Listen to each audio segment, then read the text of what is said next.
Hey folks, welcome back. So it's finally here, Bitwig 6 finally arrived. The wait is over.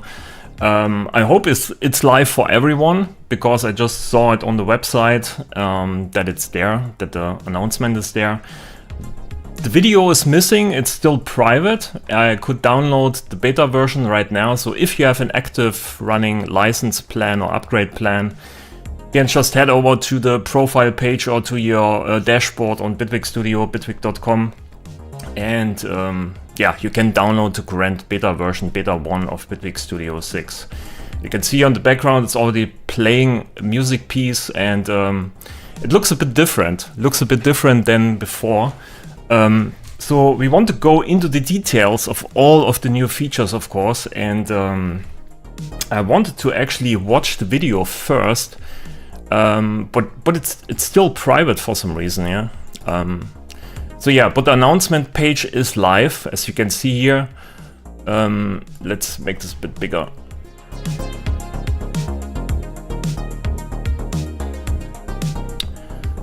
So yeah, welcome to the chat. Global Clark, Willy, Veda, greetings, got here in time. Best new features. Yeah, I mean, automation is completely different. As you can see here, automation editing is more powerful than ever. There are now automation clips, for instance, so we can make clips out of small automation portions and then use it in the launcher, attach it to note clips, audio clips, and mix and match this kind of stuff. There is some kind of automation detail editing. So usually stuff you just did before with notes or audio, you can now do basically with automation. So it's on the same level, more or less. There's a new automation mode. It's a bit different. I don't know if I'm a fan of this, but it's a bit different, but it's powerful nonetheless. So you can see basically having detail edits for automations. We can now finally here just time select a different portion and then, you know, scale it up or down. Usually, a lot of people wanted to do this back in the days, I can remember this. We have also here stuff like spread. So before we had spread for automation, where you can spread the velocity, for instance, and then on each iteration you have randomization, basically, so the velocity is at a different point. Now we have the same thing with automation. So you have automation points, and doesn't matter what you automate, you can apply spread.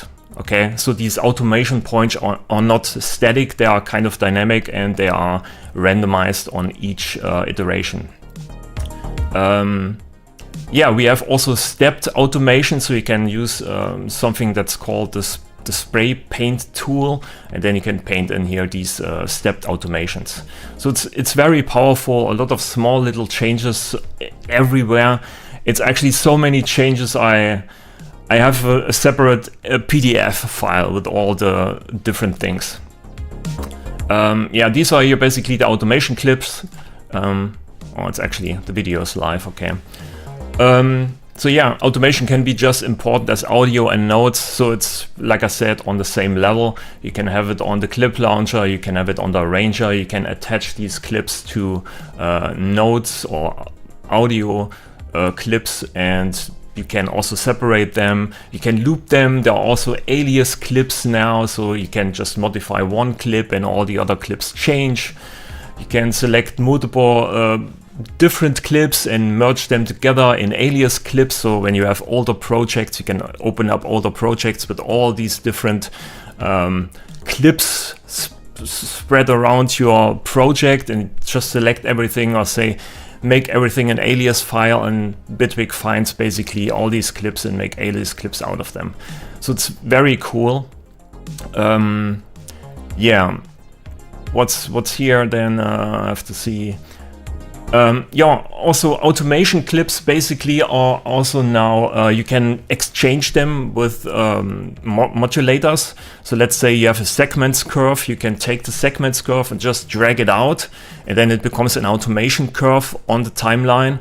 or you can just take an automation clip and drag it back into the curves modulator or the segments modulator, and then you have basically a new curve, BV curve file inside of the modulator. So you can exchange between automation and modulators. It's also very cool. And I also I try to test something here with the automation. It's very fast. I don't know if they changed this, because this was some kind of feedback of mine that I wanted to have more precise automation. So it's more like a modulator, right? When you have an edgy curve, edgy kind of automation, that it's actually following the curve. And it's pretty on point, at least what I tried. So this is also very cool. Yeah, this is what I talked here. Clip aliases, repeat after me. It's basically that you have now clips, and you create a clip, and then you can say, I want to have an alias clip, and the alias clip is basically just doing what you do to the initial clip. And there are some features in here where you can just put everything together. So you can just work as before, which means you can just copy and clone, or copy all the clips throughout the project, and then you say, inside of the left side here, I can see, maybe make this unique. Make unique. You have different things, right? Different separate clips of this drum loop here. And you can see this on the left side here. There's a pull down. We have now 4 different patterns or clips. And all of these clips are kind of the same. And you can say then merge duplicate patterns, right? And automatically you have just one clip, and all the others are basically alias clips. And then you can push them around in the project. And when you change this one thing here, all the other changes with that basically. So this is very cool actually to have, and a lot of people wanted this.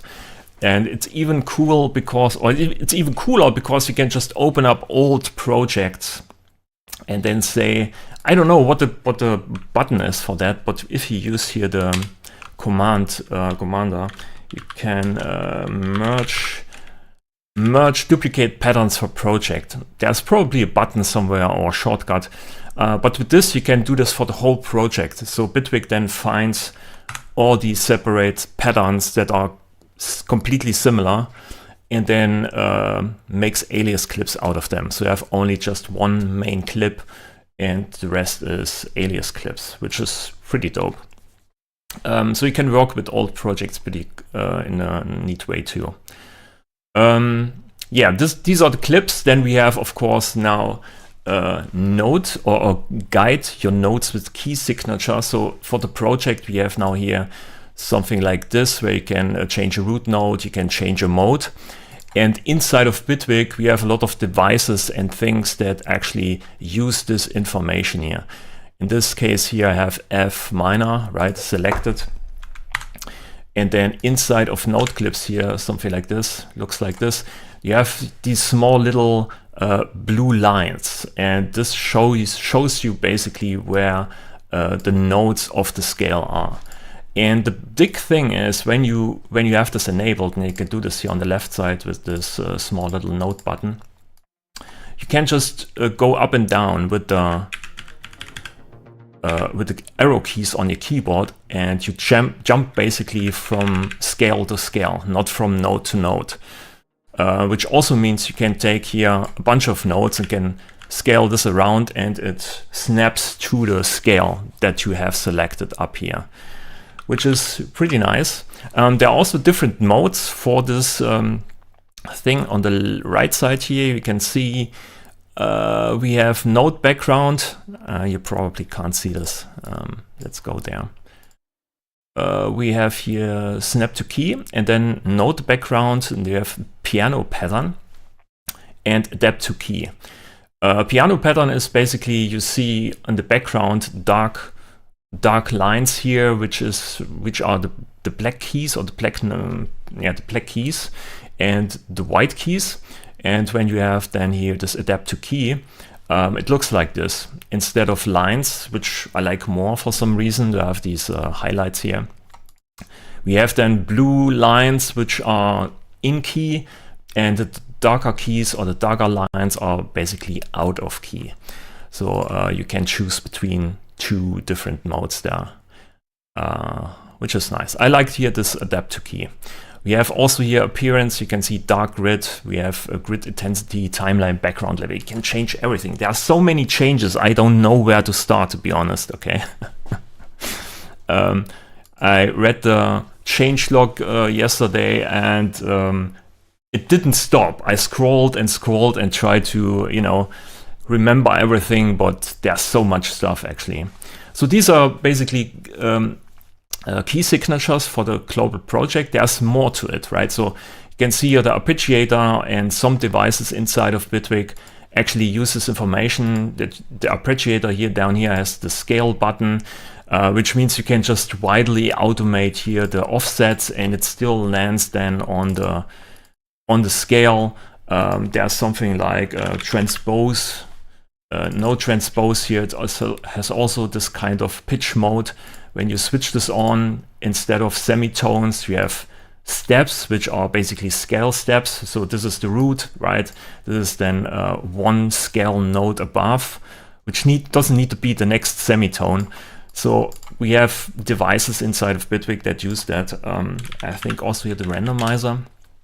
This one has a pitch where you can randomize the pitch, so you can just send in 1 note, or each note that you send in, doesn't matter if it's the same pitch or not, you get a randomized pitch here.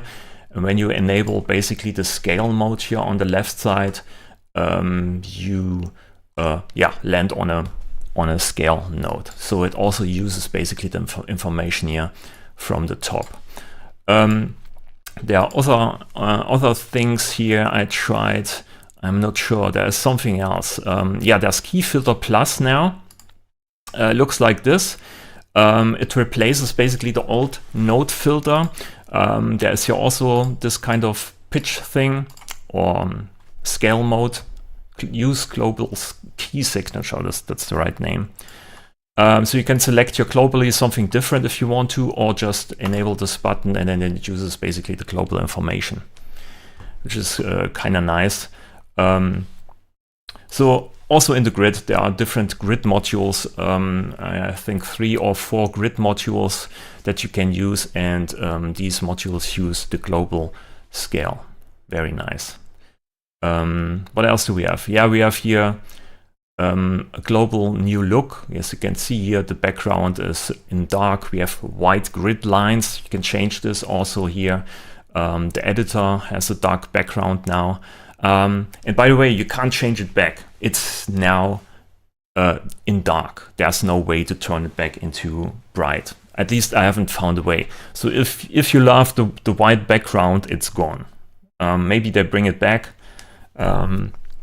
But for now, I didn't find any feature to bring it back. What else?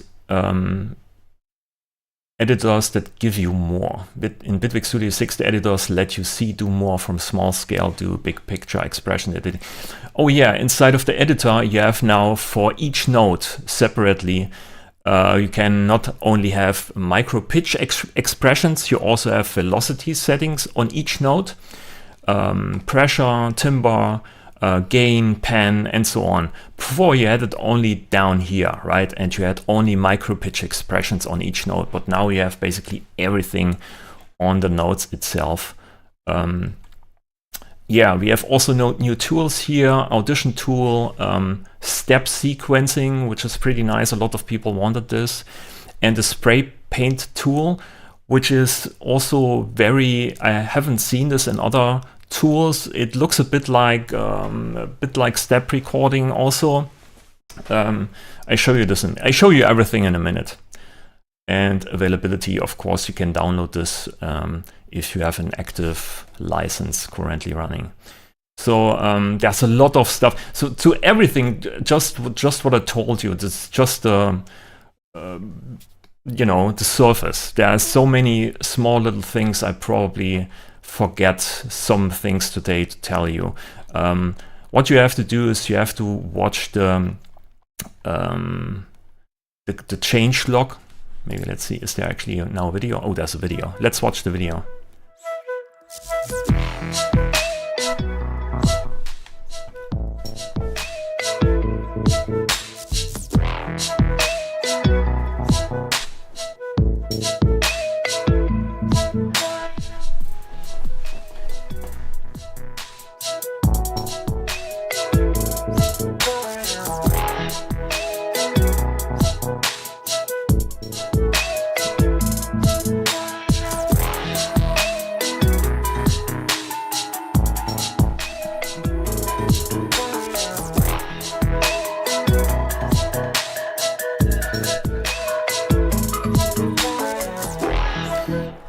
Yeah, the step recording is pretty nice. So I don't know where to start actually. So the biggest change for me is probably the automation. The automation part, which is really cool. So maybe let's show it to you here. So we have now an automation mode, right? You have to activate this here. Back in Bitwig 5 or so, this was not here. We had this basically on each track. And by the way, I have here, this is my background image. I showed this yesterday in the test stream. This is my background image of Windows, and sometimes it doesn't matter. You have here on the left side, you have basically the tracks with a small little fader, and then you have this button here where you can show up the currently selected automation point, and then all the other automations. Now it's a bit different. We have now on each of these tracks, we have no fader. We have basically here these numbers instead of a fader. I think the fader is now here. And then there's a global automation mode, which means if you switch this on, you can see all the clips are grayed out. And then you have the automation on top of the clips instead of below, right? And then you can select here what you want to automate in a drop-down menu, which in my opinion is not really cool. But you can also just click on here something like, let's say here the cutoff, and then it selects here the cutoff of the polymer. And then you can paint something in, something like this.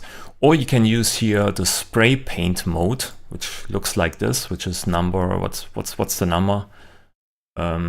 4, it's the number 4. And then you paint basically in the size of the current grid size here, different automation points. So you can do this if you want to. And there's also a new kind of mode. On the left side here, you can see it's a hold, right? It means basically that you can just put in one value, and then it holds this value until the next automation point comes in. You can also disable this, and then you get something that you had before, something like this here, right? Maybe make it a bit bigger. Can you see it actually? And yeah, if you have this, you can then just disable automation mode, and you're back to node editing or audio editing mode. And you can unfold here down there still the automation. You can see here we have the cutoff automation. What you can do then is basically hold down Alt and just click above, or I think below it also works. Yeah, below the automation. And then you can create some kind of clip, and you can move the clip here into the clip launcher. You can delete it here. You can make this a bit shorter, maybe just 3, right? And then you loop at different points. You can see it loops now here. So automation is basically now something on the same level as node clips or audio clips, which is really nice. There are also now detail editor for the automation.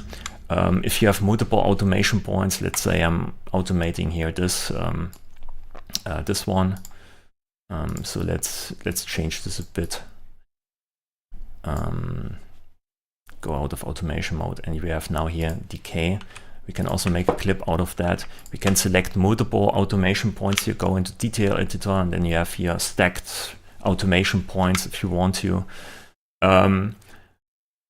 So many changes. Does spray paint work with snapping off? What does it do then? Okay, let's try this. There's also here these overviews, right? You can see basically the project inside of the scroll bar. I think this was this is in most DAWs. This is already a point. Snap to beat grid. Let's switch it off. Time snapping. Okay. Okay. Spray paint. yeah, it does just 1 point. That's it. Time snapping, snap to beat grid. Okay, and with this we have this kind of stuff. Yeah, feels a bit also like step recording in a way. Yeah, what I want to show you is, let's see if we open up here, let's say a segments modulator, right? We can just use here this automation clip and just drag it in, and then you have it inside of segments, right? Or you could just take this here. Let's see how this looks like. Yeah, it looks like this. You can also load up a segments thing here, something like a kick transient, and then drag it in here, and then you have automation basically. So you can exchange this back and forth. This is really nice. This is, I think, I made a video about this a while ago where I said basically sometimes I have automation and then I want to have modulation from that, and it's not easy to do and I have to figure it out. The only thing is basically it doesn't change here the time setting. So it just copies the curve into whatever you have selected here. For me it's 1 bar. So it doesn't change right when this automation is, for instance, 16 notes long. It doesn't change here the playback setting. So that's not gonna happen. Maybe it's changed in the beta, but I guess it's not easy to implement. So yeah, back and forth automation. Also, I think you have alias clips now for automations, because it's just the same as note and audio. So if you have a clip, and normally my usual workflow was like, oh, just copy this, right? So we have 1, 2, 3 iterations of the same thing. And you can see now on the left side here, when I select this automation clip, we have different things. We have also here S1, which is the decay automation. And we can say merge duplicate patterns. So it finds then basically the same things. And you can see now here this paper clip, we have then yeah, alias clips from that. And when we change here one thing, we change all the other clips with it. Same with note clips I showed you earlier. And also the same with audio. Pretty dope. So yeah, let's take a look here at the chat for a moment. I haven't looked at it. So thanks for tuning in, actually. Thanks for tuning in, and I hope you all kind of hyped for the release, because there's so many updates, so many different small little features I really like, and I hope you like it too. There are some bugs, some small little things, but the majority works, what I could tell from testing so far. And yeah, it's worth to try it out. And they focused really on arranger things, clip launcher things, and global scale.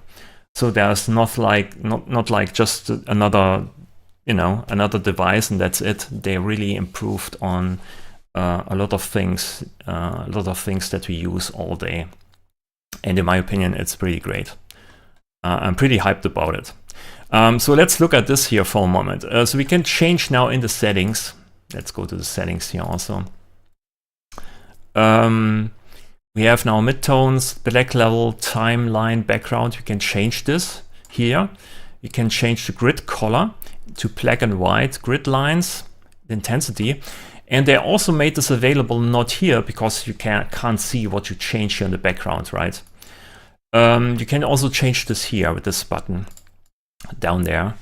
We have here timeline, background level. We can make it a bit bright. This is the brightest level. Or we can make it even darker. And you can change the grid intensity. These are basically the vertical and horizontal, no, only the vertical lines, right? You can make it even disappear, so you can't see anything. And there's a dark grid. So instead of white lines, you have black lines. If you like this a bit better, you can make it really dark. Would be nice to have here actually a bright, the bright background back from before. Maybe for people that get used to that and want to have this back. I don't know how hard it is to bring it back. Yeah. There's also something like a global automation lock. I show you this here a bit later. There's also this button down here, global automation lock. I figured out what this does yesterday. Oh yeah, I think this is when you have here this node clip, right? And you move this node clip around, you can see the automation is attached to this node clip. You can just move the automation around, but when you move the clip, the parent clip, all of this is attached. And when you disable this, you can move now the nodes independent from the automation. So the automation stays in place. And with this disabled, which is default, then it's attached. This is the automation global lock. You can also disable this here if you want to. So yeah, spray paint also works, of course, here in the arranger. So you can just paint in stuff like this, over paint, and yeah, it kind of works. What I don't like, I can say this for sure, is already when I create a new node clip, I double click here or use the spray paint or whatever, it automatically gives me here the editor to this clip. I need to get used to that because I usually don't use this editor down here. I usually use here the detail editor all the time. So, but now every time you basically have to click this away. There needs to be an option to disable this, in my opinion. That's just my workflow I had back in Bitwig 5.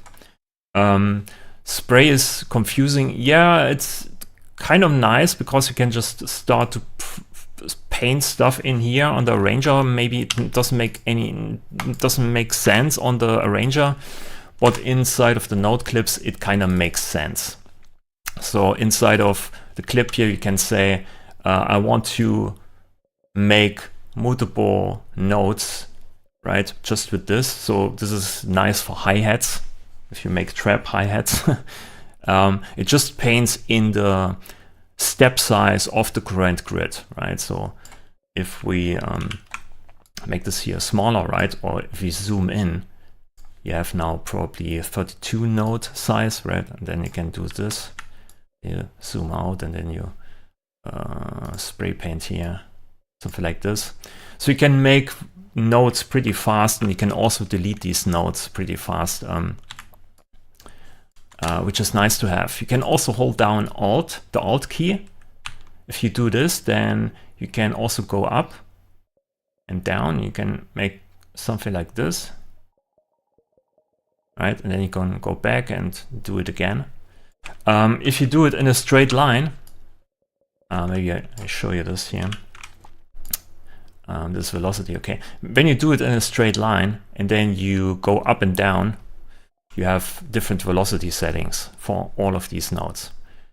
And then you can use the spray paint also to maybe click here and make a ramp like this. And then if you click and hold, you make curves like this, okay?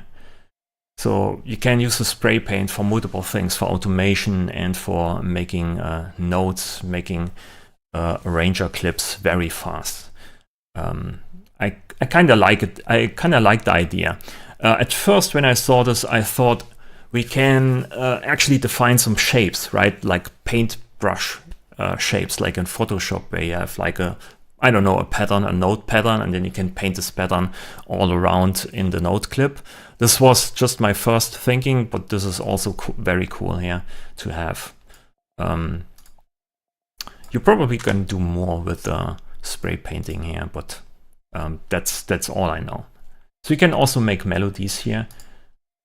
Is there actually, my thing is on.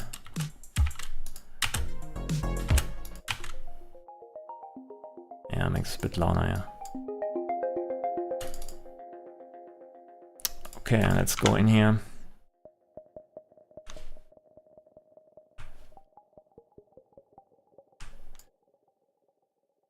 The thing is, it's too loud. Wait a minute. So let's bring this back.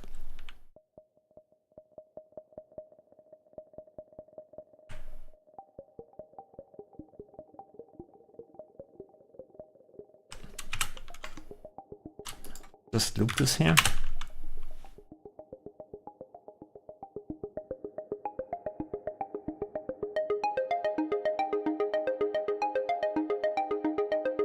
You can also just paint in here something like this, and then make this a clip, make this clip shorter, and then just loop this clip. So it's pretty cool. I have to get used to some of the things. I'm still learning. Or maybe on each note.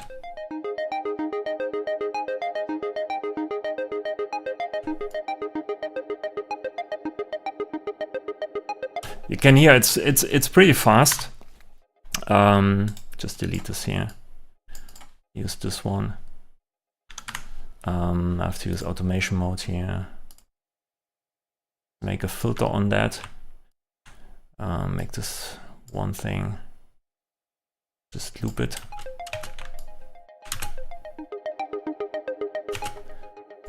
So yeah, instead of using basically a modulator, you can now use the automation, and it's pretty on point in how it sounds. So again, this is the spray paint mode. I don't want to go too deep into that now. So another way of doing this is, do I have my keyboard on? Yeah, I have my keyboard on. So when you have the keyboard enabled, I think it also works with the screen keyboard. There's now here a step sequencer mode. These small little footsteps there, okay. Then you can start here at any point. You can say, I want to bring in a note. So you press and hold a key on your keyboard, right? Let's say this one. I can see it highlighted here. When you release the key on the keyboard, it just paints this note. So you can pretty fast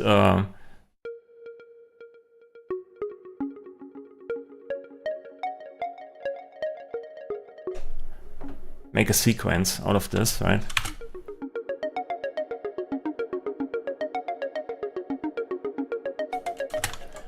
And you can start at any point with the step sequencing. If this mode is enabled, you have this bright white bluish line, and you can start at any point, okay? And bring in your step sequences, which is nice. There are also some additional modifiers here. The changelog said you just have to use the arrow keys, but for me I had to use Control key and the arrow keys. Maybe you can change this probably in the shortcuts.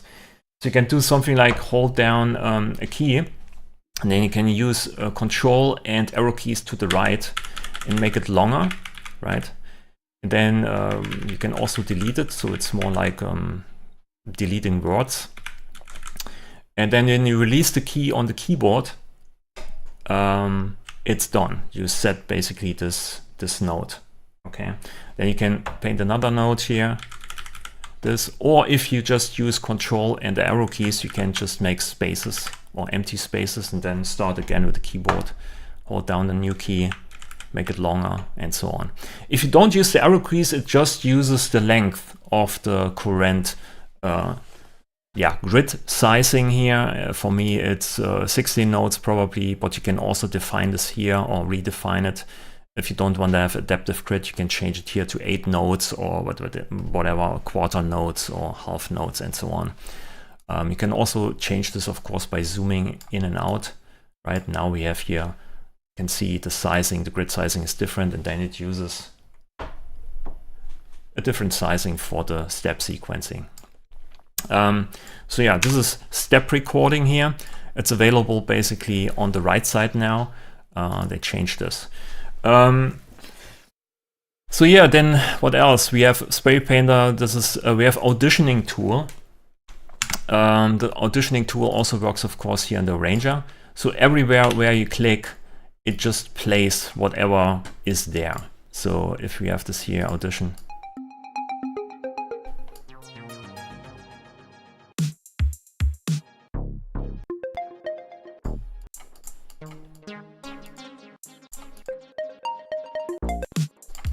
Right, and then it goes back to where it was before. So it's not like you mess up your current position, playback position, you can just use here this auditioning tool, and then you just play it back. So inside here you can also use it, of course.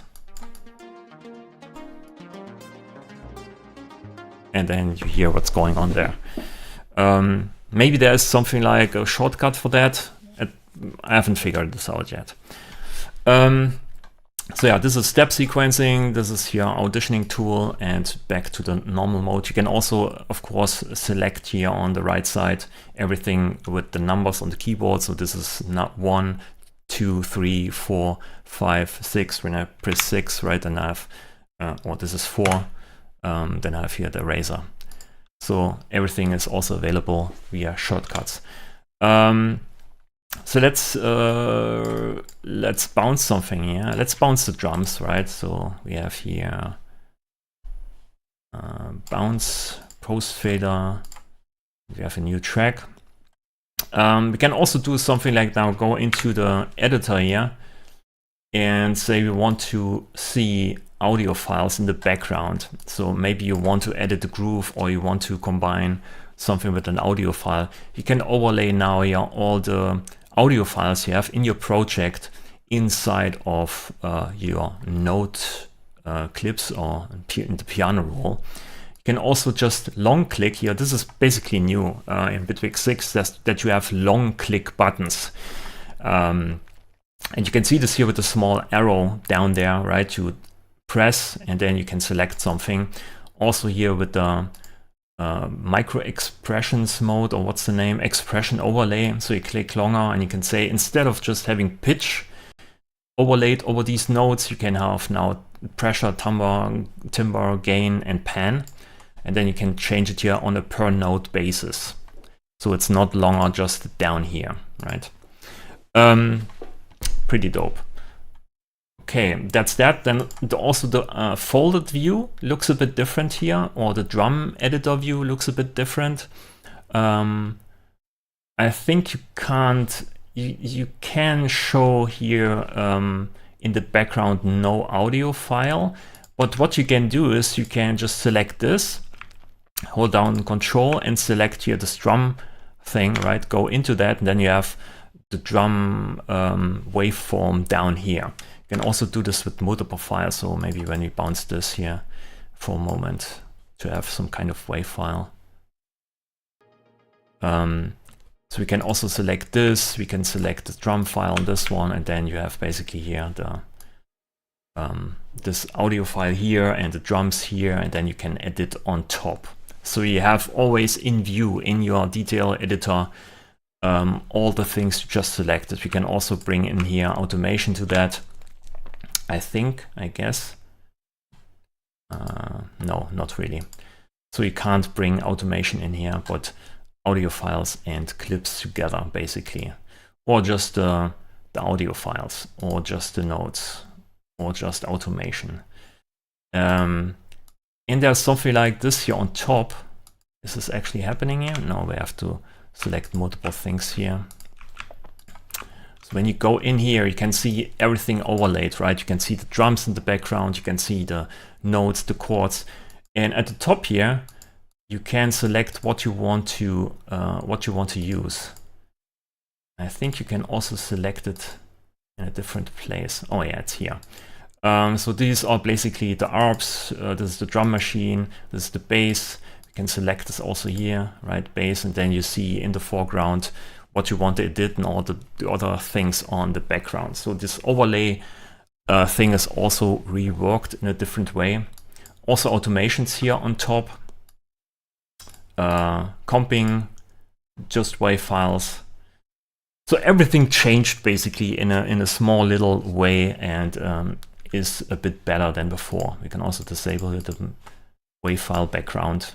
Yeah, that's how it works. Let's go back to that here. So yeah, what I showed you before, back in Bitwig 5, we had basically down here these modifiers for this is velocity. What's this here? Release velocity, this timbre, This is pressure, gain, and so on. So we could edit this here down here, but now we can also edit this on the node directly, right? So we have here these expression overlays, and by default this is pitch. So we can use MPE, pitch down, pitch up, as before. But now we also have pressure, so we can change the pressure on each node, which sounds not a big deal, but sometimes you have chords, right? So we can now change the expression for each node differently, like this. And before it looked like more or less like this. Is this pressure? Yeah. It looked like this, and now it's more clear what happens on which node. Okay. So these node expressions we had before, but only pitch, and now we also have for all the other properties inside of the node clip.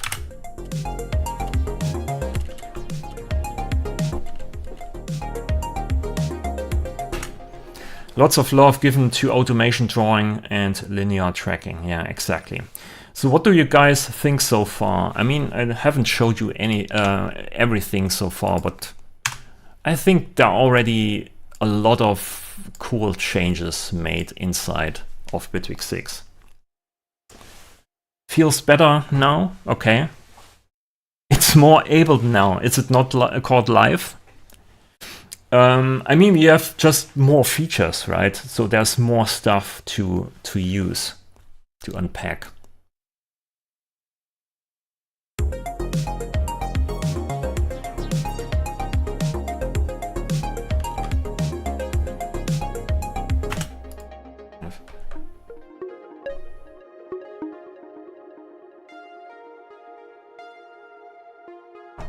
Also, your node transpose has also this steps mode, and then it switches from semitones to scale steps. So this is basically the next node in the scale, the second node in the scale, and it's not semitones basically.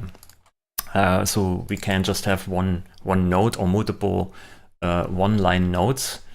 Maybe I make a new track here for that.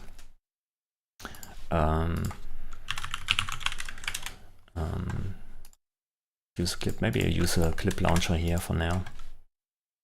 We can use the spray paint mode here and just paint something in at C major. I actually don't want to have this enabled here. That's okay. So let's say I just paint in here one node, something like this. Then we can use here the transpose, for instance, no transpose, and then randomize here the semitones. Random 16 nodes, and then just modulate it. And it's all over the place, but then you enable basically here the scale mode and select the scale. And then we have to modulate this again because it's a different parameter. And then it's inside of the scale, right? So you can do this, but you don't need to node transpose for this. You can just use the randomizer as I showed it before, and then use your pitch randomize, and then enable scale mode down here. And then you get random nodes out of nowhere. So it's very easy to make generative music. That's what I want to say, okay? You don't need to open up the grid. Use different velocity, use different pressure, and all of this just with the, with just one spray paint of nodes in here, and then we get random nice things. Is it just me, or does Bitwig 6 feel a lot snappier and reactive? Yeah, they made some changes also. They probably touched everything. The piano roll and the arranger. The node clips look different here. And by the way, there's also a feature to use large clip headers in arrange view. So you have small headers and larger ones, which I like more because I'm old, okay? I'm an old guy.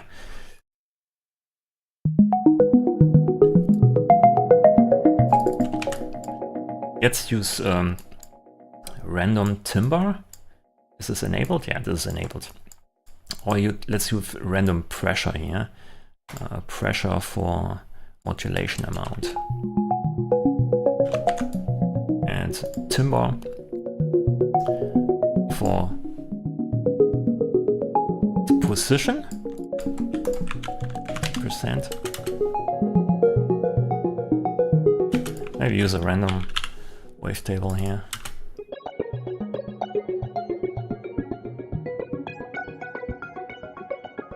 I don't like it.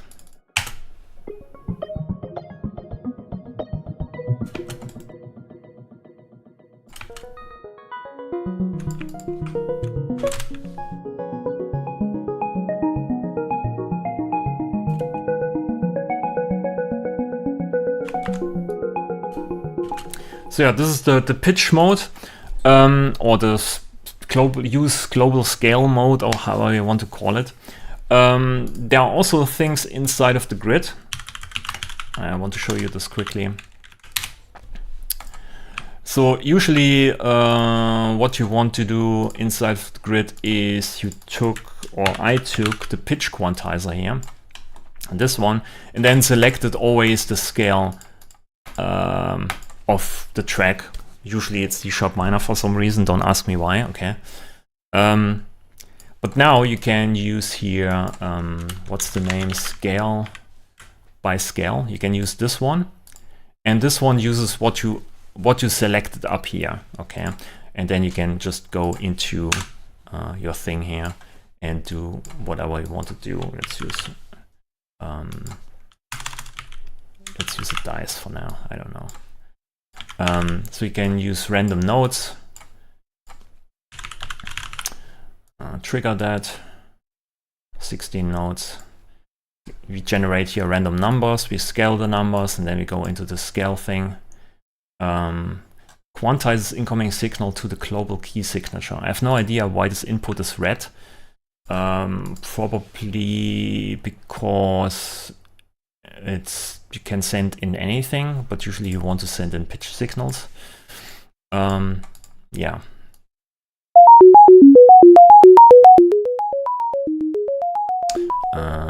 AD. And then we get something like this.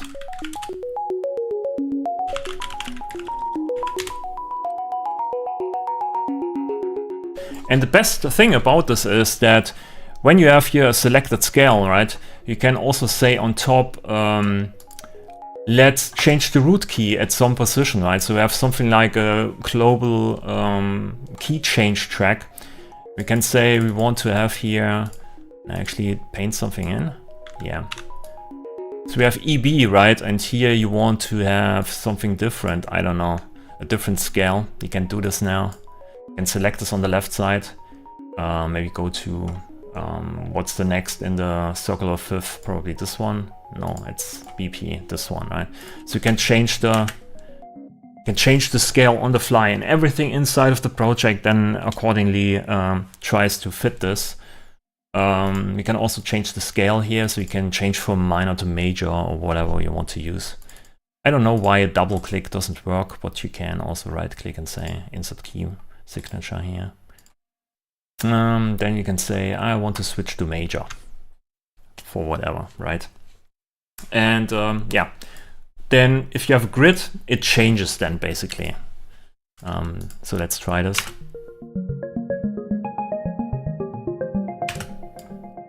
Let's go to a different, make it a bit longer.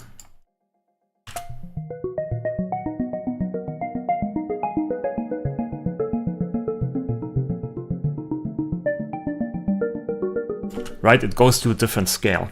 Also, when you have node clips here, below that, and you have different node clip here, you can see the grid or the scale grid, the scale highlighting changes with it, right?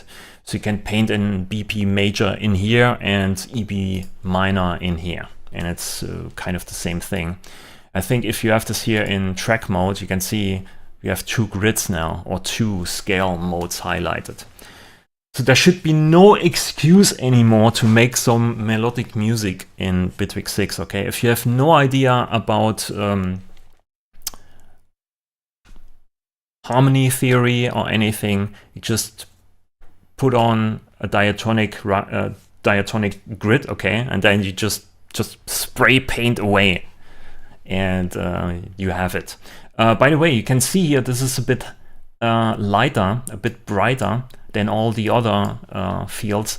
This means this is the root key of the scale, okay? So this is where your home is.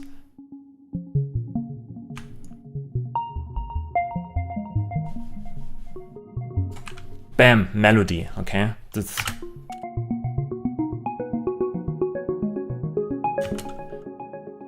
the best melody ever, but you mean you have to see it's diatonic, right? So it's not, it's sounding good, but it's also, yeah, a bit boring maybe.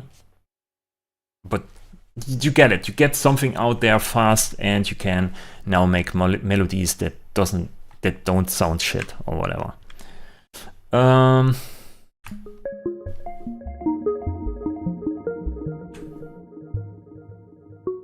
And by the way, the spray paint tool, you can just click once to delete and once to make a new thing.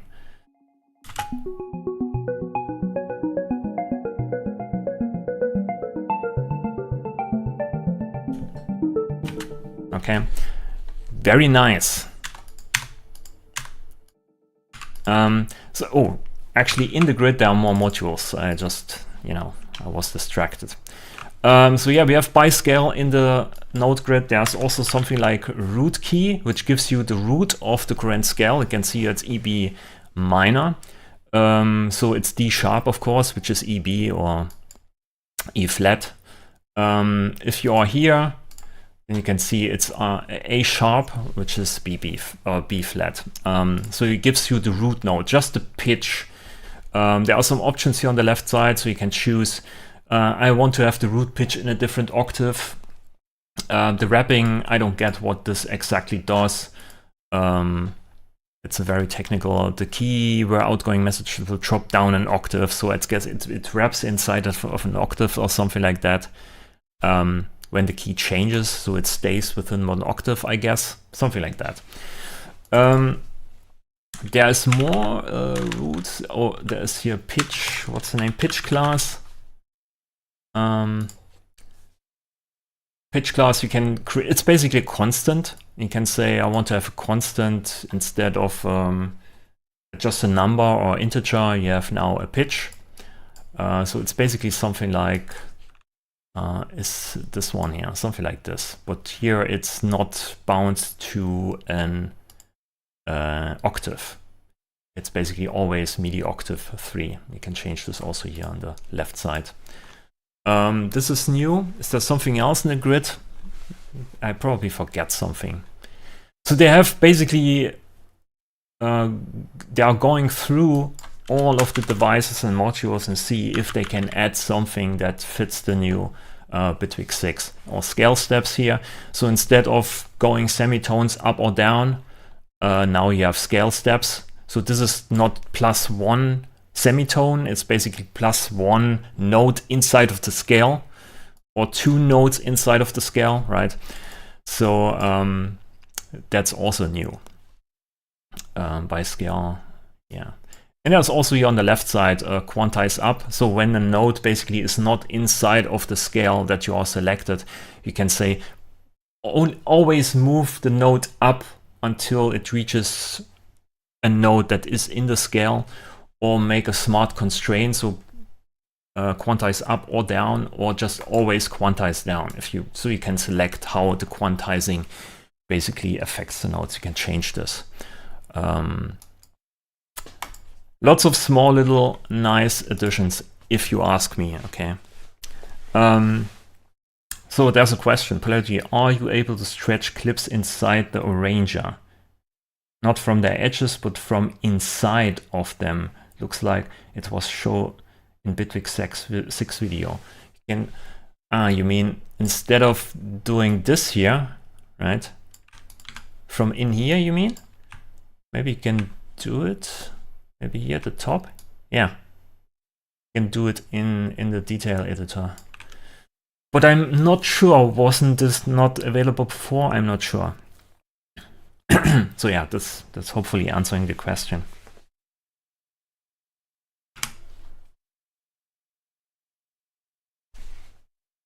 Did I miss it, or is there still no MIDI preview on highlighting notes? What do you mean? What do you mean with highlighting notes? When you click on it, you can hear it. It's auditioning, or you can use the auditioning tool. Don't know what you mean.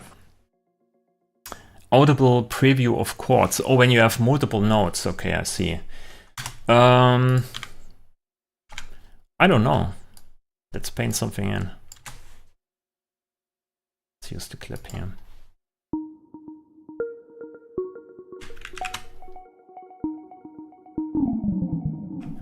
So you basically mean when you have one chord thing here, and then you want to preview just this, you have to probably use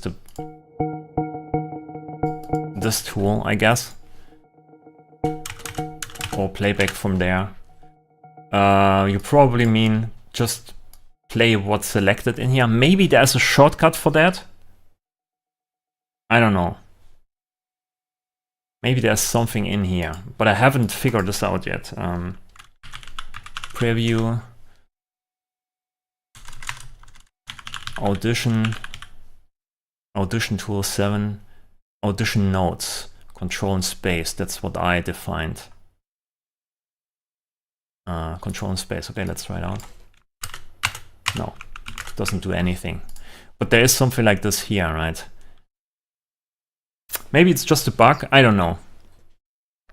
Maybe I have to define something different here.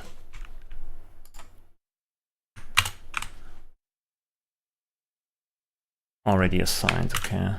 Control space, shift space, control shift space. Okay, let's try this. No. No, doesn't do anything. It's probably planned, so I guess this is maybe buggy, or I don't understand what this is. But there is something like this here.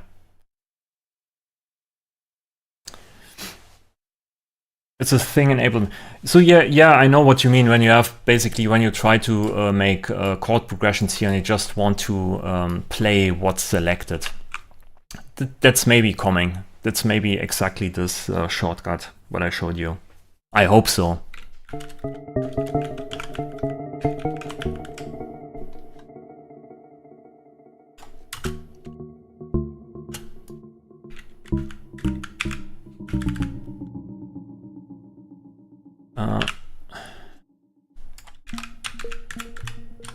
And by the way, we can also use the ARP now here and say use scale mode.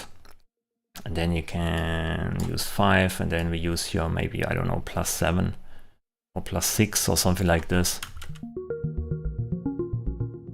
Right, and then you can make the ARP sound much better than before, and you are always in the scale.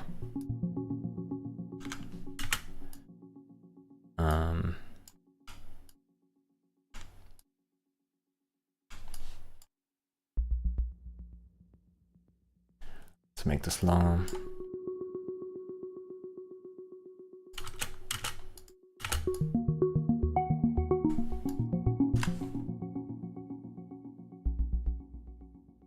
Let's double this.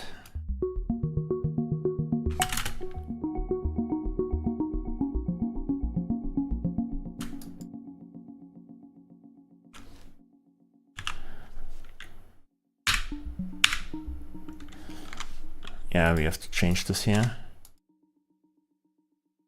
Can I delete this? Yeah, I have to delete this like this. Okay.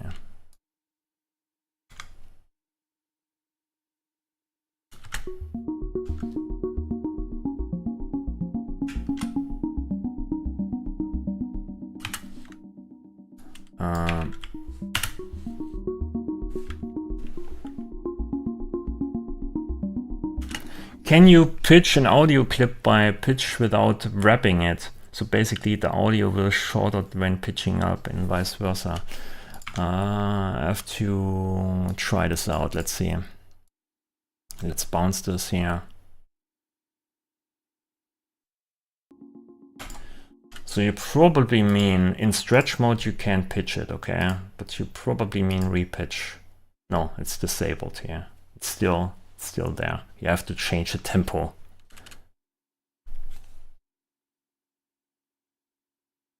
What do you mean by wrapping it? There is something like, what's the name? Slice. So with slice, each of these things is pitched differently.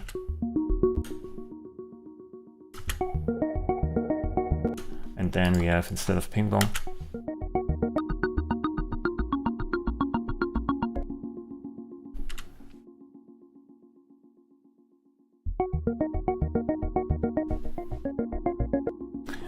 did they add any alternative waveform displays on the timeline playlist?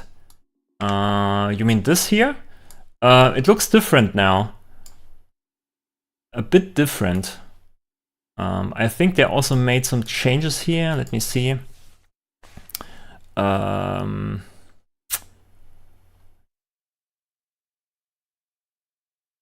I remember they had something like a gradient on there, so you could see how intense something is, or on which frequency, or something like this. But I can't recall it if you had to enable something.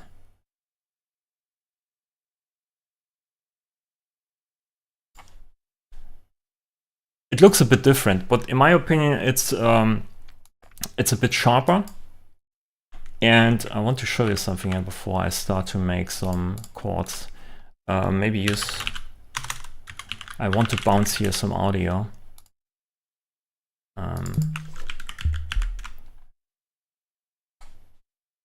So something like this, and then maybe a saw, ADSR.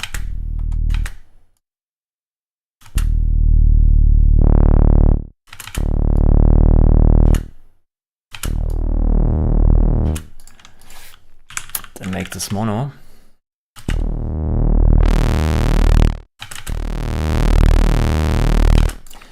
And let's make here something pretty steep. Let's make a 3. This.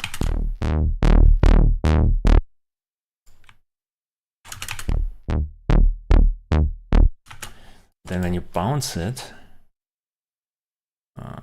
flatten track as automation. Flatten as track automation. What does this mean? I have to try this out. So when you bounce this, post fader, you can see here, it's pretty on the grid what you automate, right? So this is here where the automation point is. So it's pretty precise, I would say. There's still some smoothing in there, but that's what you need if you don't want to have clicks and pops. But they worked on the precision of the automation, if you ask me.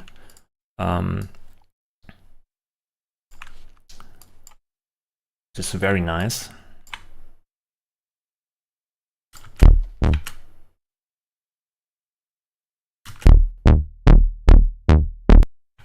Yeah, this is kind of new. But they had some kind of, you can see there's a small little gradient here. Maybe if when there are different pitches, you get different. But I think this is here the intensity, or how loud something is. So it you get a nice little gradient there.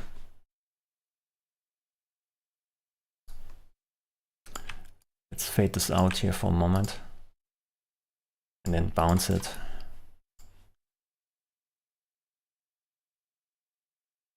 Yeah, there's a slight gradient. Yeah, that's the intensity or the loudness.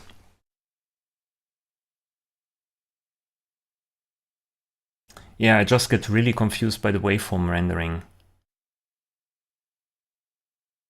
Being a bipolar fill from zero crossing. Yeah, it looks like it. Yeah. So yeah, there are some changes. I know it takes some time to get used to some of the things here, right? So for instance, we have here these gradients, right? So you can see with this gradient that here basically the clip goes to the next clip, right? So the iteration or the looping is happening here. So there's a slight gradient there. Here's no gradient because it doesn't loop. If I loop this, then you can see here a gradient. So this is something different. We have gradients then in the waveform, so you can see the intensity. So yeah, small little changes, and it needs time to get used to it. There's also something here on the left side, auto zoom selected track. So when this is enabled, every track that you select is made bigger a bit. And there's also something like horizontal zoom or so. You can make this everything very small. Oh, that doesn't work. Yeah, something like this. Okay, this doesn't work, okay.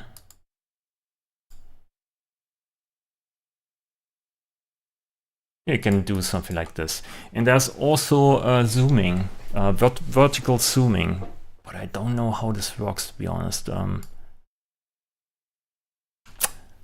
Vertical zooming, I probably have to use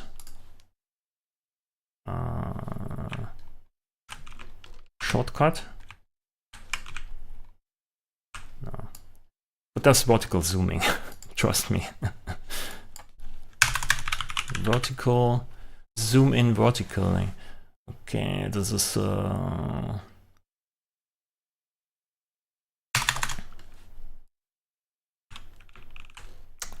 control.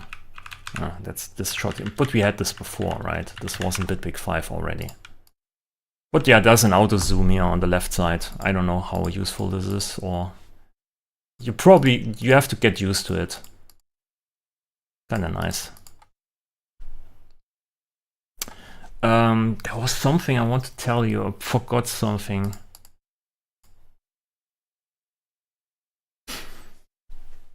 Maybe select all, alt scroll. No.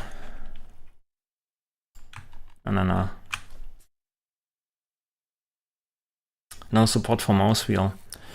Yeah, looks like it. Maybe there is. I mean, they made so many changes. No idea. Maybe there is.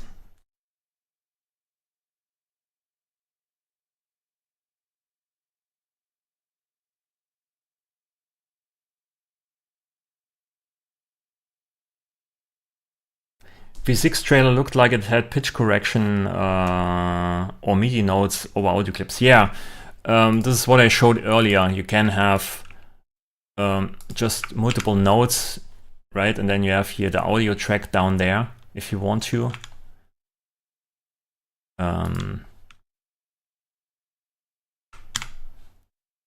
You have something like this, and then you can show here in the background basically the audio file, but it's not the pitch of the audio. That's misleading. You can just overlay note clips and audio clips and then just draw something in to have the same rhythm. But as far as I know, there's no pitch correction or melodyne or something like this in there. At least for now, okay. Just got here, what's new? Oh god, I just finished talking for 1 hour.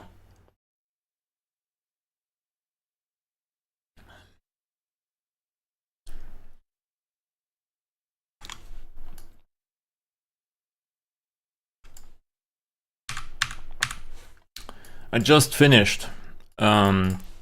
Maybe we have to look here at the videos. Let me see.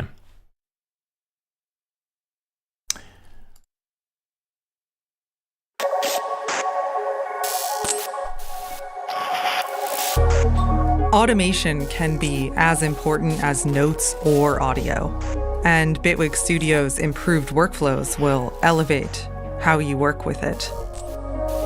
For starters, there are multiple ways to access automation.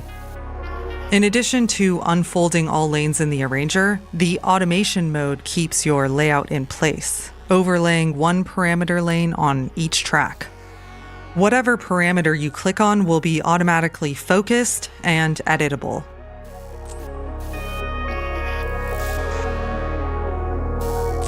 Or use the Detail Editor panel, which offers access to all automation for any track. This will show both track. I mean, I have to say, it takes a bit of time until you get everything. At first it feels a bit weird because there's so many changes, right? And everything feels a bit familiar and everything feels a bit strange and new. So it takes a bit of time to get used to it, okay? Track automation and clips. Or you can click directly on an automation clip to focus on it.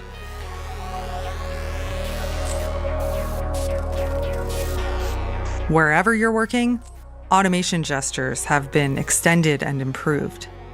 The pointer tool allows you to click on a line to create a point. Oh yeah, this is also new. They reworked this heavily, how this automation line system works. And clicking just above or below the line lets you move that segment. This also works using the time selection tool for defining a segment of your own. Oh, look at this. Oh, The pencil tool lets you freely draw a shape and then transforms it into an accurate, simple curve. Simple. I like simple. The spray can tool to paint stepped automation at the current beat interval. Those points look a little different. Well, they are. Automation points can have a hold behavior.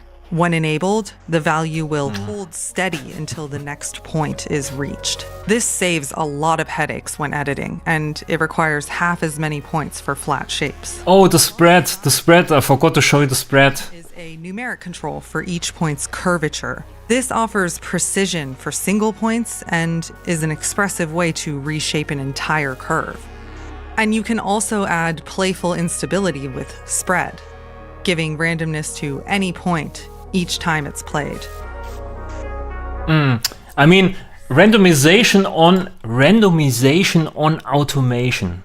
Let that sink in. I think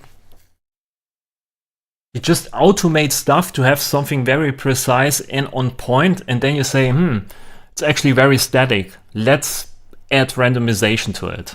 I mean,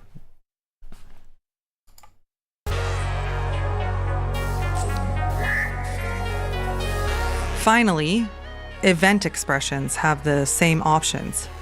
So whether working with automation or polyphonic note streams, any point can hold, spread, or even both.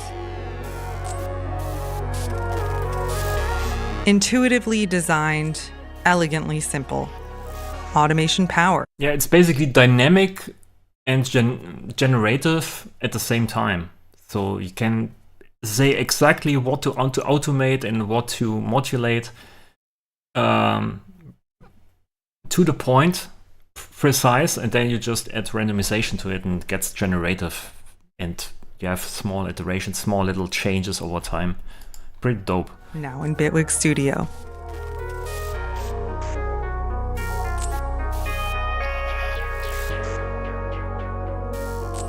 Nice. I think this is the biggest update yet they made so far. I think this is much bigger than 5.0 in terms of content, because there are so many small changes and additions. Yeah, let's watch the automation clip thing here.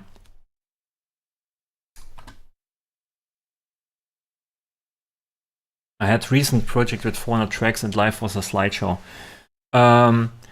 Yeah, I've had some problems in Bitwig also with the grid when I have a lot of modules, but there's a lot of stuff going on with the patch cables and oversampling and so on. So my CPU was really, struggling with this. But with tracks, usually I also don't have a problem. I have a lot of tracks sometimes, and it works neatly in Bitwig. German time, that's right. When did the live stream start? 1 hour ago, 1 hour 14 minutes. And I started right at the beginning with telling you what's going on, okay? Damn it, I'm out at work, okay? Yeah, I have to wait.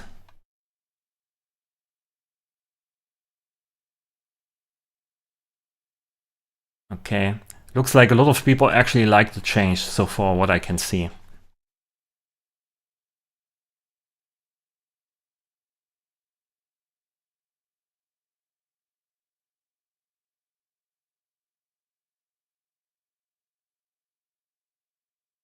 So automation clips, let's watch this together, okay?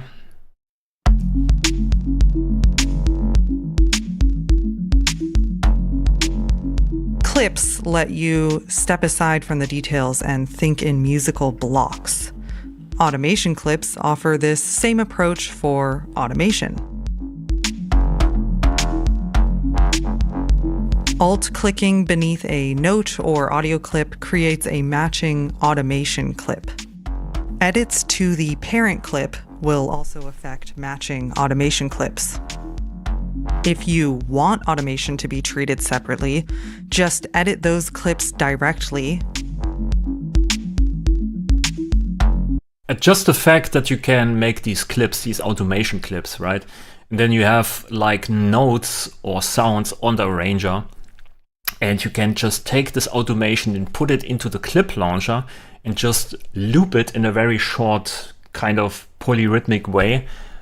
It's so nice just to have this on bass sounds to bring in nice little rhythms, okay? And then when you have this inside of the clip launcher, you can say just spread the points or spread the values, and then you have randomization on top, so the sound kind of is modulated in the same way over and over, but always a bit different. This is such a big thing for me, because usually I want to have exactly that.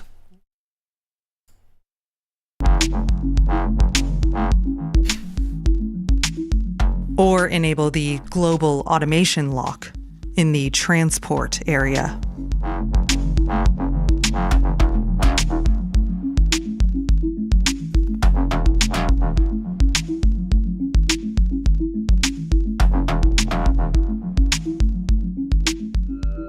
Speaking of familiar workflows, the clip launcher works similarly, triggering everything with a parent clip. And you can directly trigger automation clips to find new ideas. This is also such a huge thing, actually, that you can trigger now these clips on the same audio content or on the same note content or whatever. That's what you want to do when you are working live. You just have the same sound, but you want to modulate a bunch of different parameters differently. And you just group everything together. It's really great. I love it.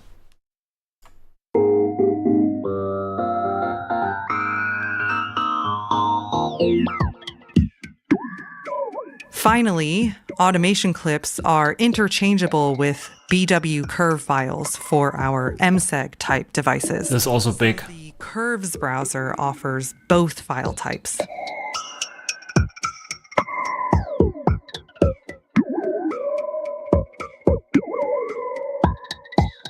And dragging an automation clip onto a device or grid editor load a segments envelope.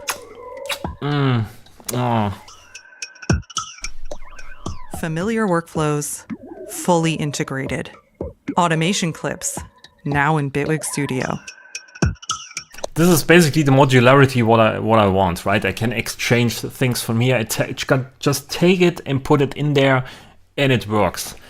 Would be great to have also the oscilloscope when I make some sound experiments and I have a weird curve on my oscilloscope inside of the grid. Just let me drag it out. Let me drag it out into the oscillator. This would be really dope. So just let me drag what I see into things that look different or this kind of the same, and just, you know, let me exchange stuff. This would be nice. But this goes into the right direction here for me.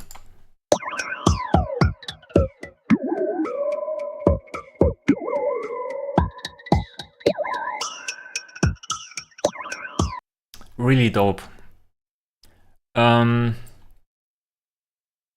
Yeah, let's look at the clips here, or the alias clips.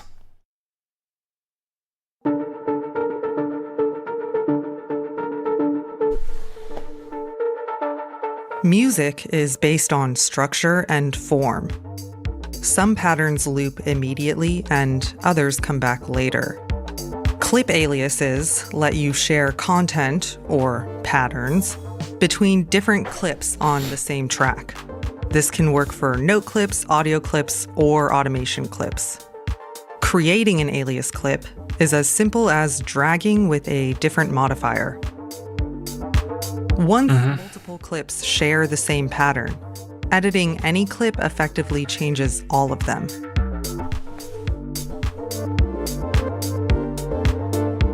From the inspector panel, you can see how many clips use the same pattern.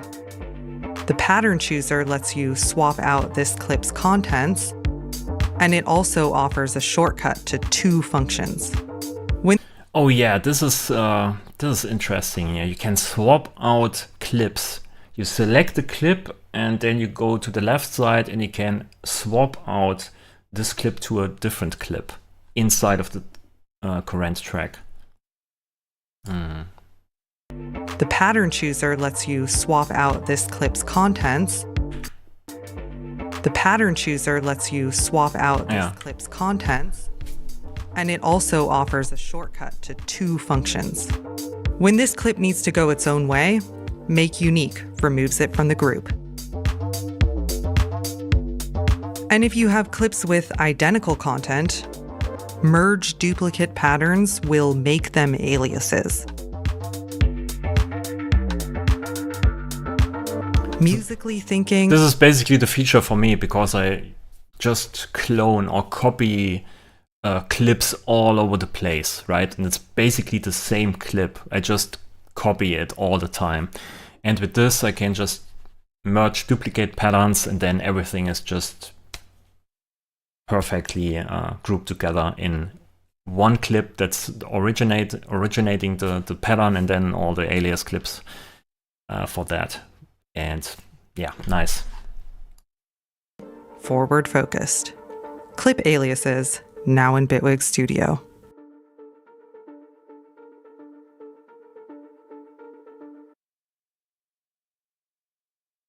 Key signatures, yeah.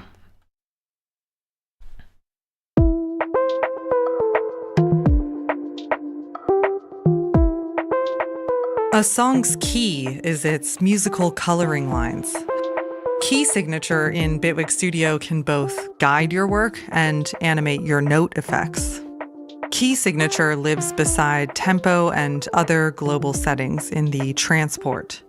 It comprises 2 parameters. Root key defines the anchor pitch. All piano roll editors will highlight this note, and scale represents the set of stable notes. 23 scales are available, including traditional modes, compositional scales, and alternate patterns. From the editor settings, you can either keep the piano color pattern or have the background adapt to the current scale. Once you enable snap to key, out notes are painted differently. And now, edits via mouse, touch, or arrow keys are all locked to the current scale.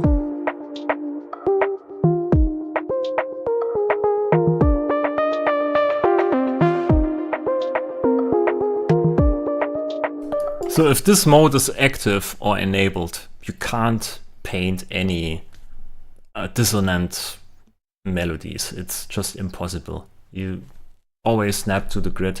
A lot of people wanted this for years, and there's no excuse anymore. I want to see a lot of tracks in the community, okay? Posted every day. So you can finally start now to make big hits, okay? No pressure.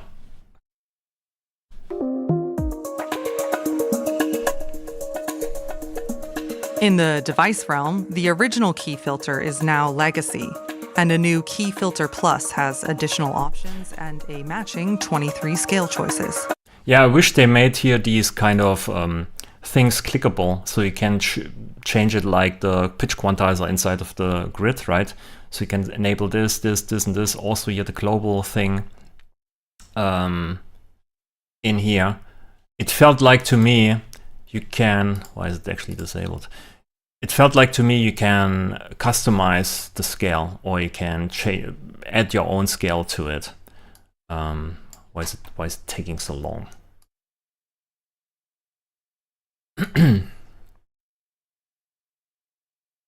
I probably have to restart it.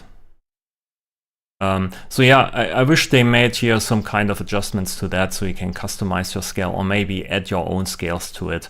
I know there are already a lot of scales that probably cover everything, but you know, there's always someone trying to have a different scale. And it looks like it. It looks really like it, you can click on it.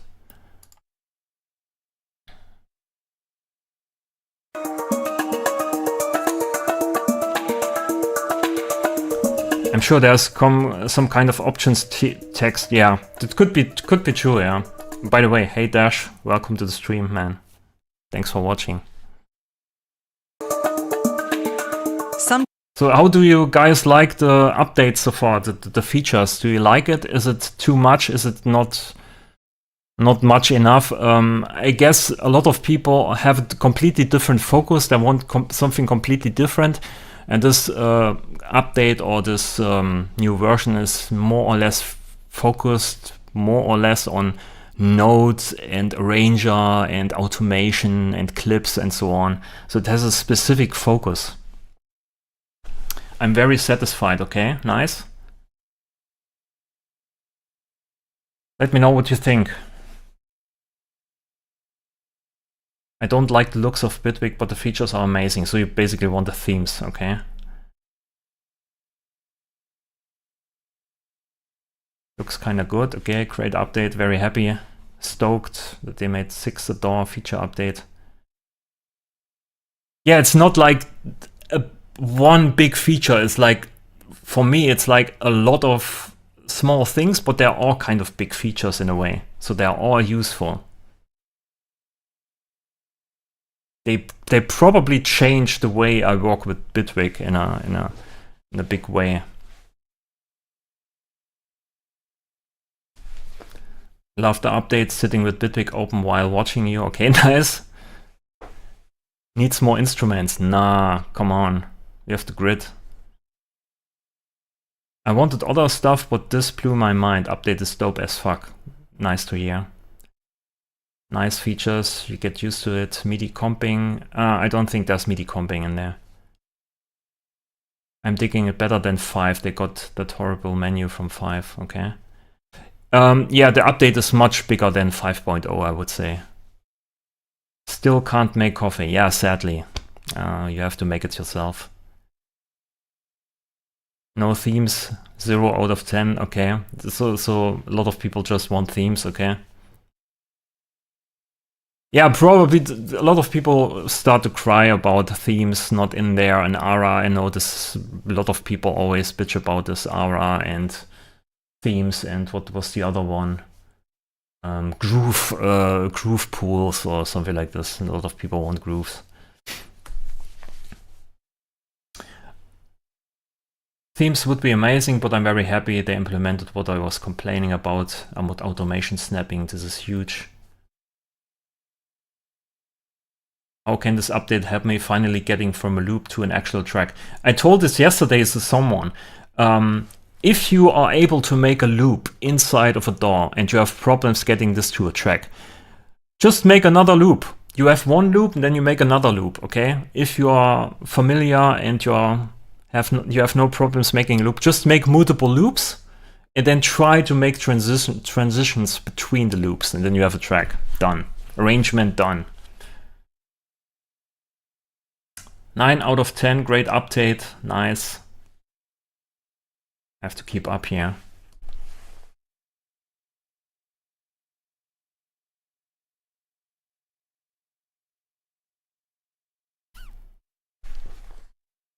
Do grid lines follow the swing amount? I don't think this. No.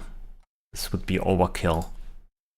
I have to restart it here probably. By the way, this is my background image. Okay, Bitwig 5 forever. beta 1. Do your scripts work in this version? Yes. The scripts work.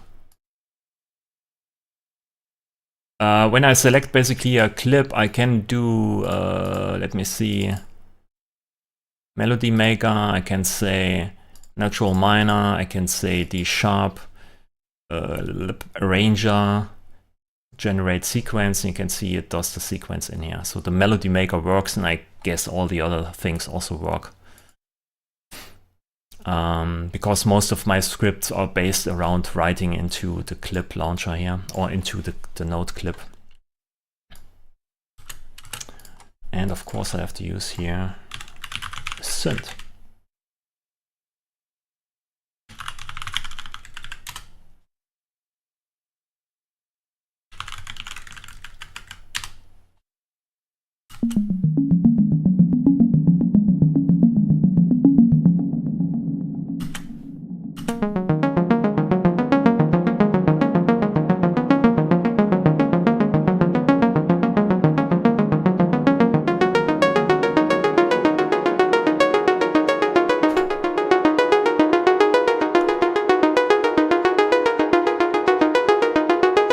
So the scripts work, nice.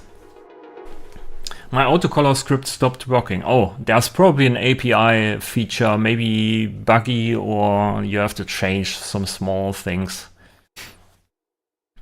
Maybe because it's based on clips.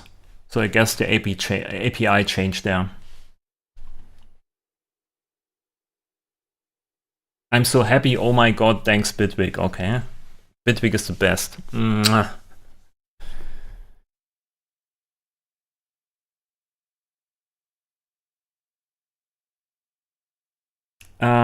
So in Bitwig 5 you were able to touch a parameter and then it would show up there in the dropdown.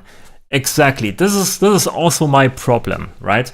Back in Bitwig 5 we could do open up here basically the automation lane. That's what I did.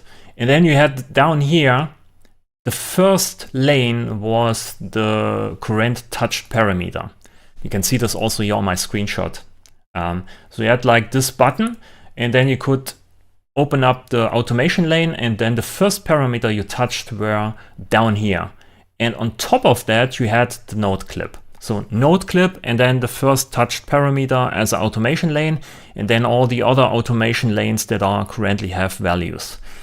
And in Bitwig 6, it's different, and I'm not sure if I like this change or no, or if I'm just need time to adjust to it. So now, when you hit here this button, you have to select something to automate. So there's no automation lane that shows you the current selected parameter. To make this happen, you need to use this automation mode now, or press A. It looks like this. And you switch basically between this clip here and the first lane. That's what you do. This is different now. So you hit A, and then you have the automation, and then here you see the touched parameter, maybe decay or maybe this one, and then you can draw in here automation, right? Something like this. This is for the cutoff. Or maybe you want to change the index, so you do this here. So you see on top of the clip in this automation mode, the last or the current touched parameter, and then you can edit this. And if you want to see all the things you already edited, you have now this here then, right? So the plus is gone, and then you can unfold, you can see we modulated here the table index and the filter cutoff. And the current touched parameter is always on top. The problem then is you can't edit basically the nodes, or you can't move it around. You have to move out of the automation mode. So it's either one or the other. And I'm not sure if I'm a fan of this, or I just need time to get used to it.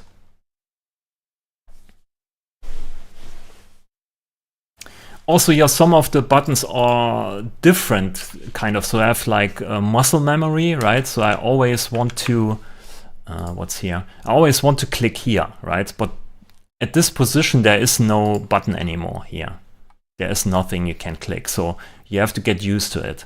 It's now here. But this button also is not always here to unfold. If there is no automation, this is basically a plus button.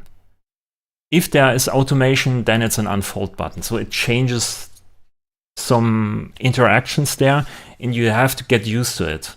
And at first, it was completely throwing me off.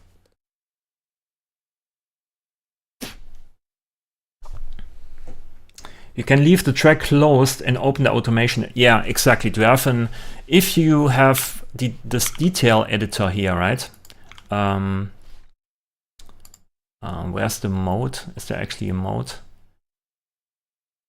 No, you have to use this one. You have to use a clip before you can use the detail editor, right? Something like this, and then you can edit in here.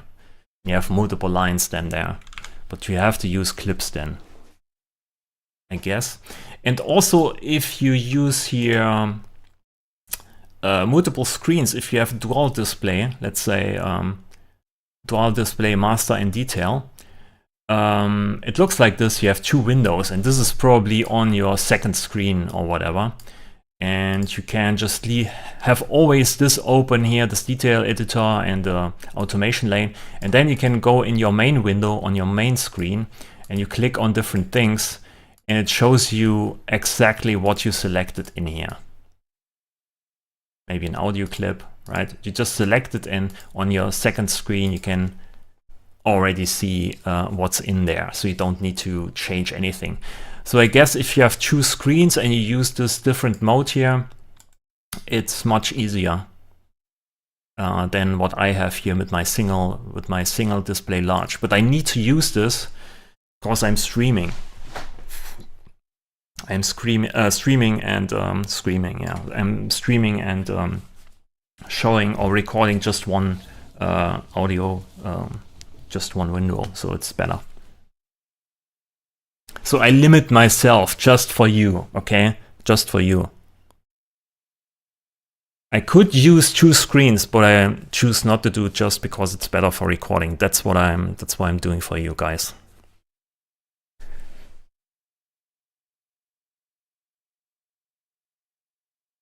Can anyone convince me in a few words as possible to switch from Ableton Live to Bitwig? You can load up Ableton Live projects inside of Bitwig. You can try this out. That's your first task. Just go to bitwig.com, download Bitwig, open the demo, and just try and open an Ableton Live project, just for fun.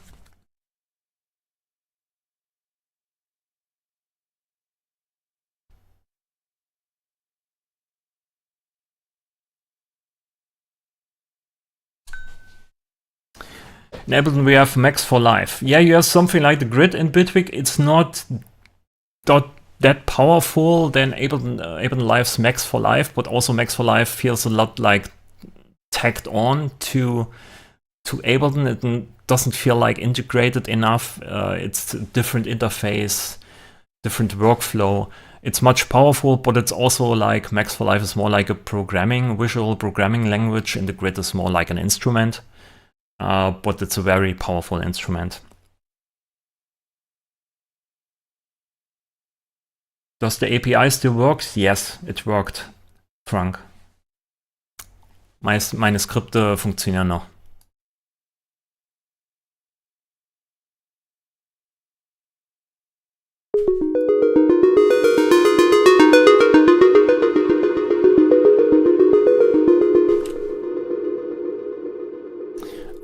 Can I...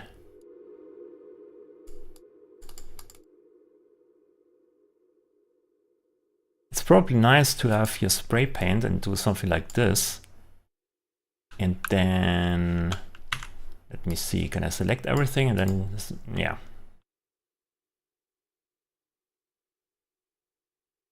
And finally, we can do something like this. I mean, let's disable this here. We can do a dime selection like this, and then can I move this up and down? Yeah, we can do something like this, right? Holy macaroni.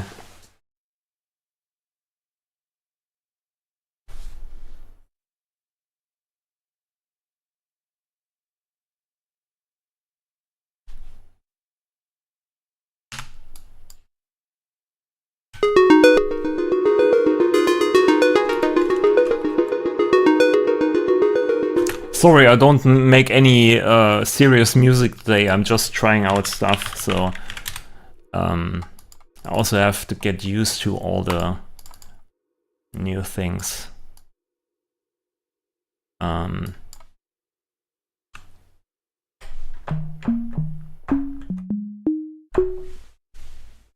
Let's use step sequencing here.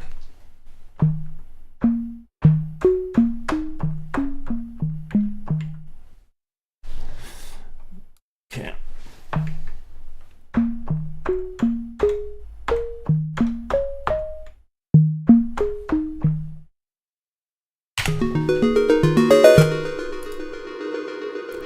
By the way, we can also do the step sequencing thing here. We can also do something like, I have to click once. Can I do, no. I always want to use backspace to delete this stuff for some reason.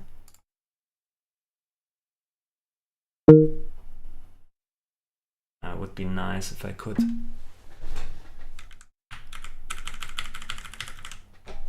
Like this.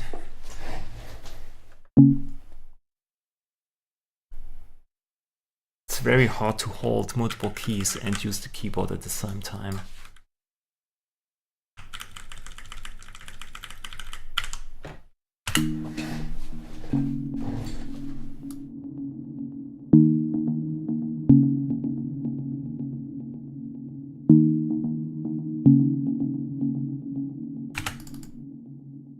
Is snapping is not active.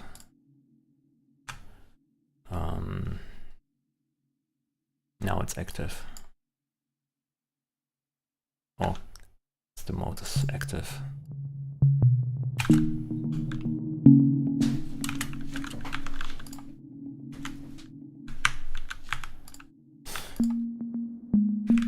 You can see it snaps to the next scale, so one of my scripts is useless. You can uninstall it.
Having near the scale snap on the arpeggiator is really nice. So you can just modulate the stuff here. Just call it day. I think you can even automate some of the things. So this pitch here, right? You can switch then, let's say here to different -1 on, was it the 5, 6, 7, 8, right? And this one we want to switch here to 5.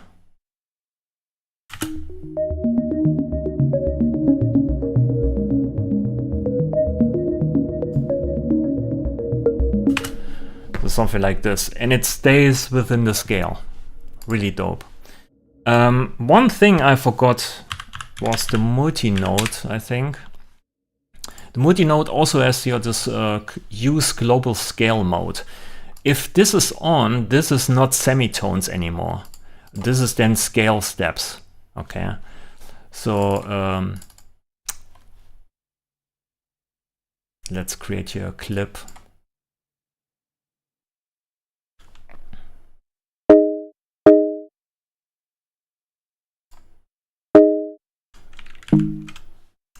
Select this. So this is pitch, this is semitones, right? This is basically a minor chord, but this is not a minor chord anymore. This should be a minor chord, right? Because it just counts the numbers inside of the scale, and you skip certain semitones, of course, inside of the scale. And it also can do like this, right? You don't need to use now the multi-note with semitone steps and then a key filter or diatonic transposer afterwards to just keep it inside of the scale. You can just use it, just use the multi-note now and use a global scale and this pitch snapping or scale snapping.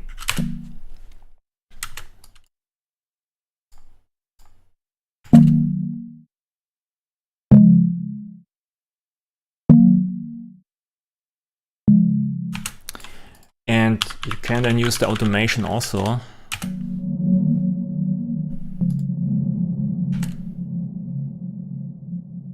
Let's use polyphonic, manual.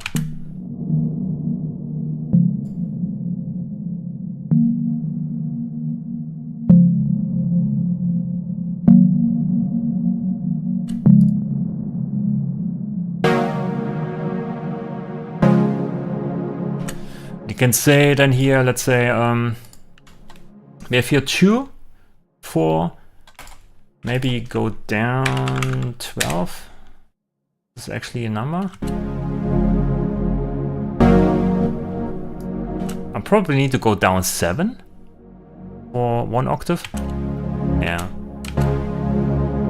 And then you can say, I want to have here this number, right? You can see it down here. You can bring in a value. And here's 2, and here's maybe now 3. It's also in the scale.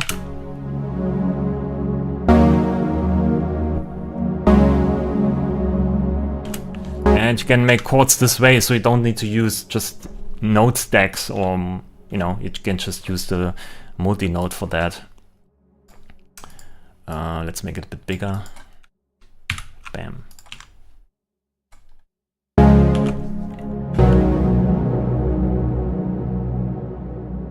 Yeah, this would be nice when I change here the automation that it previews what I actually just do here. This should be suspended.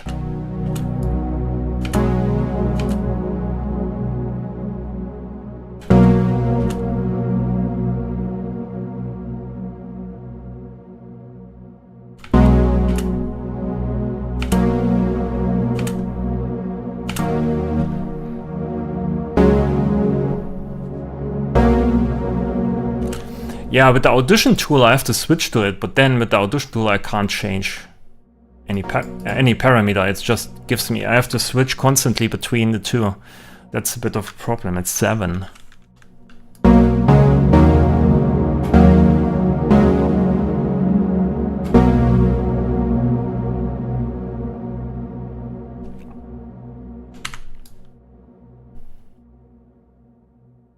And then it switches, of course, away. Why? I don't know.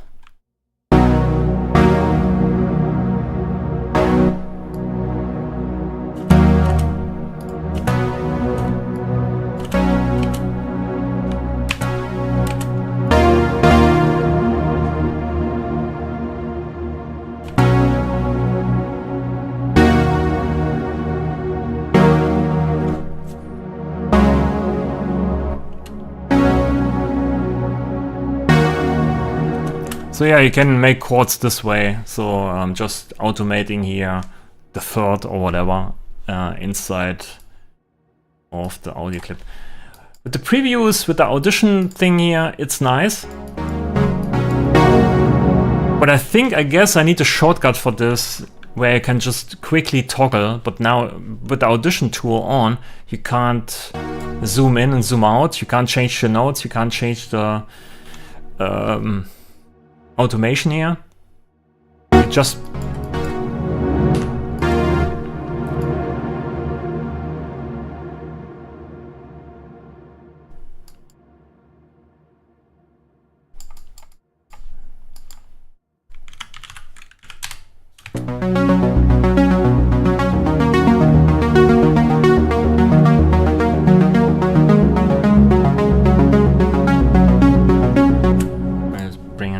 Yeah, 5,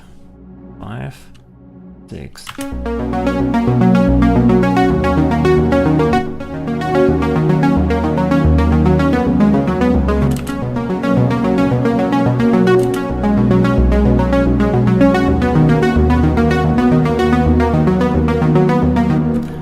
I'm hoping it's a bug, but other than that, it's very necessary update. Yeah, even didn't get what I was hoping for.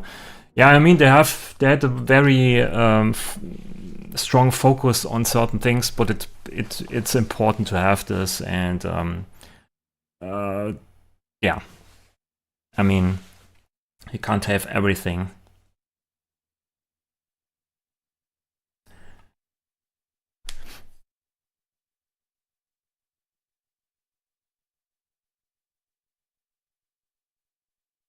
In the version I used, they took away latch automation unless you activate automation mode. Oh, okay. I haven't tried this yet.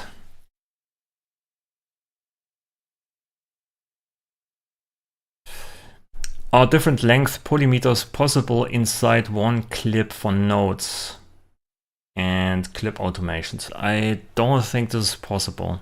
You can only change the clip size itself, but not, you need to have then some kind of group inside of the node clip that you can change in size. Not really. So clip is basically the thing that you can change in length and then use different clips for polymeters or polyrhythms.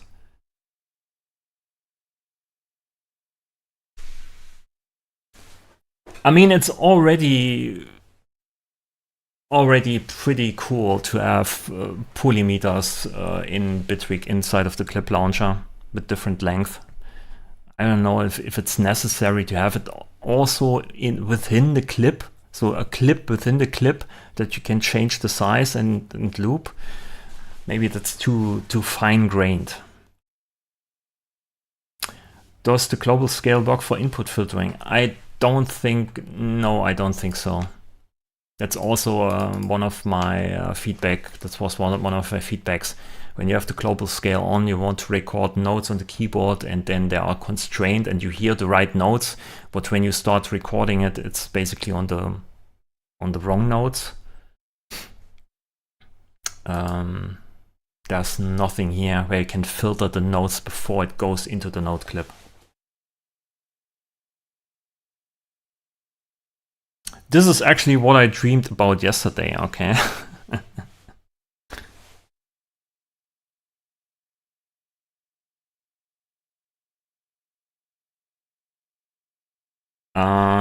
Automate oct in ARP, and you can see the current value text. Yeah, you can see this in all of the smaller tools, also here, right? 2, 8.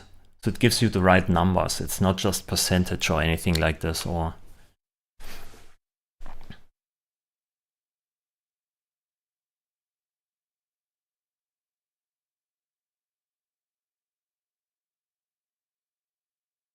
warp markers for on audio. They are there. Yeah, they are there.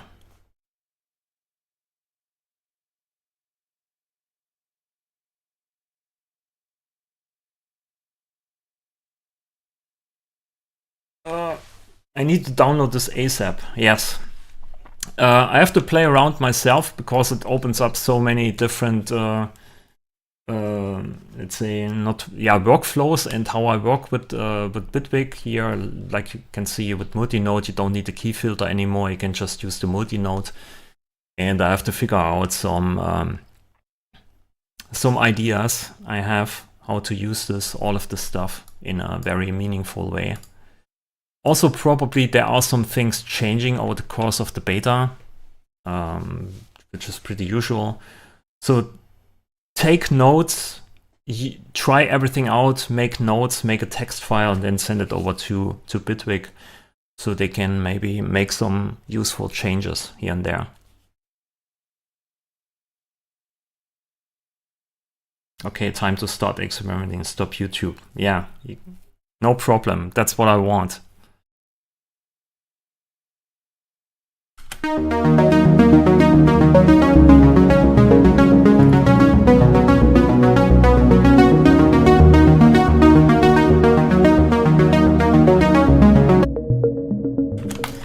There was also a problem with what was the name? With recording automations. Let's see if this is still in there.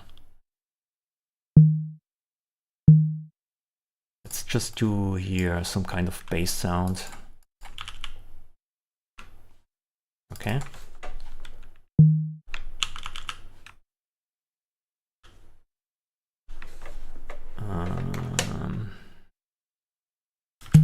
Yeah, this is already annoying to me here, that it opens up this editor. It's completely out of my... That's not how I want. Every time I create a new node clip, there's this editor going up. This is, yeah, a bit annoying.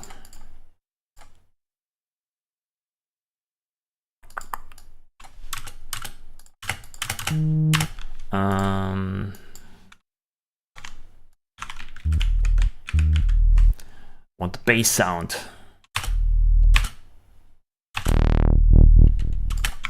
So when you record in a loop, let's say this, right? You can see then it's completely giving up. I have to delete everything, and then I record the automation, and it works. But then when I start the loop, it works, and then it gives up at some point. I don't know what the problem there is, but there is something there. The solution is, of course, to not use the loop. Maybe I have to switch to touch, but ledge should work too. Overdub is on. Oh yes, that's also something I forgot. When you have here a clip inside of the clip launcher, and you just want to record it, right? You can have here, where is it, play. You can have this enabled, record to arranger as alias clips. So instead of just recording a new take or new copy of this clip,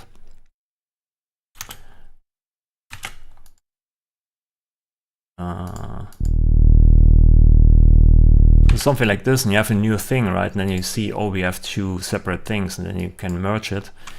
But you can also just initially just record to the arranger as an alias clip.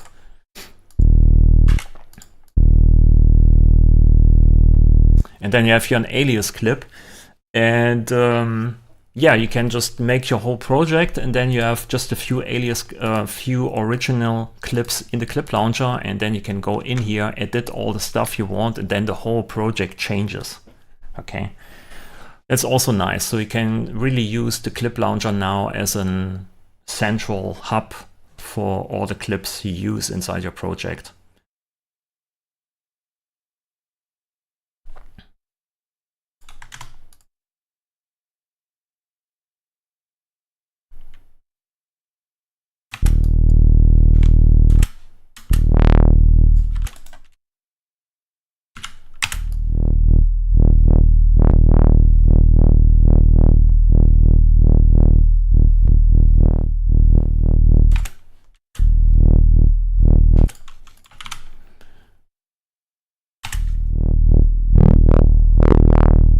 Maybe I have to use not the node filter. Why is the node filter there?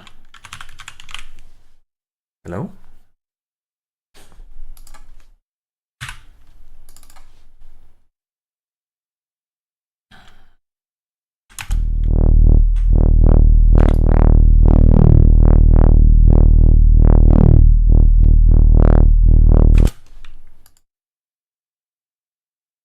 Okay, this is recorded.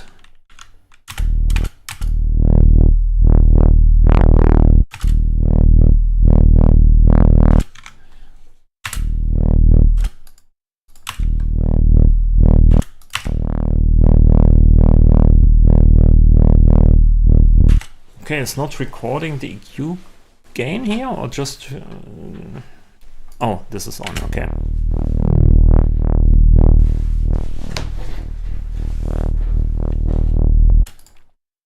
Yeah, and then we can increase, make clips out of that. And then can I just select everything? Can I select all the clips? No, I can only select one clip. Okay.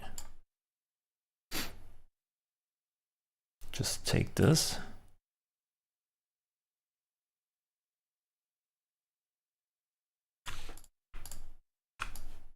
Put it in there.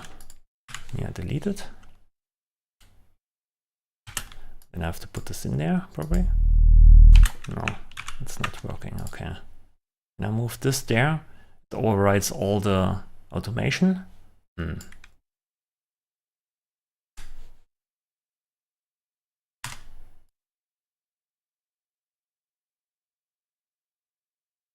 Okay.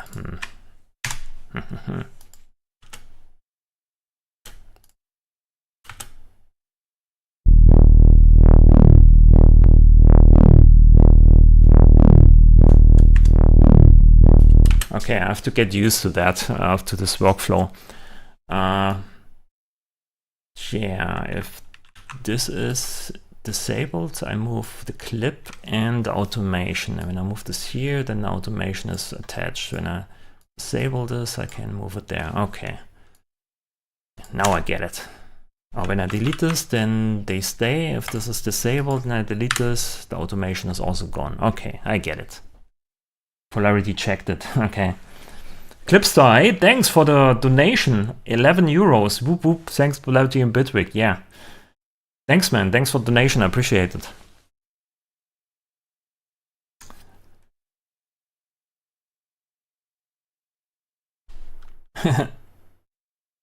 Like the video. Yeah, please like the video. It helps on YouTube for whatever reason.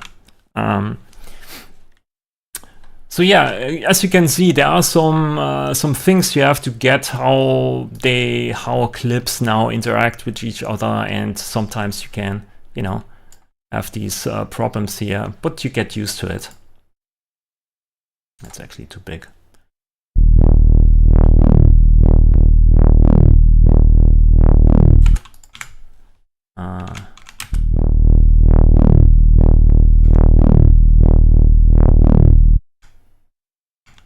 Can I edit only the automation here?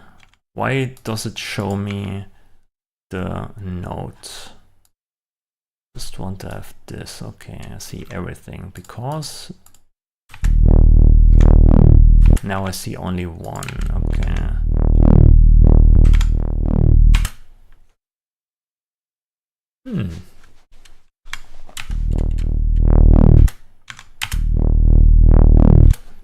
So this is the cutoff.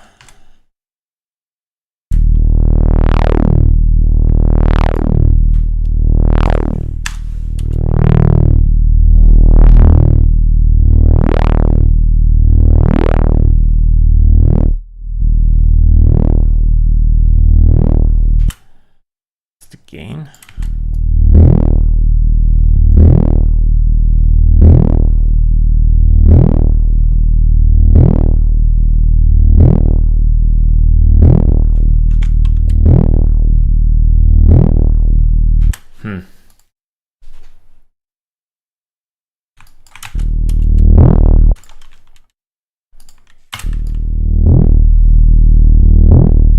Can I record automation into the clip launcher?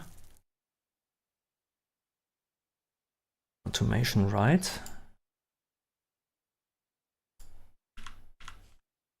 Control.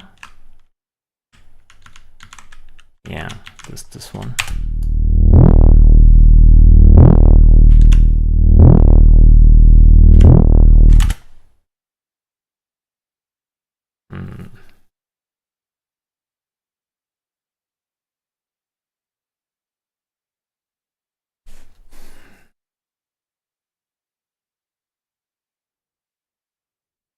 Can't record automation into the clip launcher, is this right? Or do I miss something? Automation right. Shouldn't this not be red? This is orange. Not sure.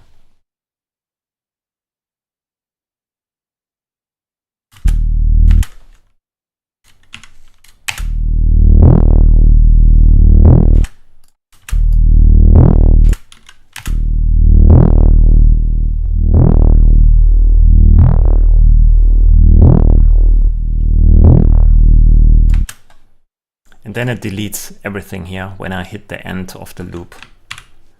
Okay, yeah, that's a problem.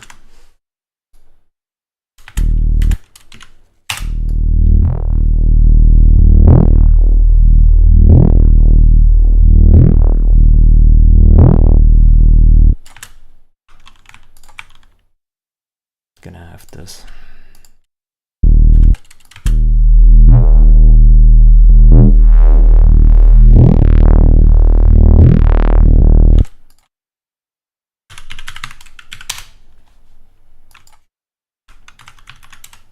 So I think this is a bug here with the loop recording.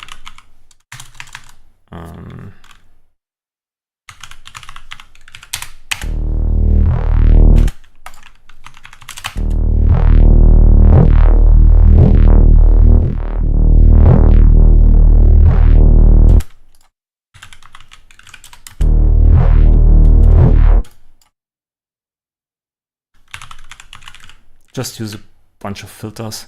Why is it actually showing me in the browser here the note filter? It's clearly an audio effect, so the filter doesn't work here.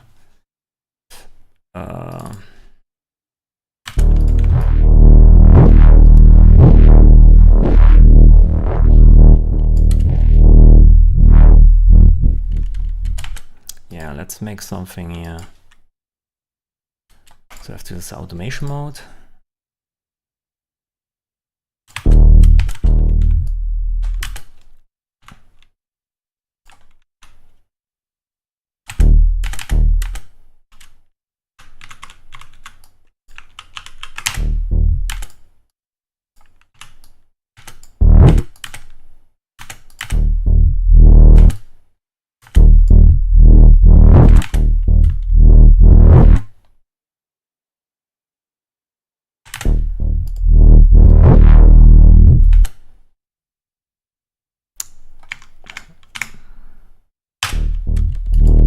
And here I need a pitch.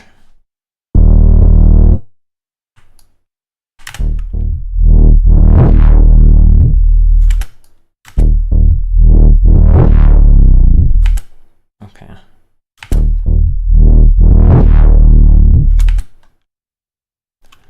Yeah, with this automation mode, and it also copies this or loops this. Okay.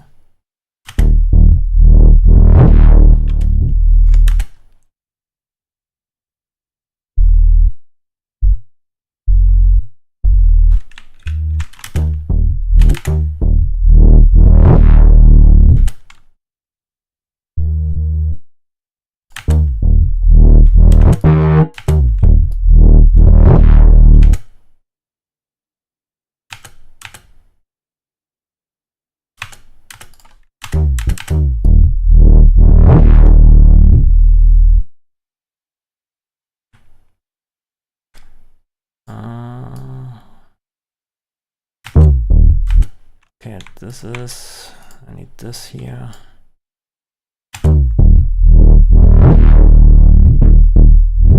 Why does it not loop here my, I want to have a loop here. I have to join this.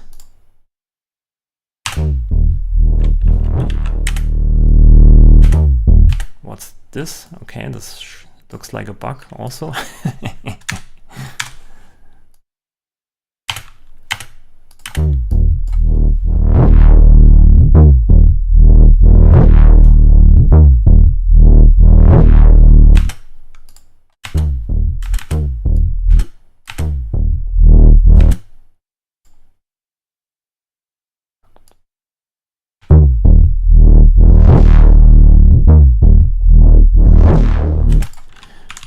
Tool.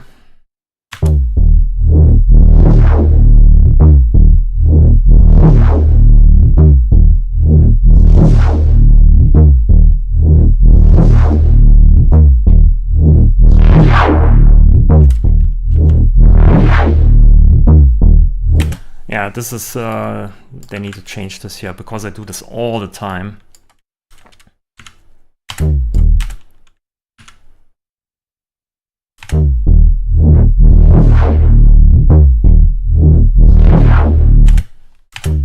And I need to stop the recording before I hit here the end of the loop.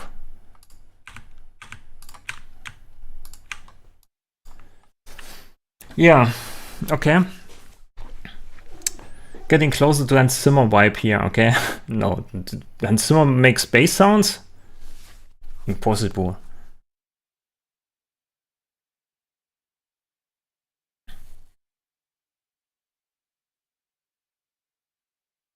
Automation mode is not for me. I don't like stacking personally. You mean this automation mode on top here? Yeah, it's also not my, I don't like it too much, to be honest. I liked how it was before because I can access the note clip and the automation.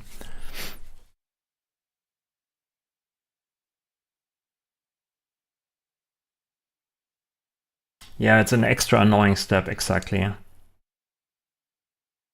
Is it possible to both have Bitwig 5 and Bitwig version 6 on the same PC? Yes, it is. You just you basically install it in a different directory.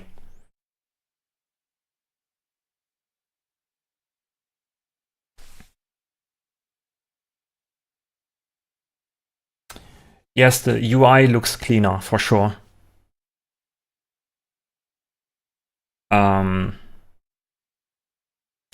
So yeah, for me the most, actually I can get my head around everything, but the automation mode, that's something I don't know.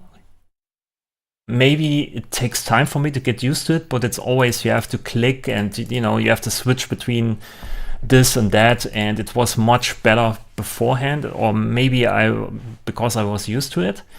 And another thing is creating a new clip opens up the node editor down here, because I never use the node editor down here. I always want to use the detail editor, and I have now basically an extra step where I have to double click here, or I need to switch the mode here, or use a shortcut to just go back to the device chain. I want to have the device chain always inside. That's what I want. And then I basically go in here with tab, and it did my stuff, go out, and it did something else. And that's how I was used to the workflow. So these are the two things that are basically annoying to me right now. And yeah, this is probably a bug with the recording here inside of the loop, that it gets, you know, that it deletes the automation.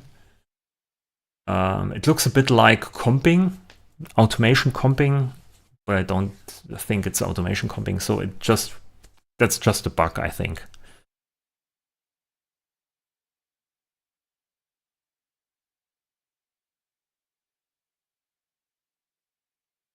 Do the website provide downloads of legacy versions? Yes, there's old versions page for downloading old versions.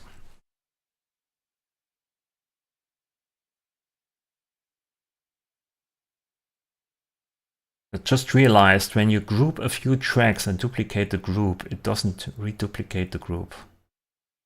When you group a few tracks and duplicate the group, okay. I put this in a group, and then you duplicate the group. Okay.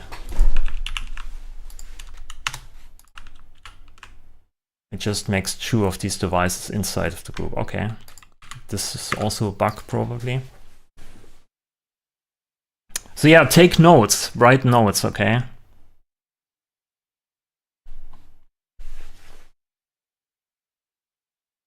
Autocorrect bug.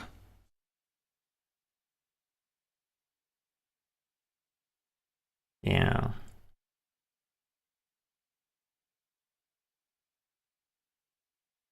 High polarity, can you please check if the device lane remembers its position when changing tracks, or doesn't it revert to beginning of the chain? Okay. When you go in here and go there and go back, then it's back in the beginning, yeah. So no, it doesn't remember its position inside of the scrolling view. It just resets to the beginning. Can I use automation clips to other tracks? You can just move automation from one lane to another. That's possible, for sure.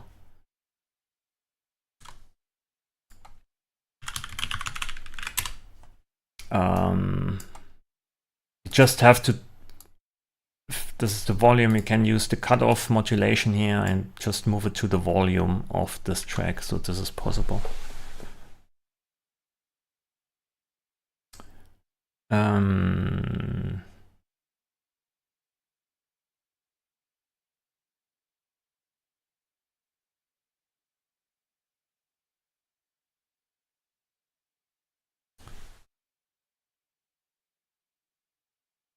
Just reading, let me read here the chat for how do you zoom in on the wave so that it looks bigger in Windows? Thanks. You mean in the arranger? Bounce?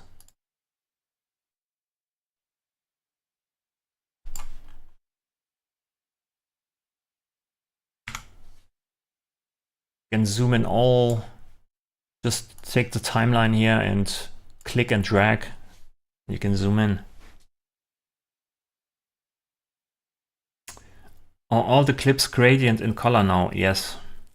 They basically, the gradient indicates inside of WAV files, the gradient shows you how loud something is. When something is quiet, it's much more gray. So there's small gradients to it.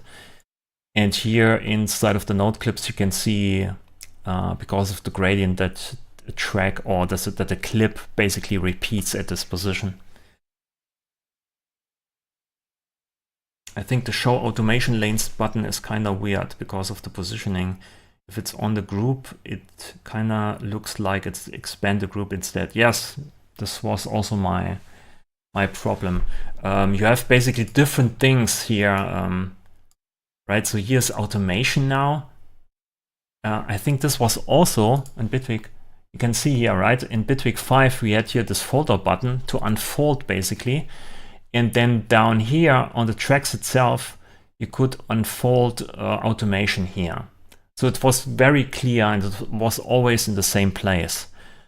And now it's here, right? So opening up the group, it's not here anymore, it's here.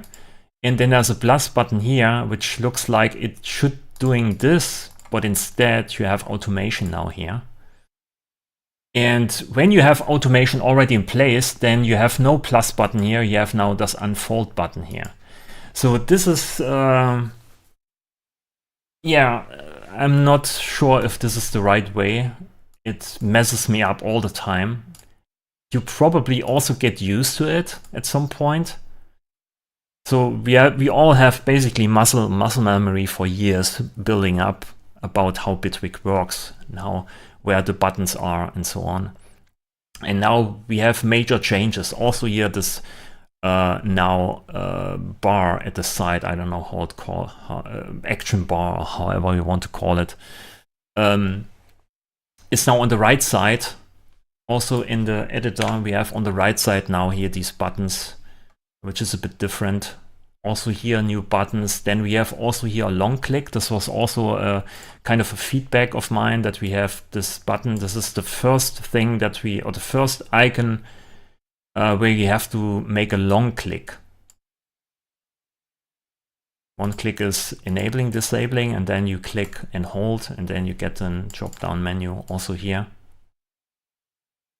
So there are some new interactions there with the interface. But this is something I get used to it probably pretty fast.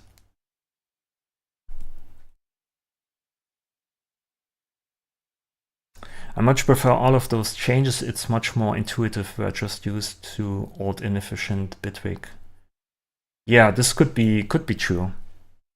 So it needs a bit of time. This is why we have beta, right? This is why we have demos, so we can try it out. Maybe we get used to it. And at some point, if you are using the new version, Bitwig 6, then you probably can't go back to Bitwig 5. Actually, I don't that much impressed with the new stuff. Could totally live without it. Yeah, if it's not in your scope, for me, actually, also here the global scale, I think it's totally fine to have this. I like how they implemented this also, and I probably also use this a lot, but I could live without it. So I do drum and bass. Drum and bass is chromatic, so I just use random notes all the time. So I don't really need a scale feature, but it's nice to have it. I mean, there are probably a lot of beginners that need this. And also for my ambient stuff, which is mostly diatonic, I have my minor scale down. And yeah. But it's nice to have. It's nice for others, right? So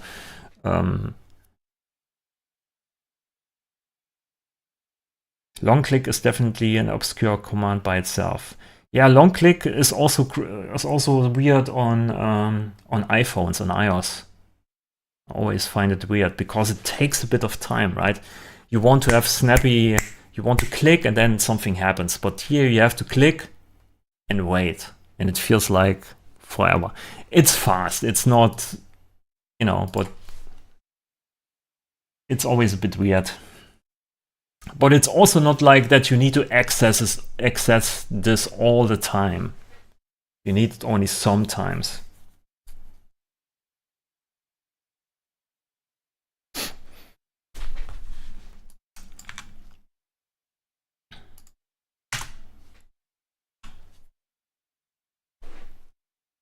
You could just right click instead of long click. Oh, let me see.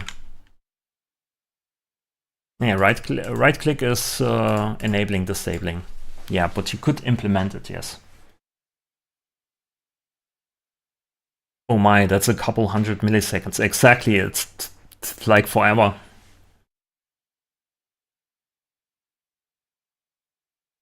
Scales are always a good feature to market to beginners. Exactly. So they are pretty safe. They just enable this and use whatever scale, and then they just paint in some random things, and it sounds great. It sounds okay.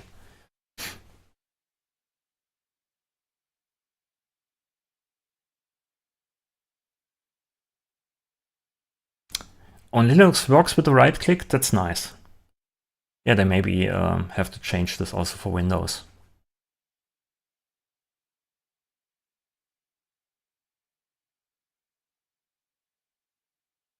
Hamburger menu to the right. It's itching me to know what's this hamburger menu looking button to the right of the edit mode. Hamburger button. Hamburger button. Edit mode? I don't see it. So the 3 lines, right?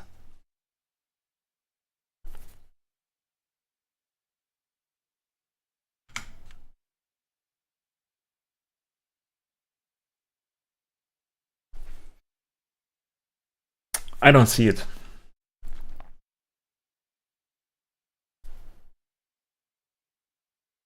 Bottom left.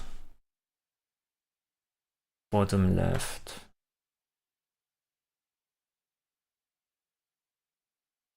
This one here? No, this is new.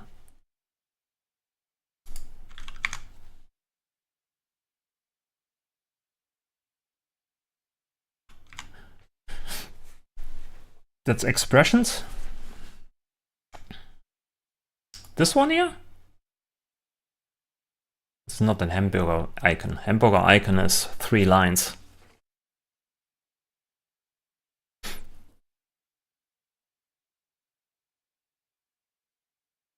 So I think, in my opinion, this is the biggest update yet to any version. There are so many small changes, and it changes a lot of things. The automation, how you work with clips, that you can make automation actually work exactly in the same way as note clips and audio clips. The global scale feature. So many things. And so many small things. If you look at the changelog, Maybe I can look at the changelog here. There's so many small little things. Can I log in? Hello? Changelog. Bam. What's new in Bitwig Studio 6.0 Beta 1? So there you have it. Alias clips, automation editing, key signature support. Editing improvements, I would say it's improving in a lot of places. In some places, you really need to get used to it, or maybe there needs to be some changes. Spray can tool is new. Step input tool, where you can, step with the MIDI keyboard, which is really great. Audition tool, maybe this needs a shortcut where you can quickly activate it. So you press a button, you have audition. If you release the key, it's not auditioning anymore. Maybe there is already something like this.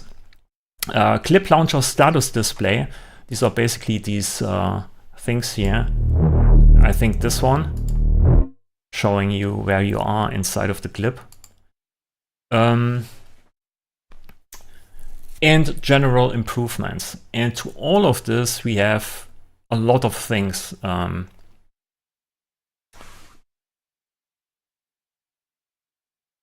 So many things. Clips that use the same pattern are alias clips marked with a little paper clip icon. This was already people found out from the teaser picture already. When capturing a launcher performance into the arranger, alias clips can be written to the arranger with the record to arranger as alias clips option in play menu's clip launcher section. This is what I showed you here. Record to arranger as alias clips. So you can really build loops inside of the clip launcher and then record to the arranger, but only the alias clips, which means you can then change all the clips in here and the complete project changes with that, right? If you just want to have one sequence different, change it here and all the other alias clips change in the project. So a pretty big change actually in how I probably work with Bitwig in the future. There's also a merge duplicate patterns for project function for linking duplicate clips on any node track, audio track, and automation lane. And this is really great for old projects. If you open up an old project and you have all the node clips, all the audio clips copied over the project, and what you can do then, I haven't found the button yet, but you can open up here the commander, and it's called merge duplicate patterns for project, and it takes all the clips and matches them basically into one original clip and alias clips, and then you can change just one clip and all the other clips change. So it's also big for older projects, and you don't need to do this for every track, for every small little clip. It's just one fun function for everything. Just dope. Automation clips. Oh yeah, here it says also opening previous projects and immediately taking advantage of alias clips. So old projects benefit from this. Working in your normal copy duplicate way, that's probably what I do, and then linking duplicate material afterward, right? You just clone and copy and make and then just do this feature and it makes alias clips from your original clips. And so on. Big. Yeah, automation clips makes all the automation on this, brings it to the same level as node clips and audio clips. Pretty big.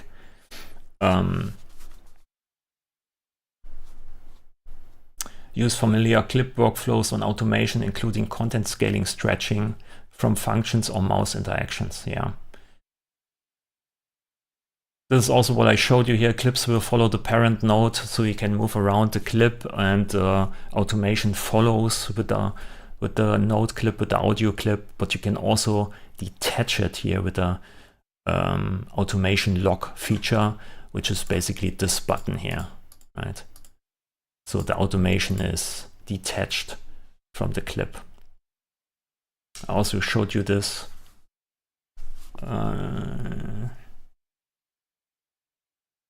Easily adjust node audio clips and automation loops to use different lengths. So polyrhythms not only for nodes in audio, now also for automations. So you can make like a 4-bar sequence and then a 3-bar long automation, and then you have polyrhythms with this. In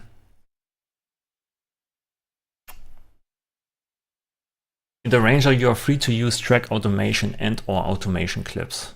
Okay, so it's basically just having automation without a clip surrounding it.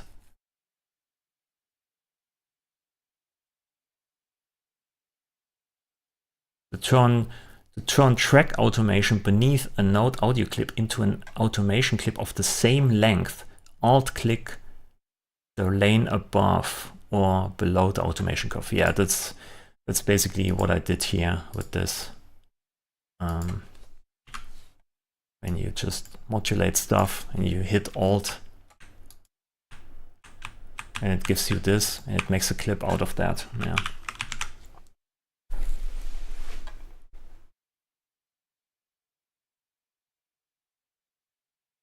To turn a time selection of track automation into an automation clip, use the time wrap as automation clip function, which is mapped like group, Control G. Okay, so you can use 3 or 2 time selection, say I only want to have this as a clip, and then you can use Control and G like grouping, or right click and say wrap as automation clip, and then you have only this part as a clip, as an automation clip. Nice.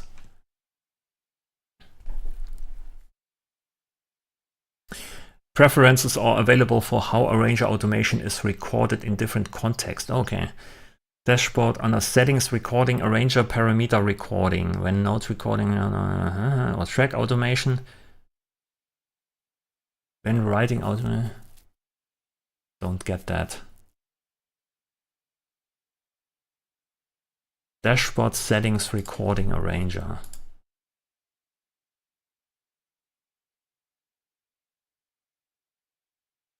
When note recording, create automation clips. When audio recording, create automation clip. Okay, so I can define when I record something, how the automation is displayed as just normal track automation or a clip. Okay, nice.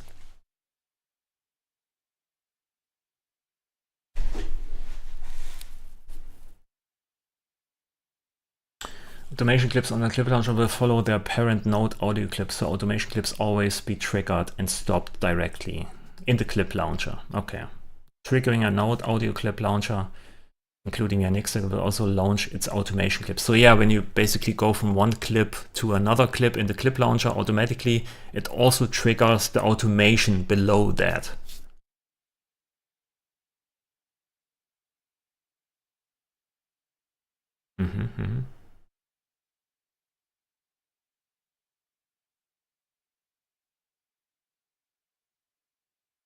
Automation clips can be saved to your library. So you can make curves and just reuse it. And just put it on the automation lane that you want to automate. Nice. Not that like I need it, but it's cool to have. Clicking plus in an empty automation clip slot loads the visual curve browser, offering automation clips and BB curve files. Oh, we can have an empty automation clip. How do I create an automation clip, an empty one? Probably this one here, like this.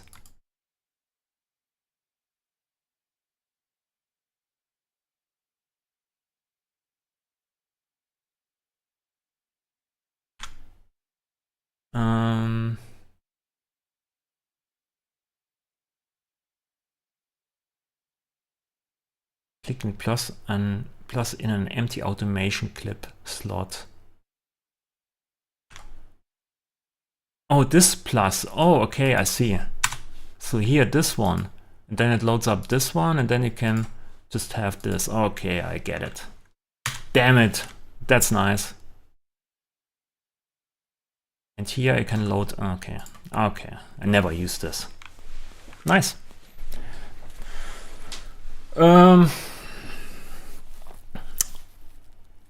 Dragging an automation clip from the current project into a device modulator panel loads the shape into the segments. I showed this. Alt drag loads the shape into a curves LFO. Okay. When there is no thing here, right? So I can use this and I drag it in and it becomes a segment. When I hold down Alt, it's a curve modulator. Okay. Easy. That's what I like. The same is true for dragging an automation clip from the current project into the grid device grid editor, loading the shape into a segments. Okay, so when I have here polygrid, but I need to have this. Okay, makes the segments out of it. Nice. And this one is basically also segments. When I hold down Alt, it's curves. Nice. Clip launcher is where it starts, where it all starts. Yeah, looks like it.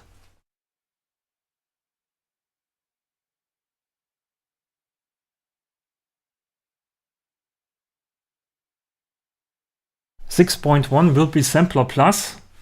Okay.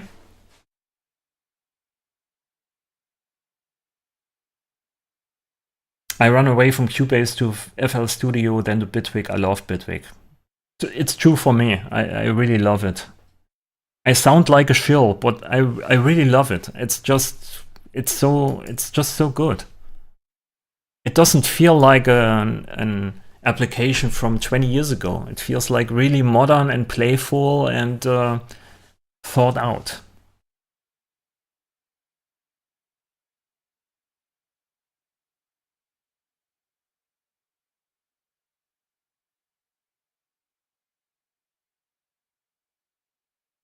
You can't put this in here?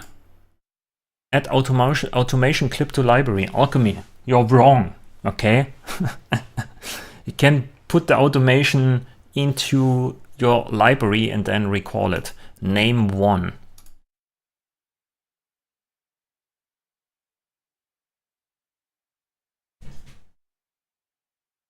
There is no. Yeah, this is how an automation looks like, so you can drag it in. Easy. Oh, weird, it didn't let me do that in my version. Yeah, you have to use the new version. The beta version. Yeah, they change a lot. They make a lot of progress. They are heavily working on that. So I guess there will be quite some changes still in the beta over the course of the beta.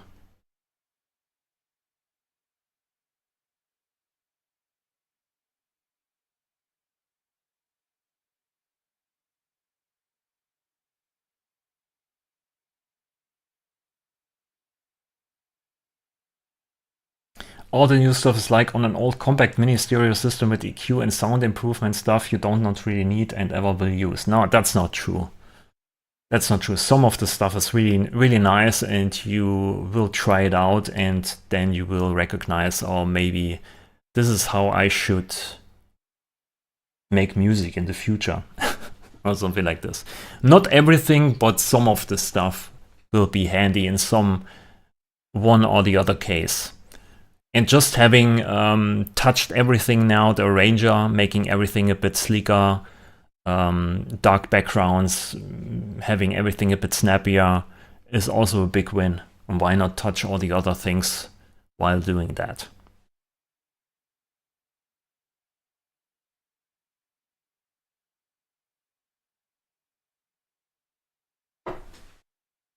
Can you expand drum machine tracks in the arranger view? No, I don't think so.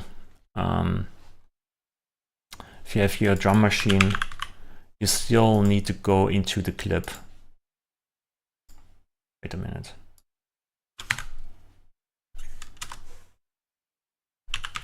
Drum machine, hello.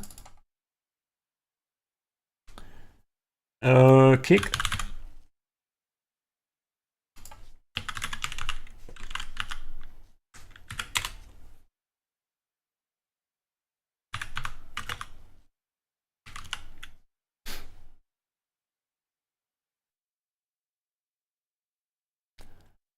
This is not my thing here.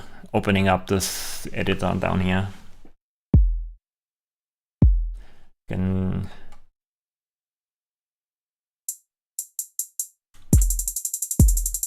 hey, trap. Nah, that's not my snare here.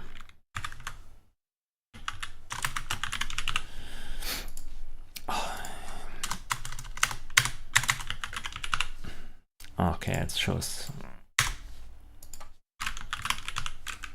It's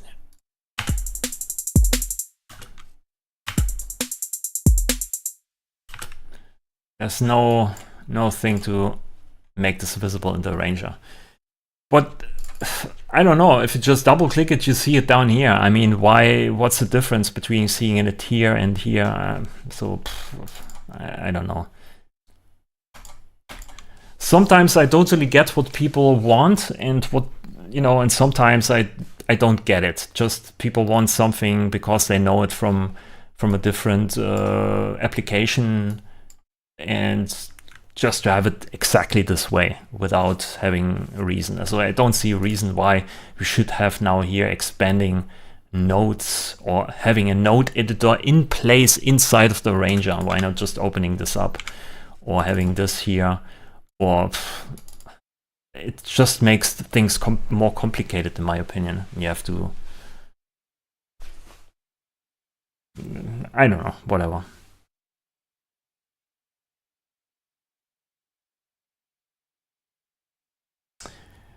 Everybody wants a Frankenstein of all DAWs. Yeah, that's true. It's also something we talked about yesterday in yesterday's stream.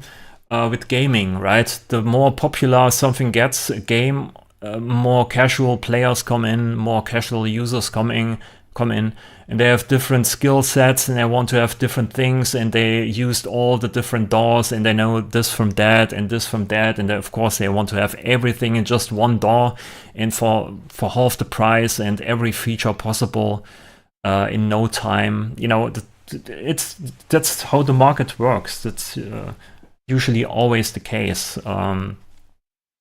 But for me, I know how it works.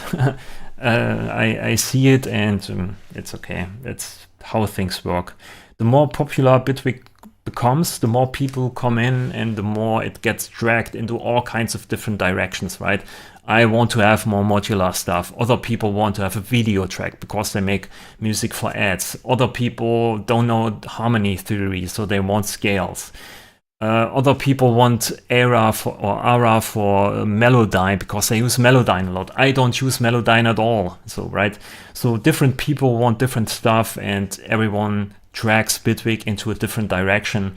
And Bitwig has to implement this, or it goes down, nobody wants to buy it, or, you know, stuff like this. It's basically the internet. Every possible comment you can think of is written down somewhere under some post. Man, I'm having a blast here. These new automation clips are amazing for making 90s hip-hop jungle. Lol. Exactly. I'm not moving to Bitwig 6. That's okay. That's perfectly fine.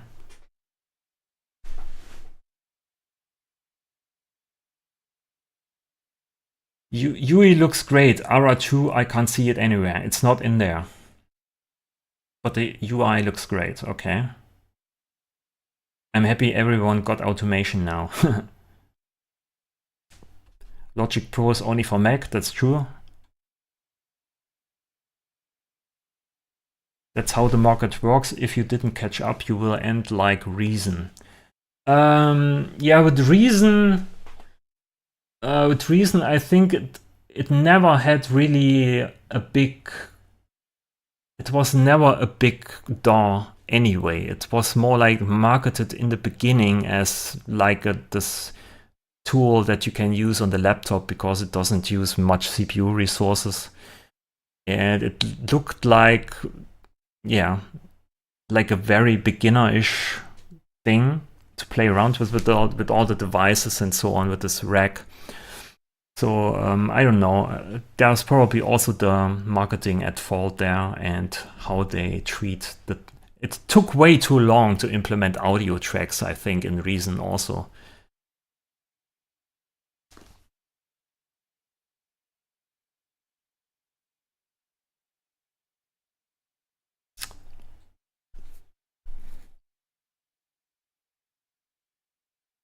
Can you explain me what you mean about the clip editor opening at the bottom? In Bitwig 5 is the same for me. When I double click a clip, it opens the editor at the bottom. Yes, that's true. If you double click this here, it opens up. This is completely fine. But now in Bitwig 6, when you create a new clip here by double clicking, it opens up the clip automatically down here in the editor. This was not the case in Bitwig 5. At least for me. Maybe there's an option to switch this off. But for me, I always want to see basically the device chain down here without having an editor there. Also, when you use here the spray paint, and you make this, it opens up the editor automatically, which is a bit annoying for me. It's not a big thing, it's just it will probably change, or maybe there will be an option, hopefully. Because I never use this editor down here, I always go into this editor mode, right, with tab. So I made this change at some point a few years ago. Some people recommended this, and I made the change, and now I'm so used to it by going in here, making edits, go out, go in here, go there, right? And when I'm editing notes, I want to change also at the same time my instruments or my chain, right?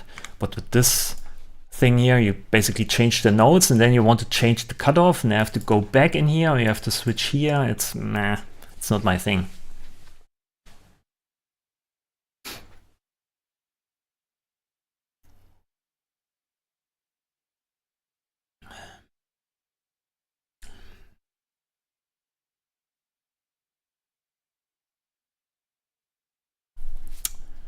I think Reason just re-specialized into what it was good for to begin with. Yeah, kind of.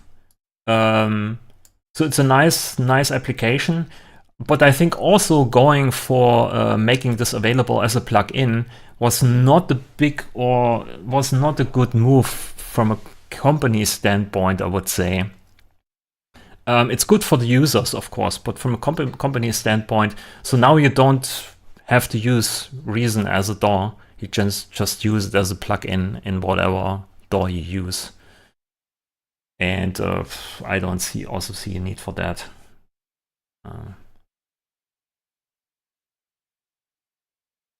But I also had to learn this in the recent years or the recent decades that a lot of people actually really want to use multiple DAWs for some reason.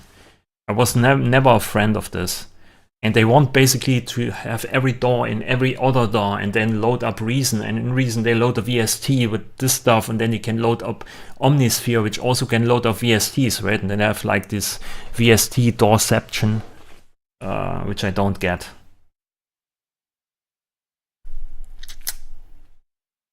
It's one more click every clip you add. Yes, exactly. That's a bit annoying. Currently, I really like how the Bitwig team is handling the requests and still doing it in the Bitwig way. With every update, I see how Bitwig is turning from a child into a capable but playful adult. Nicely worded. Nicely said.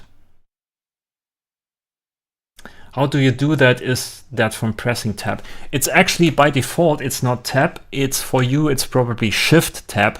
And I changed this to tab only. Settings, shortcuts, tab.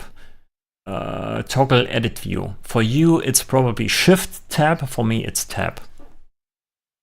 And it's really nice also for videos. So most of the things I change or how I use Bitwig is mostly because I do YouTube videos or because I do streams. Because I want to have everything on one screen and show you also the full thing, right? The full edit, what I do. So for me, having here actually this blown up, increased GUI scale and having everything on one screen and having this detail editor here is mostly only because I do streams and YouTube videos. If I didn't do this, if I just was a normal producer, I would have probably had the scale way down. So this is how I had it in the beginning, and I did YouTube videos, and then people said, I watch it on my smartphone, I can't see anything. Okay, so I had to blow it up. And then when I blow it up and I do streams like this, and people say, oh, you're actually blind, right? Why do you have it like this big? And then I say, I'm actually a grandpa.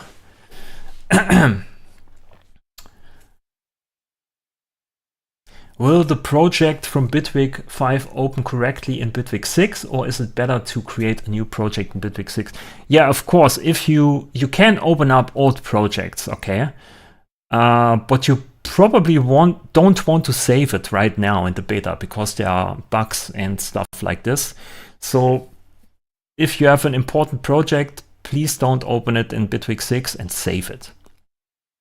But they made some changes. Let me see, it's way down here somewhere. There is a new way they save versions. Let me see.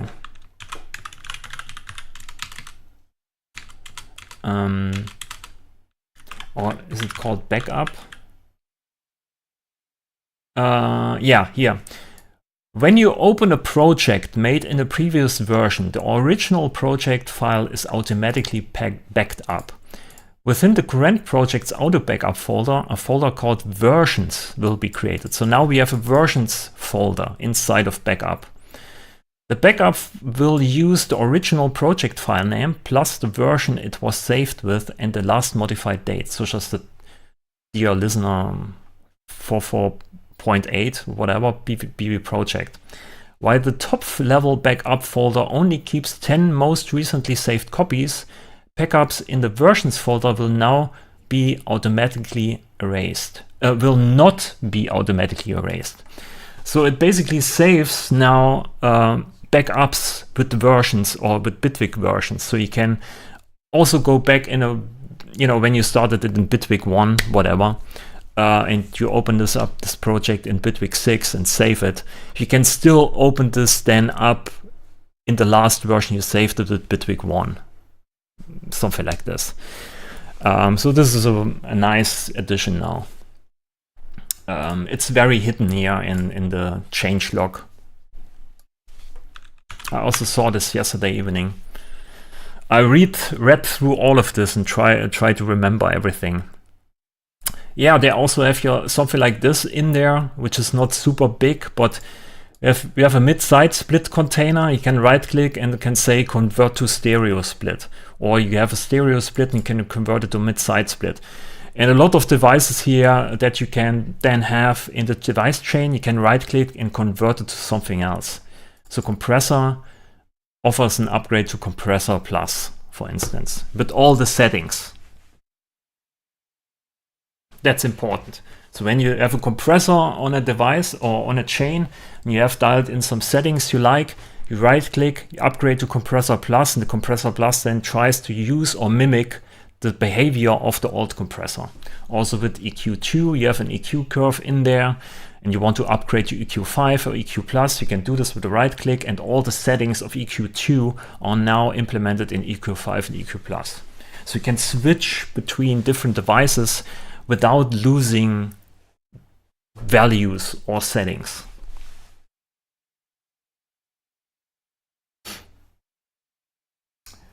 And in my opinion, that's nice to have.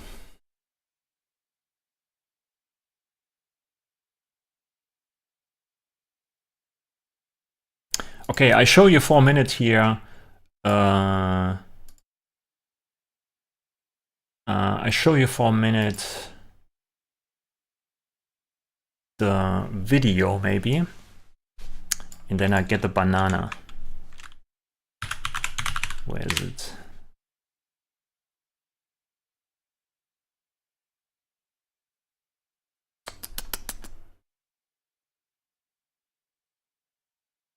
Bitwig 6 on another level.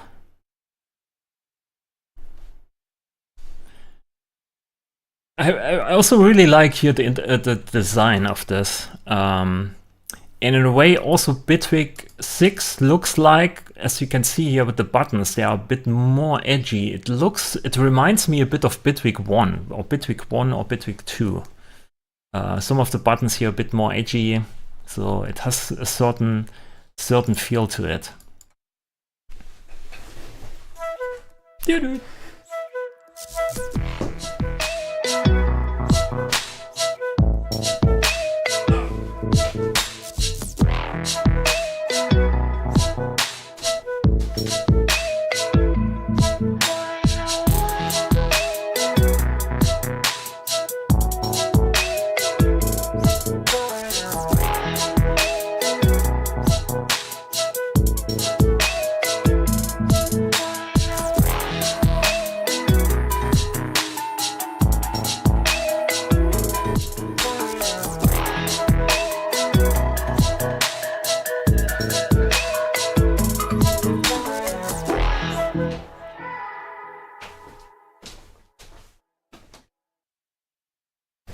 Bitwig Studio 6. Is it possible to move the browser on the left? Let me see. Is it possible to move the browser on the left, like stacked with it?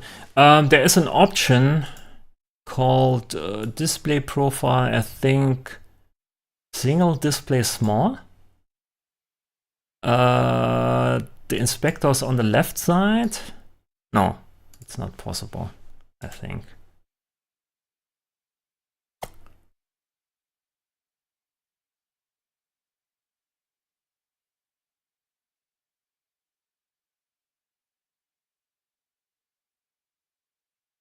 The music they used is so not hype. Yeah, it's playful.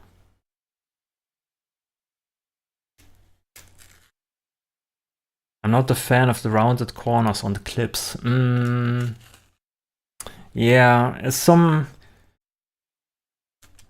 I think this was also kind of a small feedback of mine that some of the things don't match up in a way. I'm not sure what it was. By the way, never eat a banana on stream. This can lead to strange memes. But I do it anyway.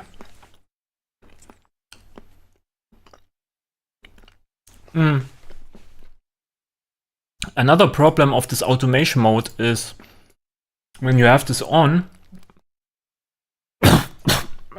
when you have automation mode on, like this, you can see soloing, mute, and record is basically hidden. You can't solo, you have to switch back, solo, switch back. I don't feel it.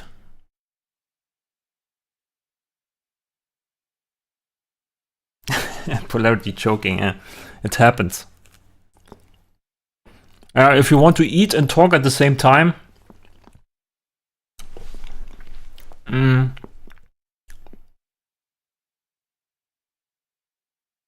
they had chopped corners which people didn't like, but this roundness is subtle enough, in my opinion. Yeah.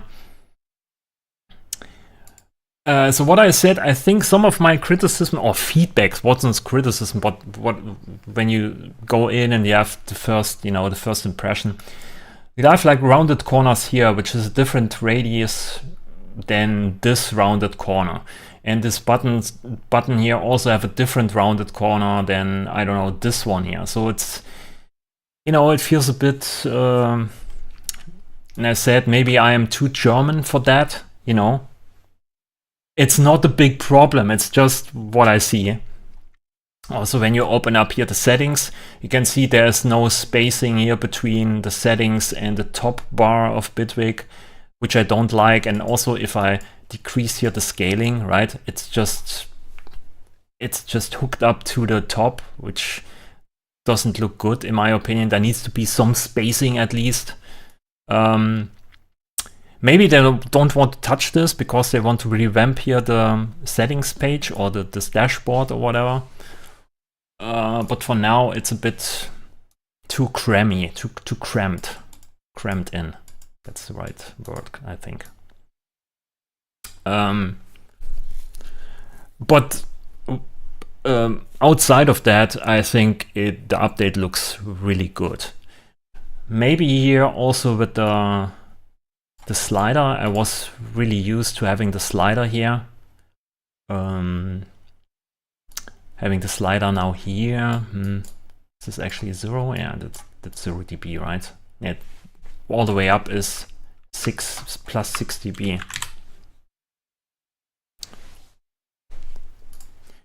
So yeah, it's a bit all over the place sometimes, but it's not that bad. It's just, you know, some small things that I can see here and there.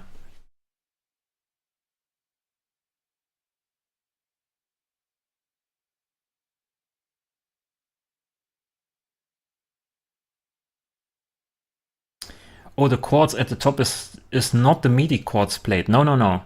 It's a chosen key by the user. Yeah, it's basically defining the scale of the project. You can also change this by using automation here on top, right? So you can have multiple scales, scale changes in here. You can say here we play basically in E flat minor, and then you can change the thing here, and everything inside of Bitwig changes with that. So inside of the note clip we have then this kind of overlay that you can enable here with this button. You can also change here the snap to key piano pattern, how it looks like, if you like to have here these small little bluish lines instead of having this. So also devices using this kind of global scale. So it's basically a project, a project scale feature. Missed opportunity to have scale degree note clips instead of absolute pitches immer. What do you mean with scale degree note clips? The gradient thing looks kind of weird. Yeah, you have to get used to it. Maybe use it a bit more and then you get used to it. It's just, you know, you're used to the old look and they changed a lot of things. So you need a bit of time to adapt, for sure, before you have your opinion. Just take some time with it, use it, and write down what you think, what you feel, and then maybe send it over to Bitwig.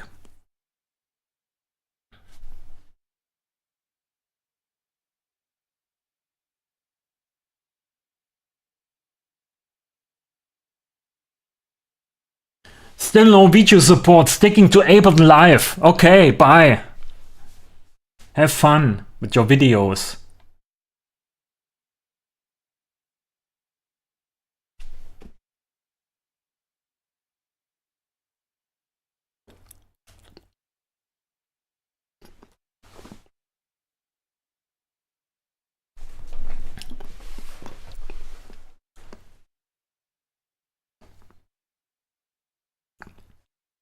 Polarity is back.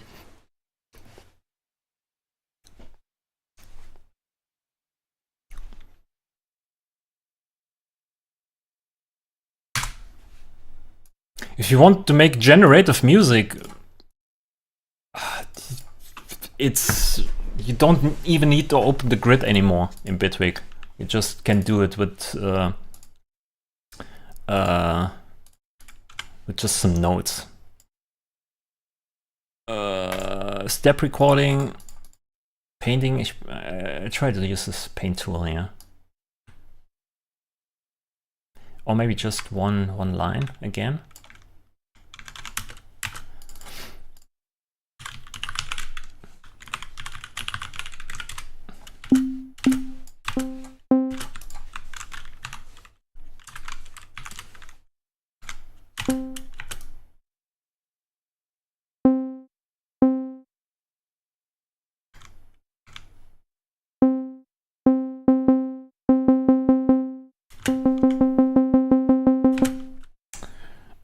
Randomize.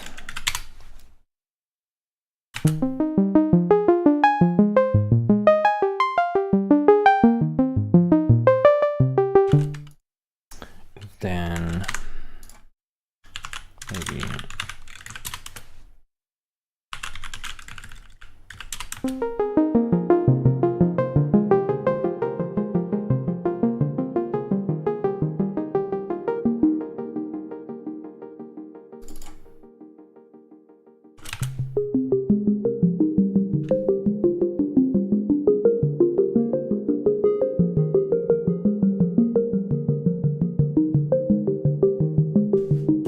oh yeah, that's also the note echo. Every time I want to do some music, I have a new brain fart.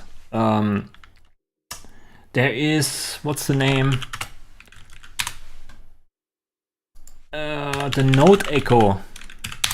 Also in the note echo, we have here this pitch option, right? So you can say every time an echo is appearing, pitch up 3 semitones. 5 repetitions. And then you play a note. And it goes up in the scale. If this is disabled, this is semitones. But with this,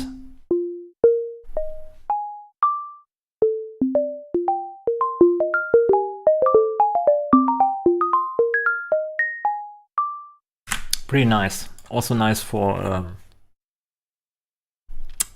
yeah, generative music. What's that? Randomization for delayed time randomization.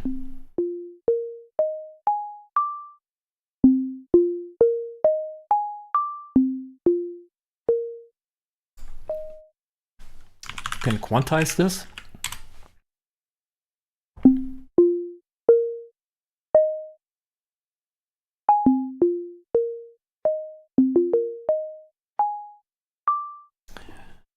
So Note Echo also has this global key feature. So everywhere there's pitch involved, you have now this button, kind of, which is really nice to have.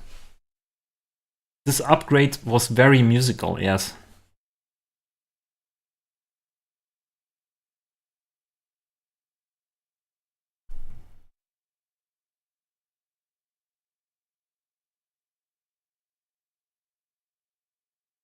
Is the randomize keeping it in key now to C minor now in Bitwig 6? Yes, exactly. By the way, there's also a new key filter here. I think I showed it already. It looks like this. There's still the old key filter available. Let's probably have to legacy content. Yeah. Key filter. This is the old one. You can see it's a graveyard now. RIP. Rest in peace key filter. This is the old one. So the new one looks like this, and you can use, of course, the global scale if you use this button here, or use a local difference scale. It looks like you can click this, but it's not possible. I would wish they did this here so you can have a custom scale, but whatever.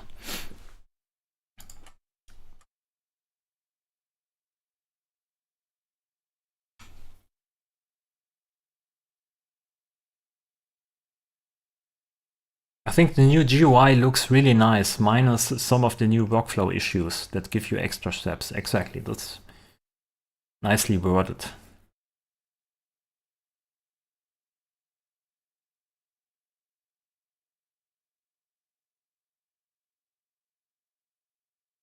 I kinda don't feel a need to defend Bitwig because it sort of speaks for itself.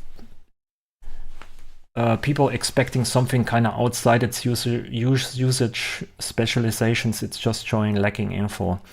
Yeah, the problem is that what I said earlier. A lot of people coming in from different doors. They have different expectations. They have different workflows, different goals, and they like Bitwig for a certain type of reason. And then they think, oh, when there just would be some kind of video track, I could do everything just in Bitwig. It would be so nice. And someone else come, if Bitwig just had error, I could just use Ableton. Or just use Melodyne with Bitwig, and it would be so great, right?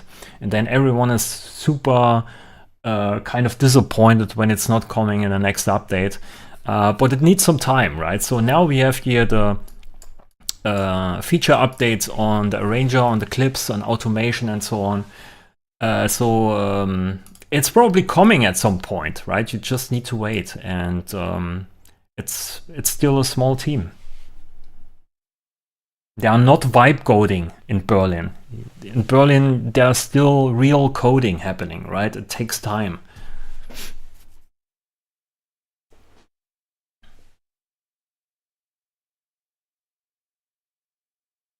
This update is pretty amazing from what I'm seeing. Yes, I would say so.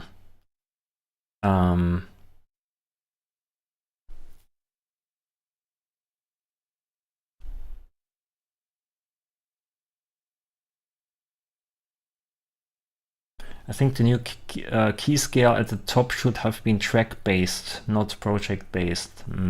I don't know.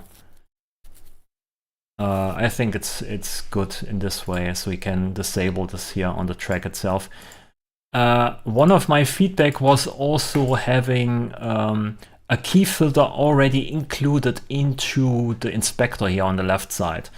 So you can actually record the right notes to the note clip. At the moment, you basically can play wrong keys, out of scale keys on the keyboard, and then you record the wrong keys in the note clip. But then you have to put the key filter on there to correct these out of scale notes to the scale. And I wished we had something that you can actually correct the notes before you record it to the piano roll. This would be nice to have. So maybe here's something before you have the input. I did a script for this, and it works with a controller script, but it would be nice to have this included here into the inspector.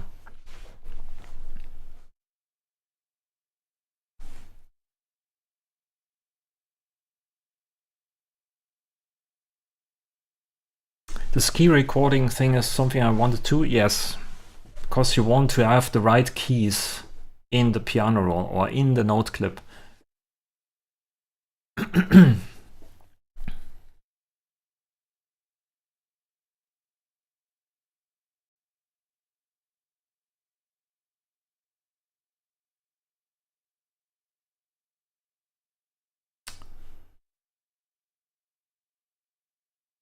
Now you want the specific stuff.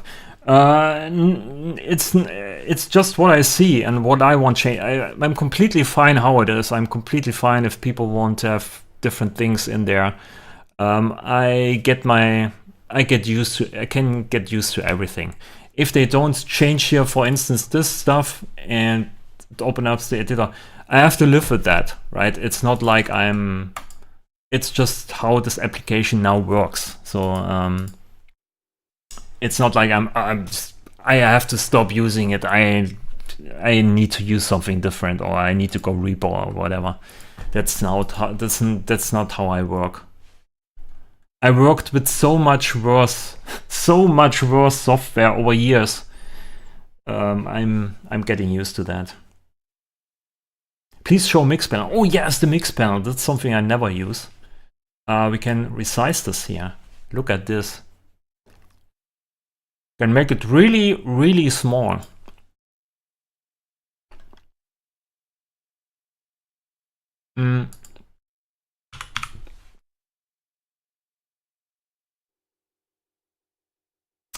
Yeah, you can also see the EQ curve in here.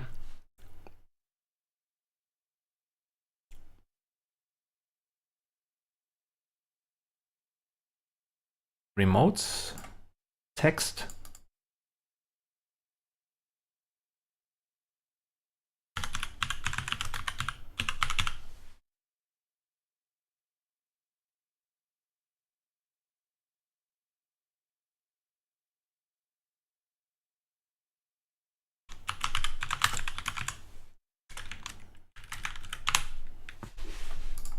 Cool. Can make comments also. I mean, this was in before, but I never used it. So yeah, I think the biggest change here is that you can make it really small.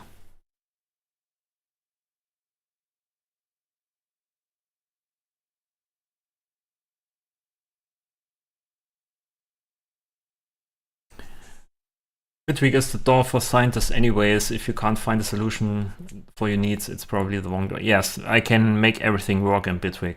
I can find my way around it.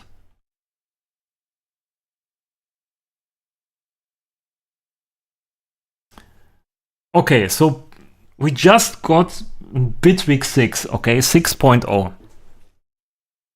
People already waiting for 6.1, okay? Mark, Telesha, I see you.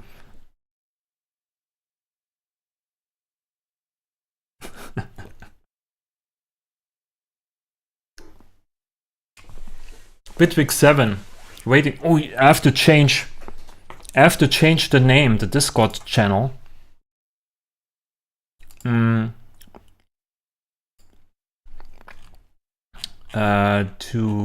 Bitwig 7.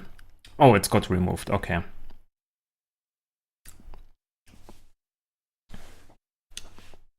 We have to wait for Bitwig 7. Man, I really love this update, to be honest. It's really dope. It's probably also interesting for me because I don't need to see all the comments bitching about scale highlighting all the time, okay? I see this in the comments every time I make a video. I have like feature requests in the comments. Or if I show a trick, right? A trick how we can make notes in Bitwig. Yeah, we need scale highlighting. And finally, these comments are gone. Okay, this is why I'm the most thing I'm happy about.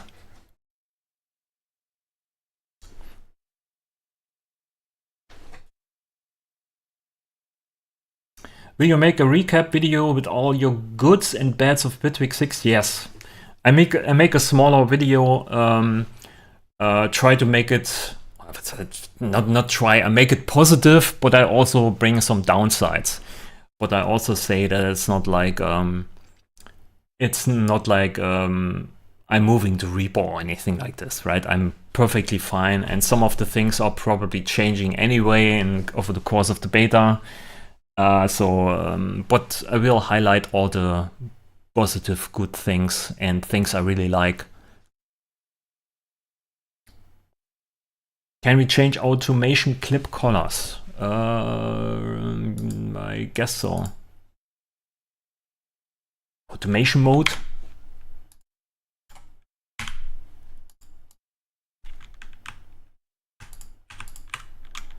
Then we have different color, yeah. Nobody moves to Reaper. Every time you hear something like this, I'm moving to Reaper. It's not gonna happen. They open Reaper and then they create two audio clips, and then they close Reaper down and then they use Bitwig again. Trust me. Nobody uses Reaper for making music. That's just a door for mixing stuff or mastering stuff, but nobody...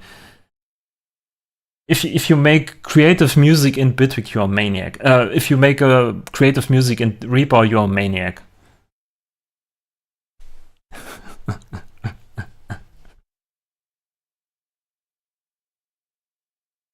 And I know this because I did this before, not with Bitwig or with other things, where I was like, oh damn, I have to use something different. Then you try to use something different, then nope, nope, nope, nope. I'm going back. It's so hard to switch applications, trust me. If you have, once you have the habits down and the muscle memories, it's very hard.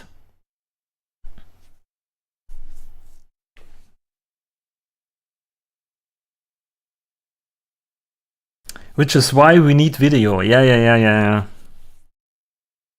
I mean, I talked to some of the developers a while ago, and also with video, and someone said, yeah, we already have for conversion wave to MP3 and so on, we have already FFmpeg included. So it also doesn't need to be very special. Just have a video track that synchronizes with the music. It doesn't need to be complicated edit features or anything like this.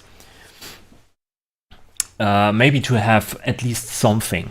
I know a lot of people use some external solutions with MPC, time synchronization and so on. I know it never works really, really great. I also have some friends doing music for ads, and they just use external solutions, and it never works really great. Just so you can drag in a video and it kind of synchronizes. But there's also a problem with video. You have to have certain formats, right? So you can actually have time frame between frames, right? So sometimes you have multiple 30 frames per second, and then you have, I don't know, 85 BPM, and then you put it here on the second bar, and this is then in the video between 2 frames or something like this. So there are some things you have to so there are some problems you have to solve. That's what I want to say. So it's not super easy.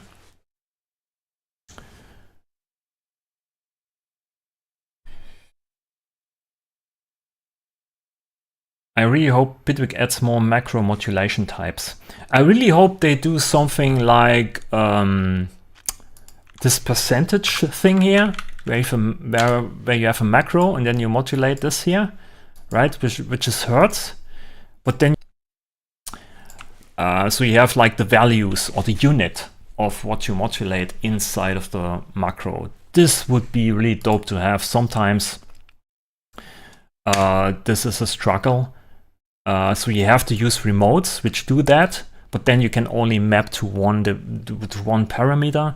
So having units for automations, not automations, modulations would be nice to have. And also something like here, when you modulate this stuff, right, and you dial in something like this, and then the position of this cutoff is basically here. And just give me an option where I can right click and say, change this static frequency to this modulation position, right? So I can adapt basically, or say set modulation value or anything like this. Because sometimes I randomize these synthesizers here, and I have random values on multiple knobs, and then I like how it sounds, and I want to make it static. I want to make it, save it as a preset. And then it would be nice to have an option and say, make all modulated dynamic values static to real values. This would be so nice to have. Also, what I asked for 20 years, also make it possible to map modulations to this dice button here, or the chain has here this level feature, right? You can click it and then it analyzes the audio signal for loudness. So maybe make it possible so you can modulate it with a button, which is not possible, right? You can modulate this here. It's also not possible to get this with a remote control. This would be nice to have, because sometimes I have multiple chains of these and I want to analyze multiple things at once, and then I want need to use a button and it's not possible. So some things are not possible, but they should be possible in my opinion. So these are basically my things I know from the top of my head.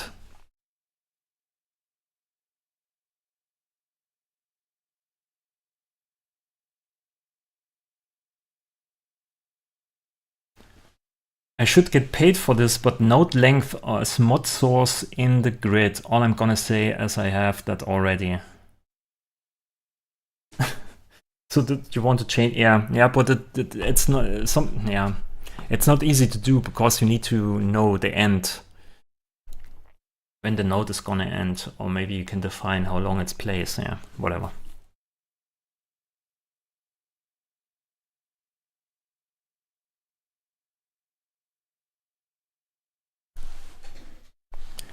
The more drum lanes that are at play, the smaller the nodes will be, yes. If you have a drum computer, drum synth, it gets smaller and smaller. If you have just two, it's very big. Actually, let's show it up again. Drum machine. It's very small here, right? But if you have there maybe a kick drum, kick in there. Is it actually changing when I change this? Yeah, we have three big things here.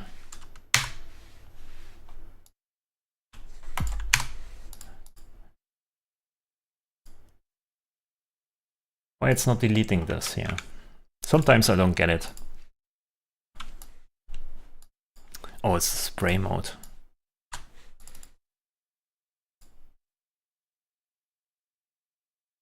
Oh, because this is, yeah, okay. Yeah, it's scaled basically.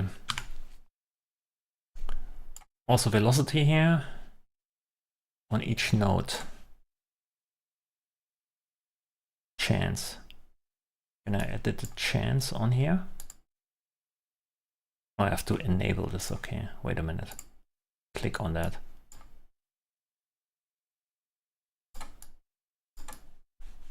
I should be able to change this, right? Velocity. Yeah, this is probably also a bug here, that you can't change this. The node editor, it probably works.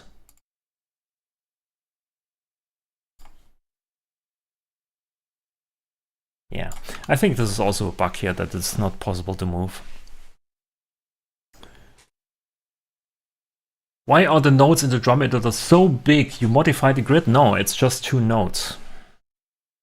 When you add more nodes,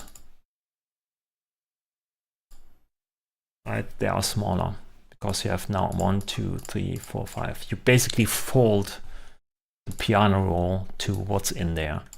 If you have only two nodes in there, you have only two things in here in the V8 kick because it's on a different node.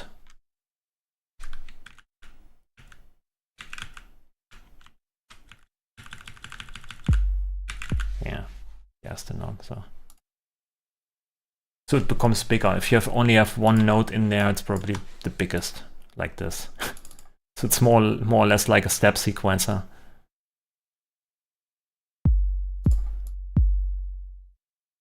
If you like that.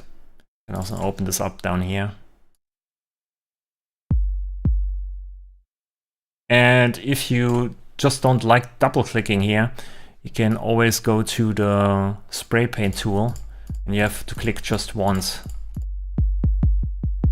Up and down is velocity. Or just draw this.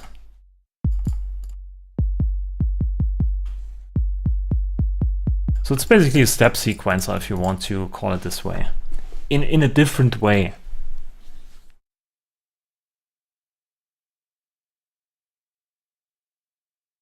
I feel ridiculous for it, but I love that folded drum view. Yeah, why not? I mean, it's a great view. And it looks like a step sequencer, just like I said. A lot of people actually wanted a step sequencer, no? but probably in a different way, like it is in what's the name, Logic.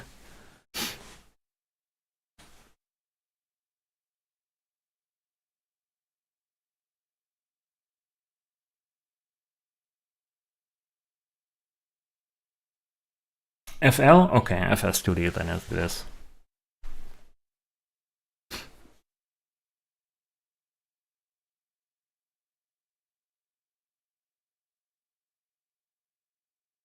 Yeah, it's also great that you can change here the grid, right? That you have options there. Dark grid if you prefer black grids. If you ask me, I want a bright. I want to have the white background back. Okay, but I'm okay with it. It's not bad.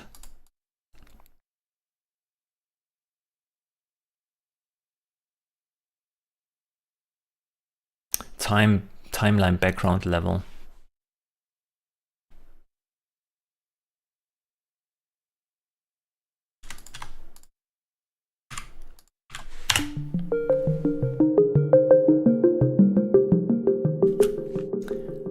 This is randomize.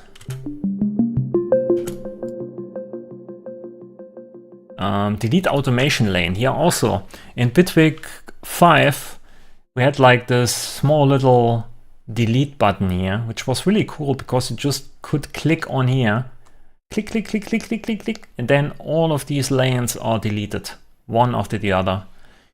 Not so here in Bitwig 6. There's no cross delete button. You have to now right click and say delete automation lane to make it move away. Don't know why.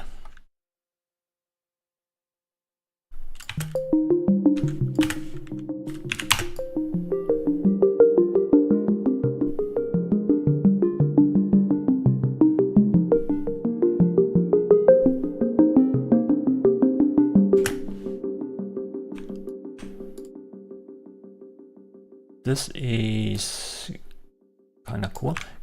Is there a way to actually scrub this here? No, probably not possible.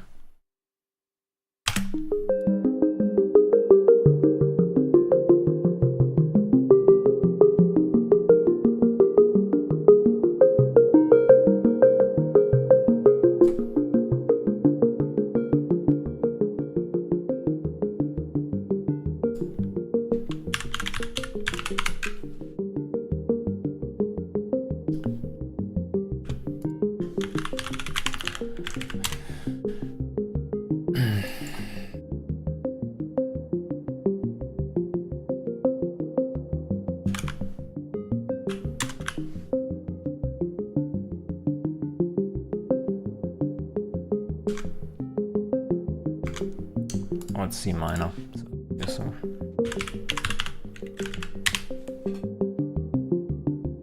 Has to be down.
What's the name? Humanize?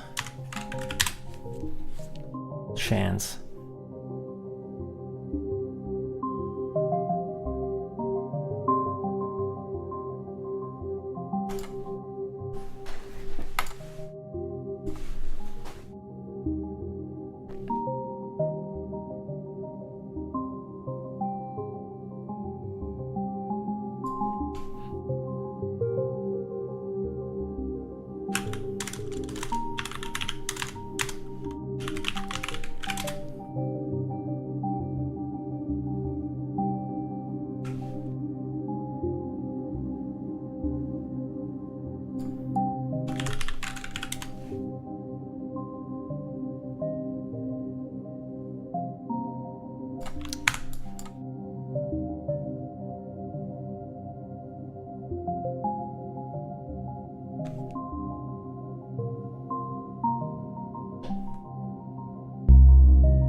let's record this here.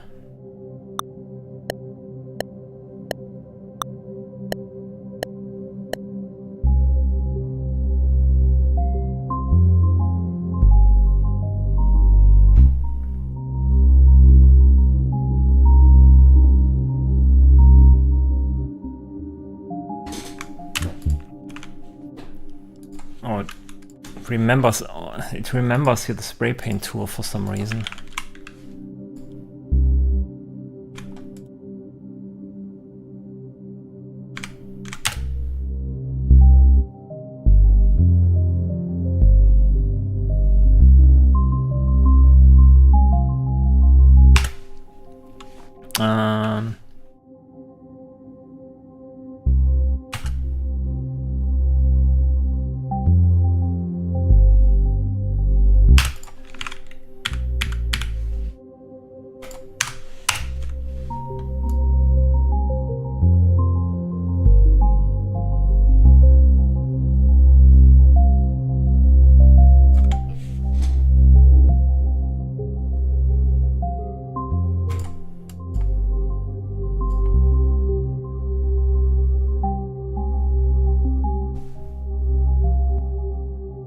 So automation is activated for all tracks now by default, or is it for the selected track? No, it's all tracks.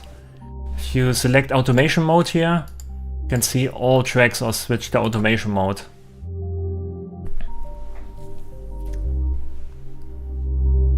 So basically in automation mode you can only edit automations. You can't change the note clips, you can't change the audio clips, you can't move anything around, you can't solo, you can't mute.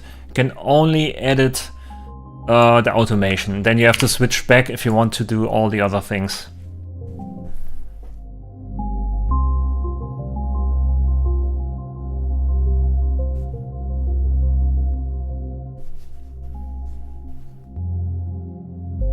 Are groups still the same?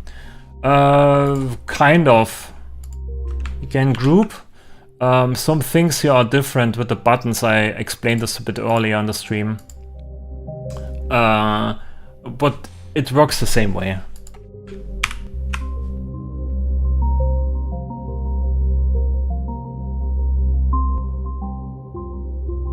Is there a button for automation mode? Yeah, it's this button here at the top. This here. You can also just use the key for A or A automation. So both ways.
pocket for here, 8 here.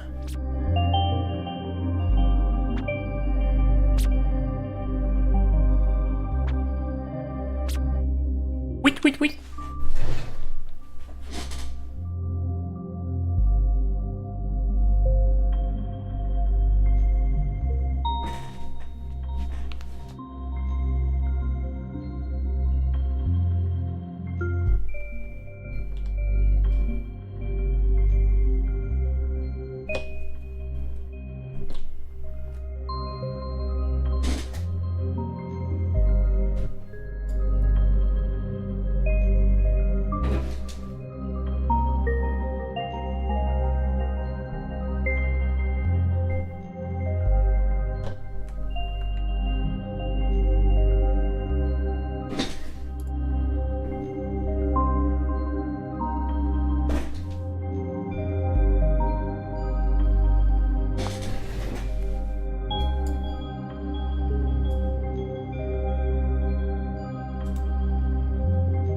Is it this? Yeah.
Steel pants.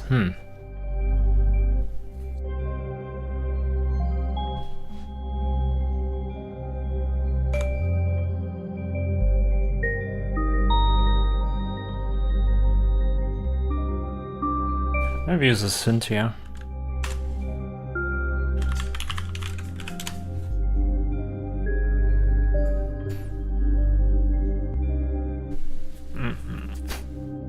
Pulse.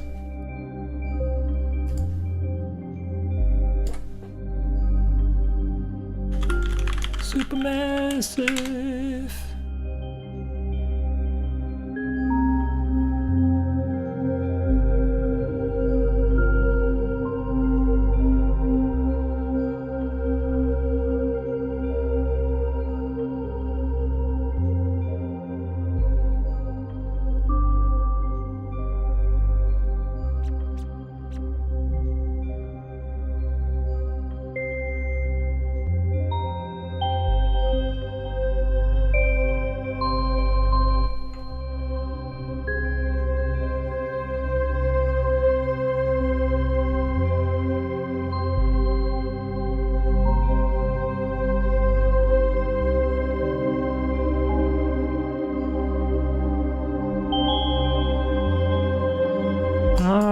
Maybe you make this a bit longer.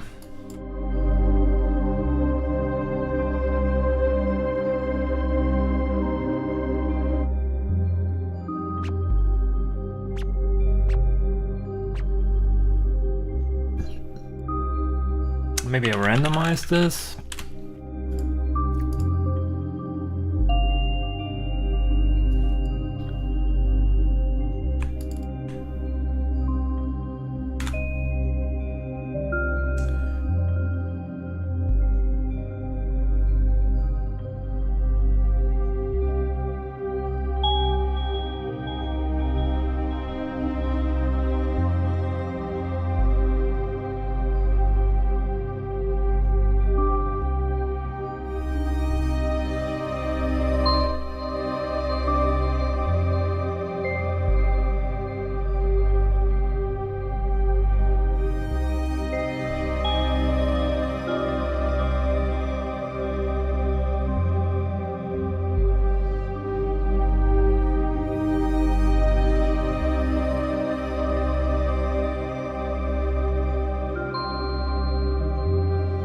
let's record it.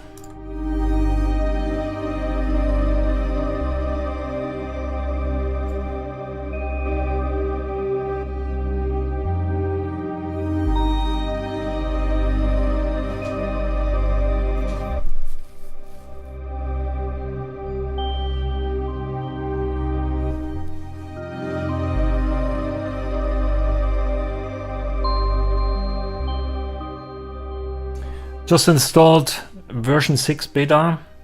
The new UI is really cool. Nice. So it looks like most people are actually happy so far, right? So it's what they expected. I saw at least having note clips, a lot of people requested this. Also the note highlighting or the scale feature was a big point for many people. They completely revamped the automation with clips, automation clips. So yeah, I think it's a great update.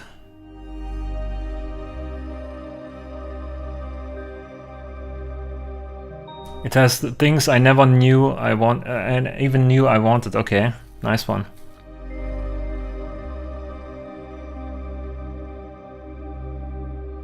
Yeah, it gives you everything you need basically, but also in a kind of a Bitwig way with the modularity.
Why is it not looping here? Looping is on.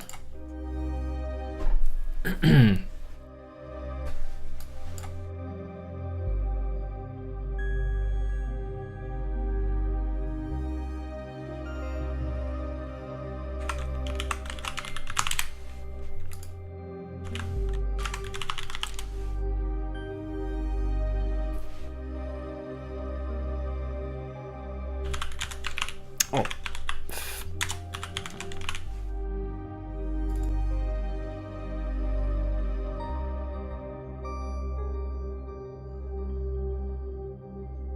So how do I record now automation into the clip launcher? Is it possible?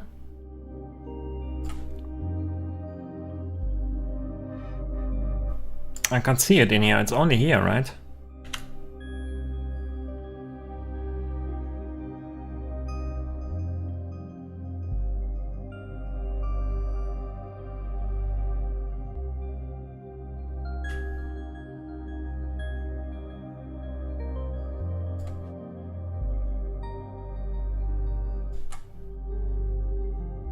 Why is there a hold?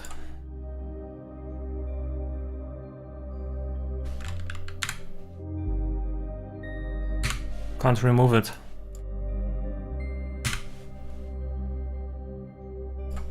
Okay.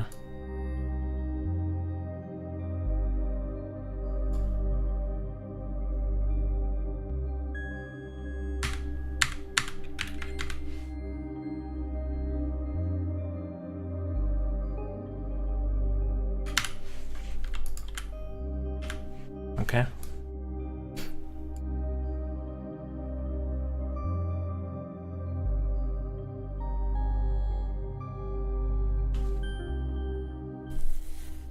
German ASMR, exactly.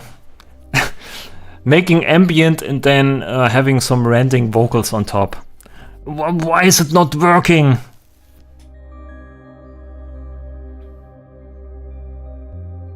Your tone is really relaxing, by the way. Oh, thanks.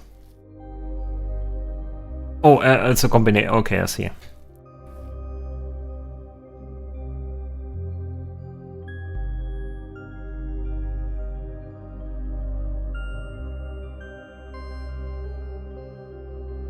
Whee! Frame drops.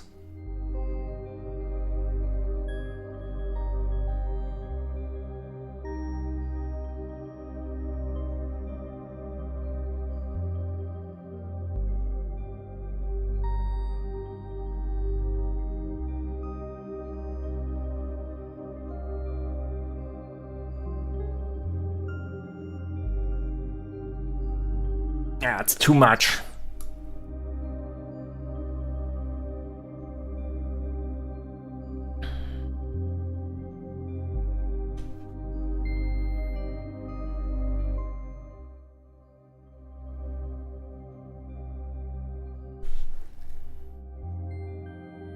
Pretty high resolution. I wonder if you can scale it down. Ah, probably not. They have to optimize it, or maybe I do something wrong. I don't know. Maybe there's a setting somewhere. Can I actually make this here?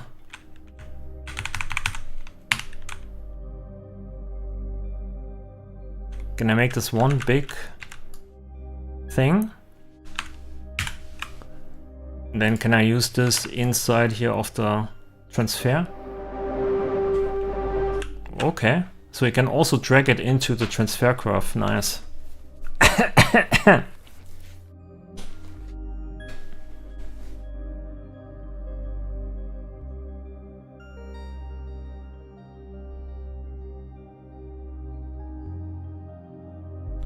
So automation can be, can I drag the transfer curve out? Oh yes, I can also use this as an, okay.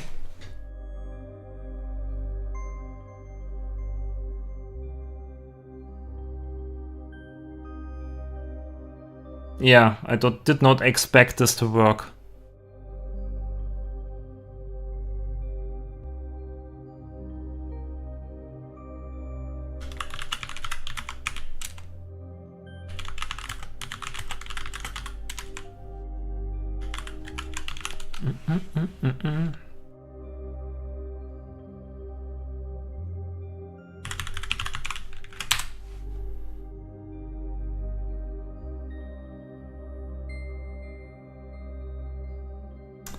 Maybe use something different.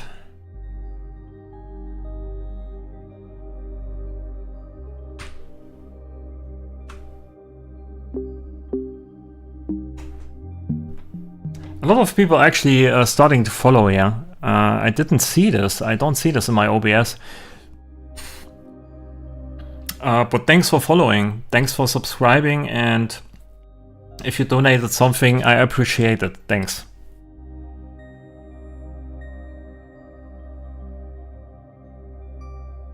Hey, Syndicat.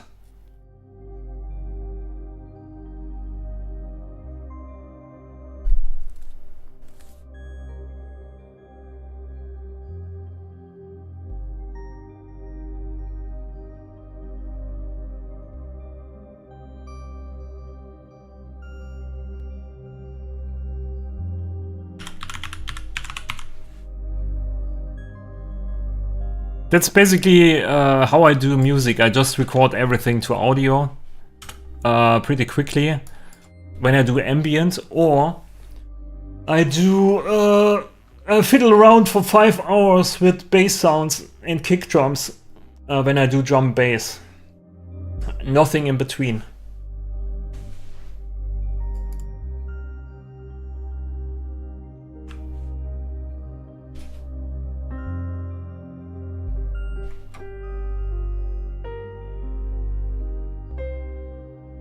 Hey, State! Did you see the update? Have you tried it already?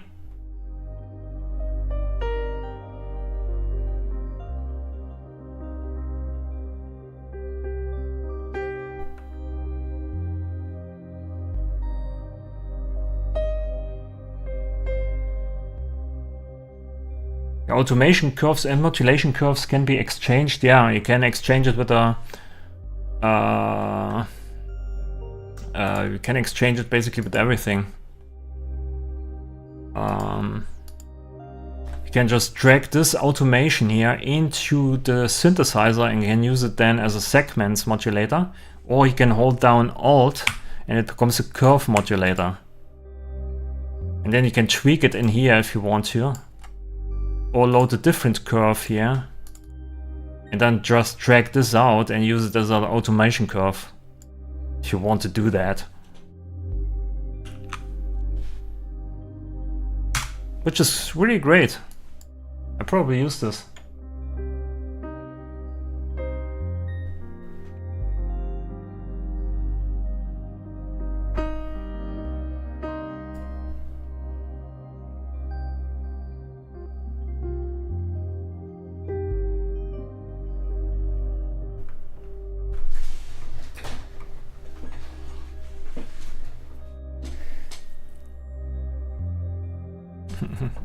So glad to see Sampler Plus. Maybe next year. Yeah, I know it's just not most of the updates or most of the things, except maybe the automation update I really like, but all the scaling stuff, right? It's not, if you are experienced producer, it's not giving you much, but for beginners it's really great.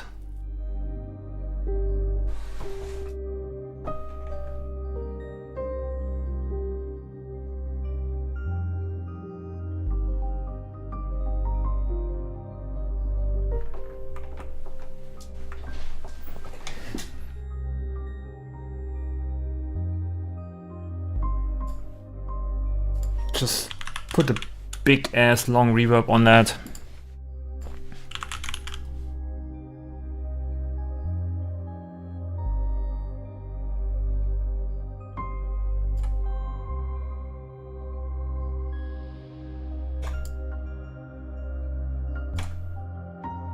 Hey, LTP,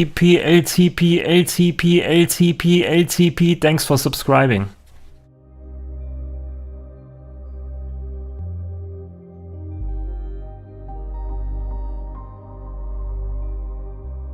I kind of wish they had taken your scripts and integrate them into the Bitwig. Yeah, I see.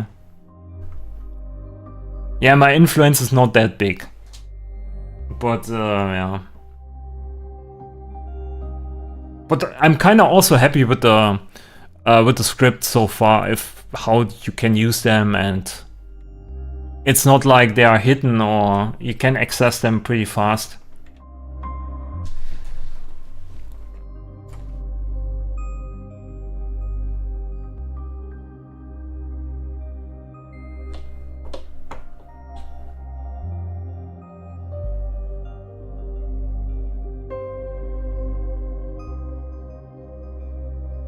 Been on the Bitwig train since 2020.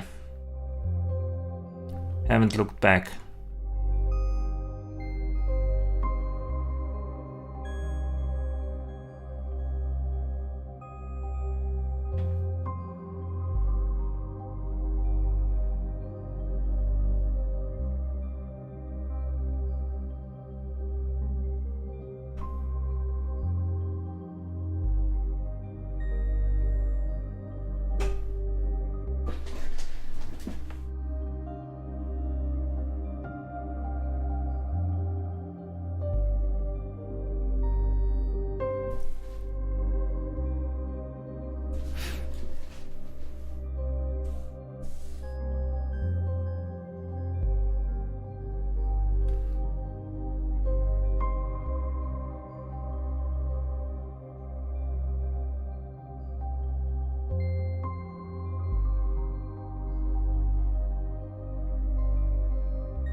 Oh, let's put a filter there.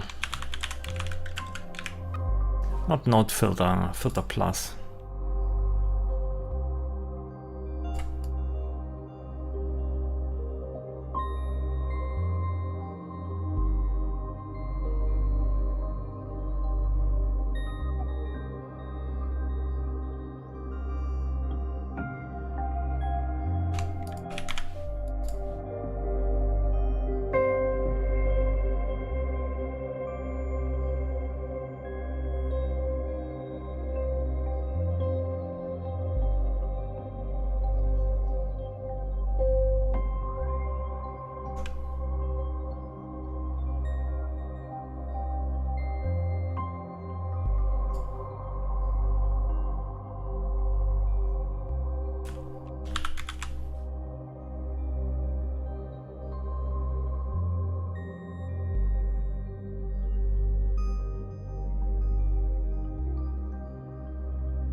With Ableton, there was always the separation of DAW and Max for Live, not fully integrated. Yes, it's basically two programs tagged together.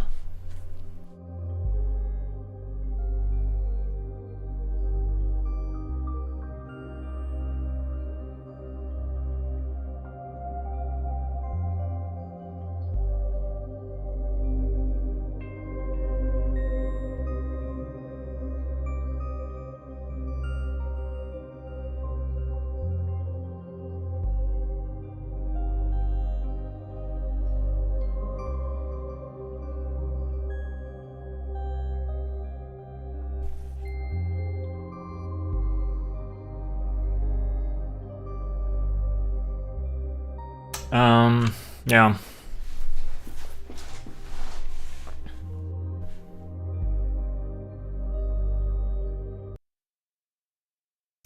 Hey Alex, thanks for subscribing.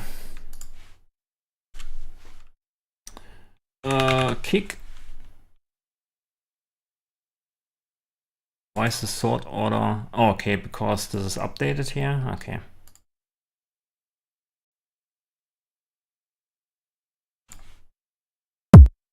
Bam. That's a kick.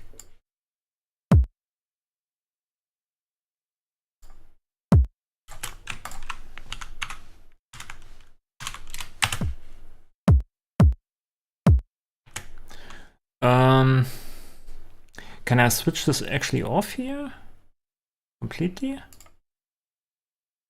Snap to key, note background, piano pattern, okay.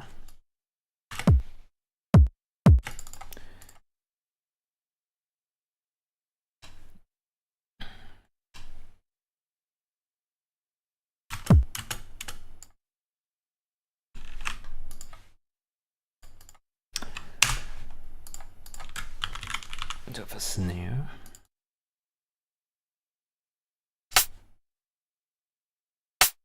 Maybe I layer this with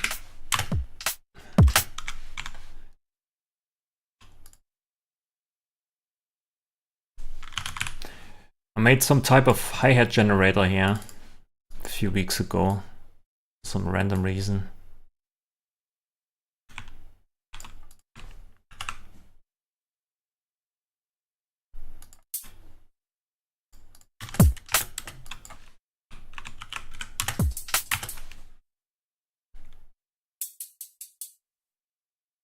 And all it does is basically mix and matching, I don't know, 10 different impulse responses. It gives you a different hi-hat sound.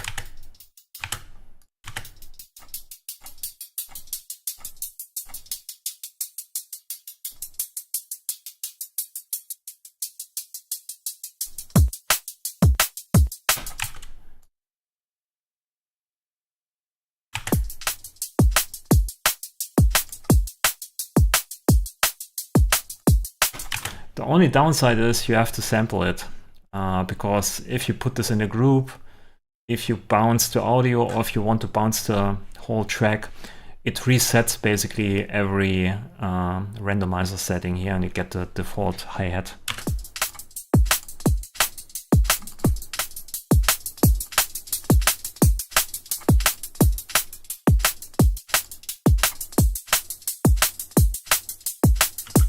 Let's use this one. And you can also not right-click and bounce the audio because it also resets all the modulators, so you have to record it.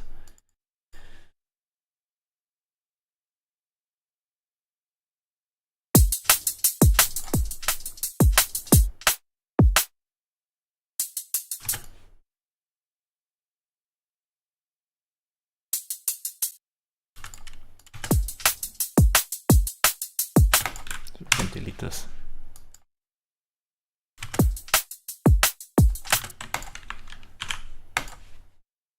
Always like to use here this squash.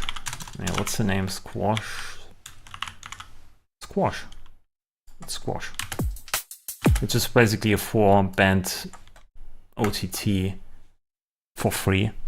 I kind of like the sound. It's just a freebie.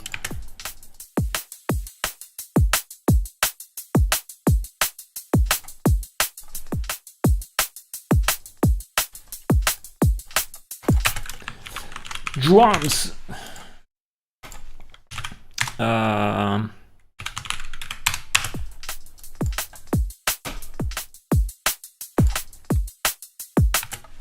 Nice. Yeah, it's a freebie Fuse compressor. I also have the full version of Fuse, but I don't know. I just like when there is a tool and you have just one button or one knob and it just sounds exactly okay and sounds exactly right. Compressor Plus, there are 5,000 knobs I have to turn and everything sounds a bit different, and so I just put this on. Maybe I use here a second one, a second snare. Not a lot of snares. Something like this.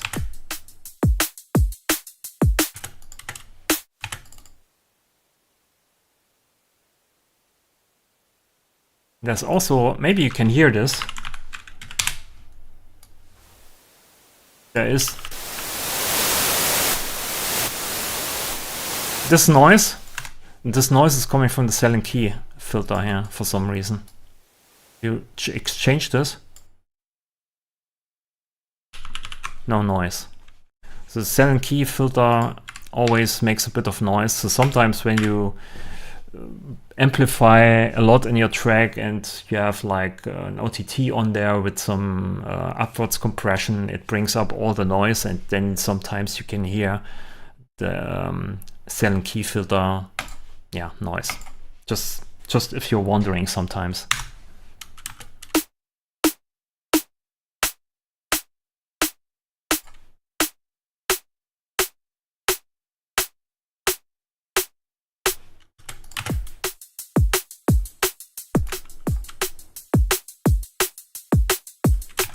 Maybe some ghost notes.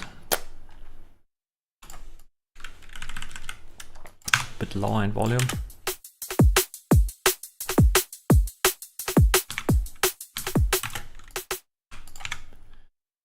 Maybe join this.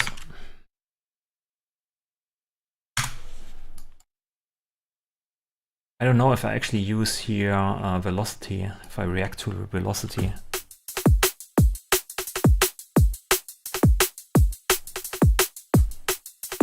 Maybe some small changes.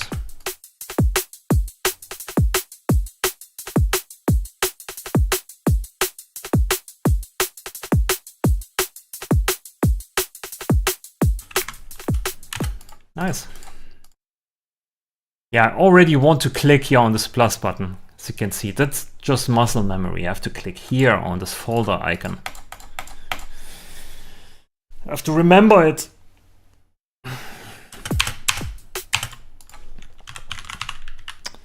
Phase 4, let's build some kind of bass groove. Where you can utilize here the automation capabilities. I need to sign.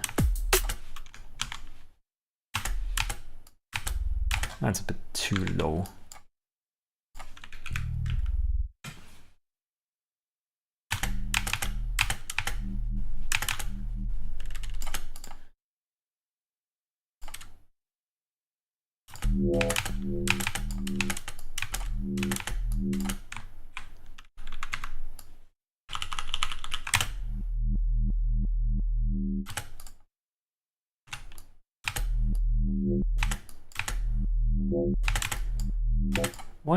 Why is it here a hold? Get it.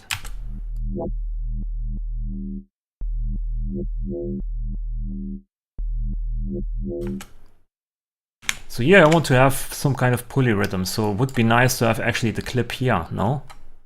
So you can loop it in a different way. So here it's a clip, but here I want actually, okay.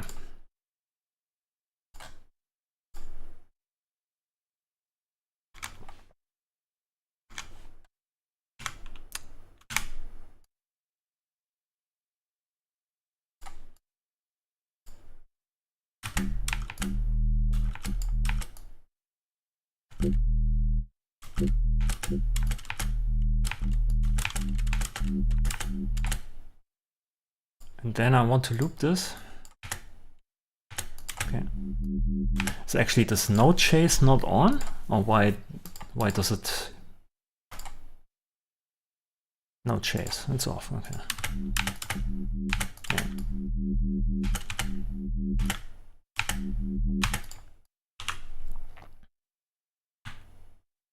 Can I stretch this? Yes, I can.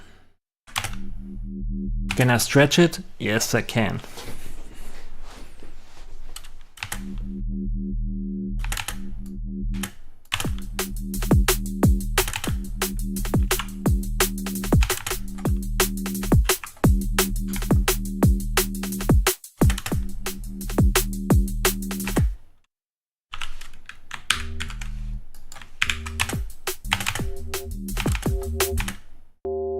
What?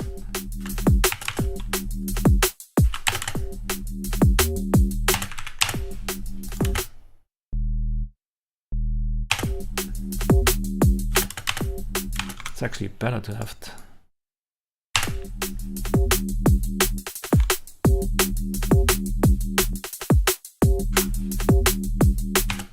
Maybe it's too much, but we can dial on this one here. And then bring some noise to it. Not this one.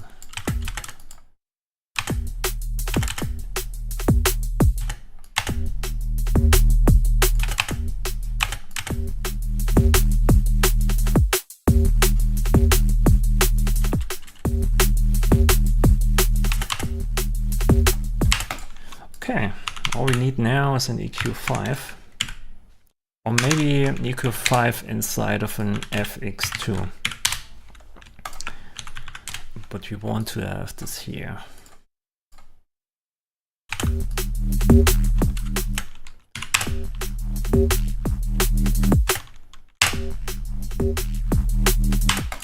Okay. The filter plus is down there. I don't know what's happening there. I want to have here basically only these devices. Maybe I have to save it. I don't know why it's not saved. I haven't changed this. Use current selection. Okay.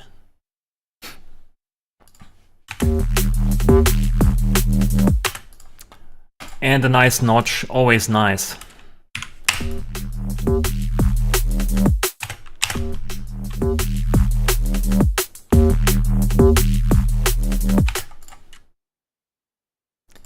And we need it wide. And another filter.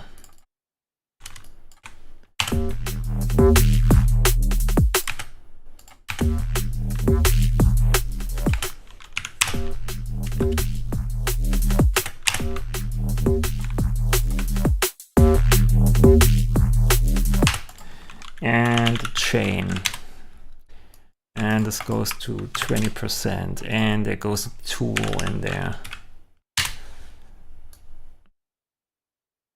And in this tool goes to 0, and there goes a reverb in there. There. Maybe not too long. Mix 100%. Yeah.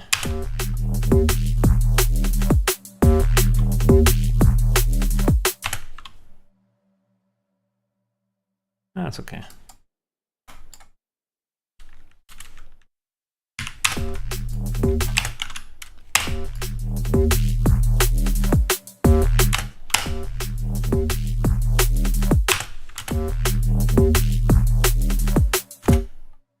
That's cool. Maybe we can add some top end here. Bit of distortion.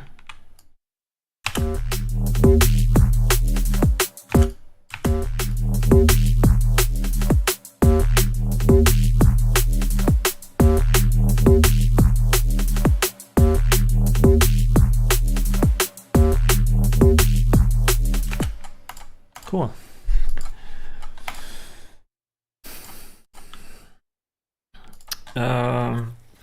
Can use spectral compressor on that.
Okay, bass sound number 1. The end, I'll put there something like a peak limiter.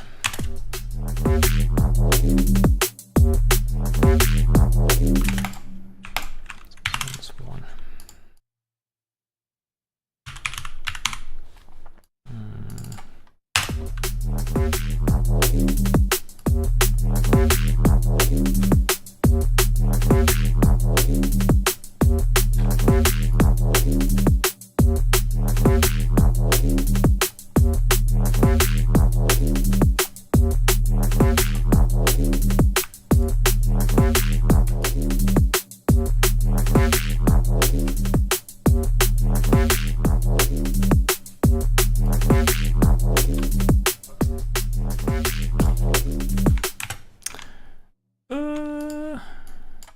Maybe we can just clone this.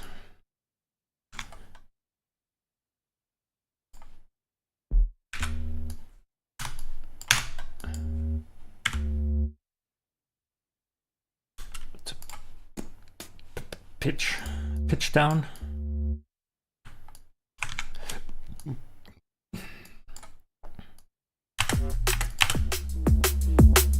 Nice. So here we can do some different things.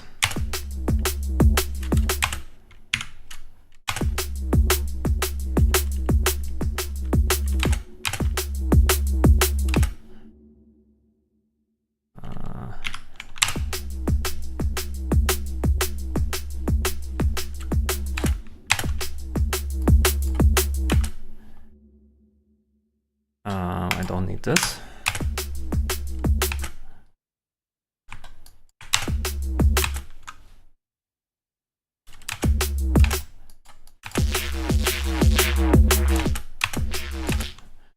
I have to use the automation mode.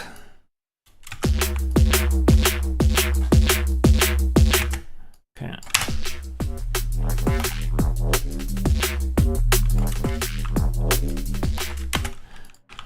Okay, don't want to have this all the time, so We want to use it only here.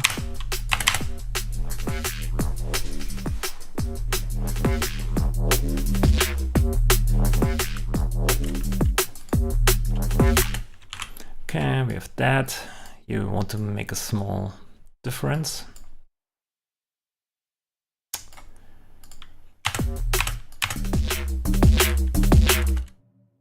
Maybe a bit earlier.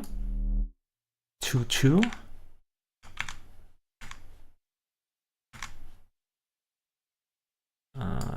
Yeah.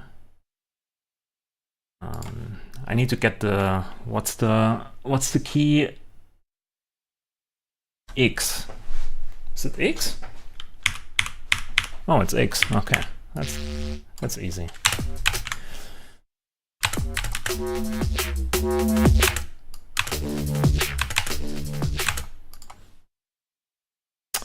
Let's use an LFO. Classic. Then we delete this. Oh no.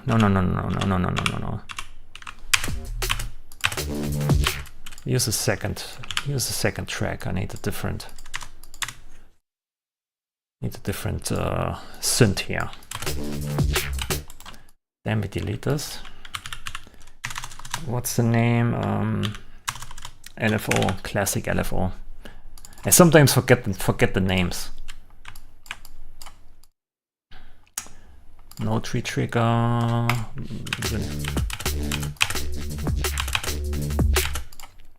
Okay, we modulate different things here.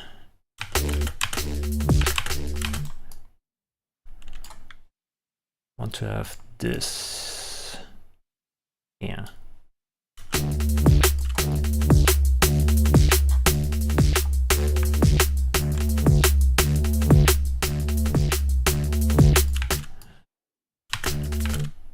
Three.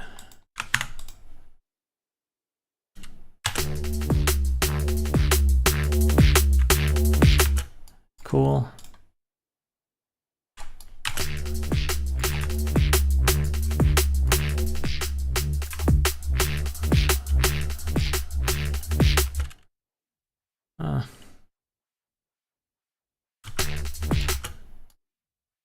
And this is 3. Just want to have this deleted.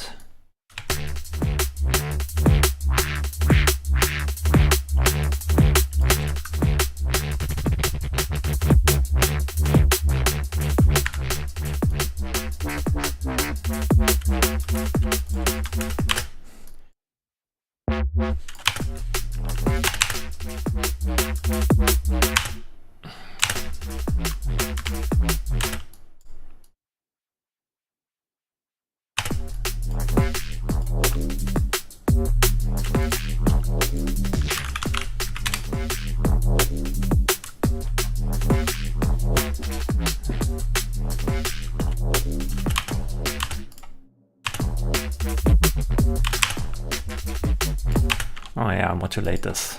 Why not? I have to use the automation mode. This is rate. Yeah, this is the rate.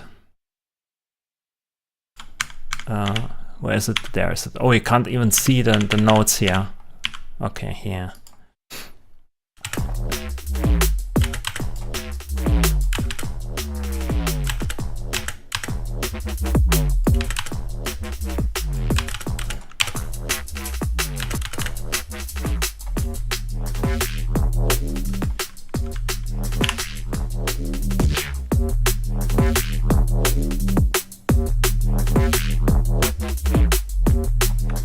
Something like that.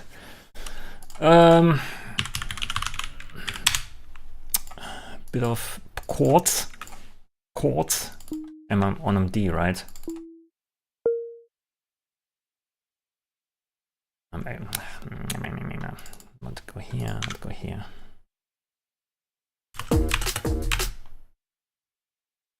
X.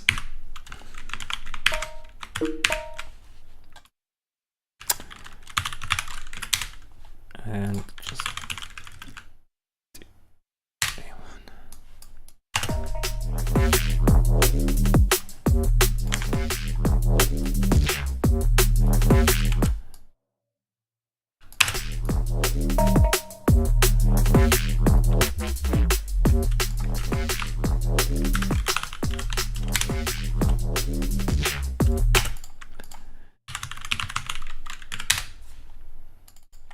Maybe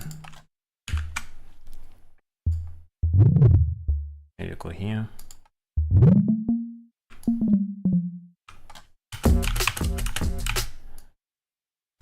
I'm constantly in this down editor. I don't want to be in there. God damn it.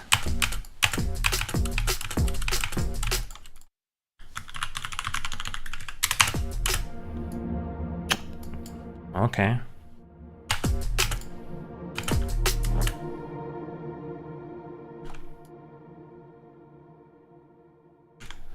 It's maybe a bit too big.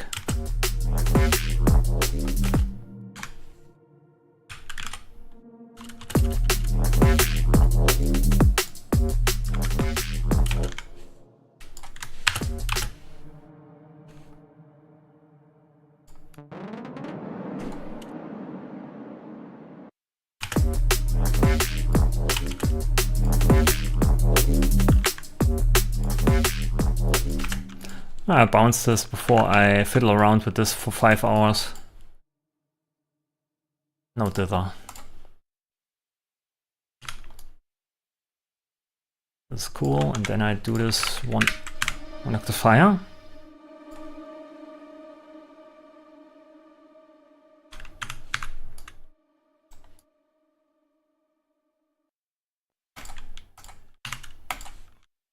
Reverse. I put this gain minus 10 or something like this.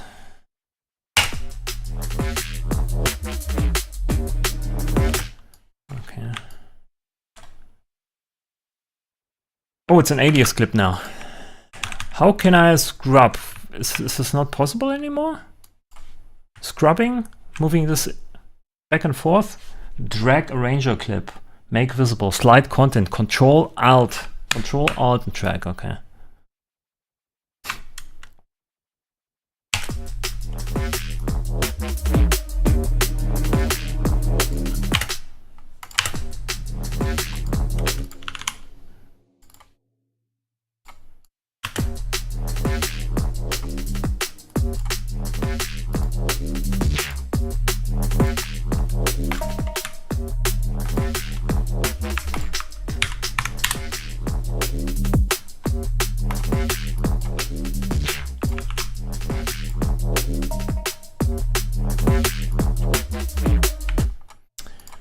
Here,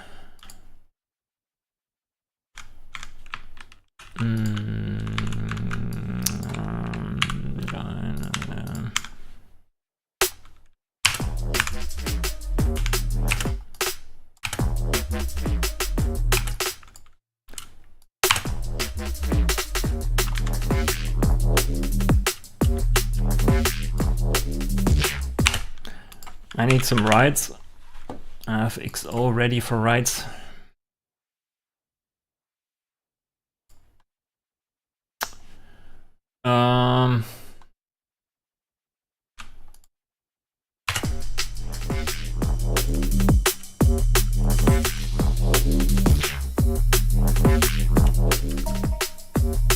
That's okay.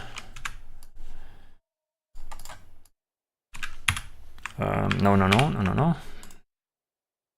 Let's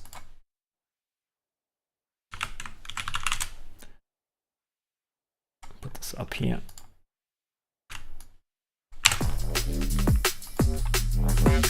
Yeah, that's doubled here. There's a different Reich of the front.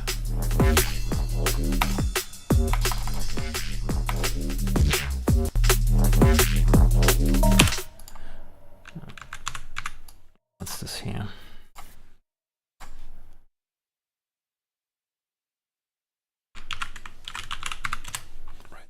So I don't need this anymore.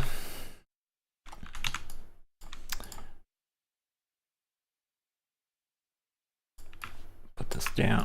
Delete this.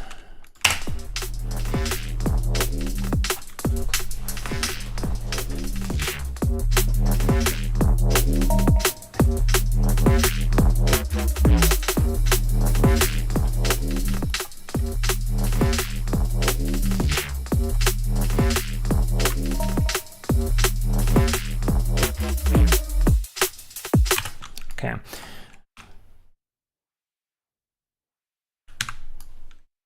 copy this over. And here I add maybe another final filter.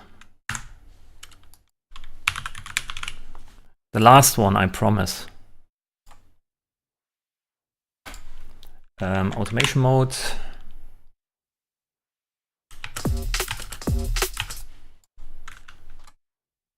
Where are the nodes? Yeah. Okay, I can leave this off.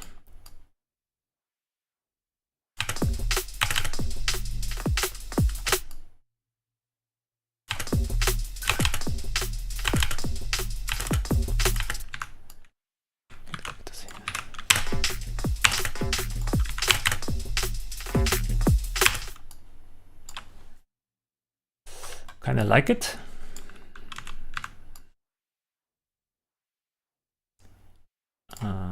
So we copied this.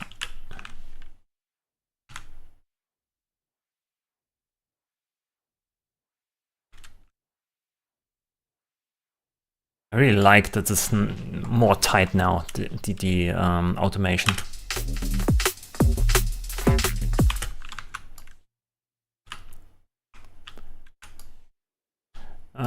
Maybe give it, yeah, okay, I just looped that. Nice.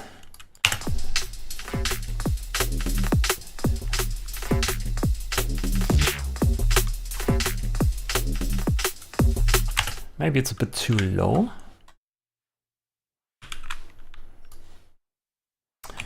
Eight hertz is too low, okay? Let's go to 100. Oh, that's spread, sorry. Spread?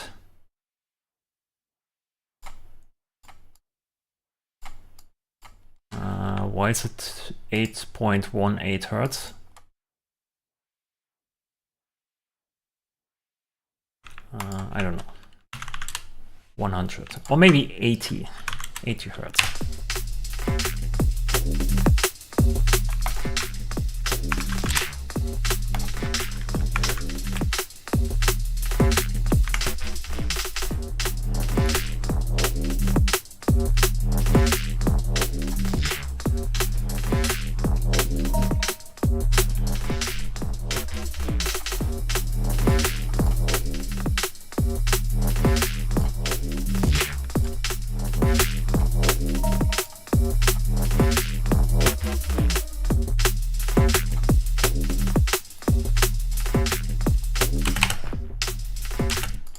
Maybe here I want to have, oops, what's the, is it this? No. Is there no cutter knife? Here, there's it. Here I want to have just one.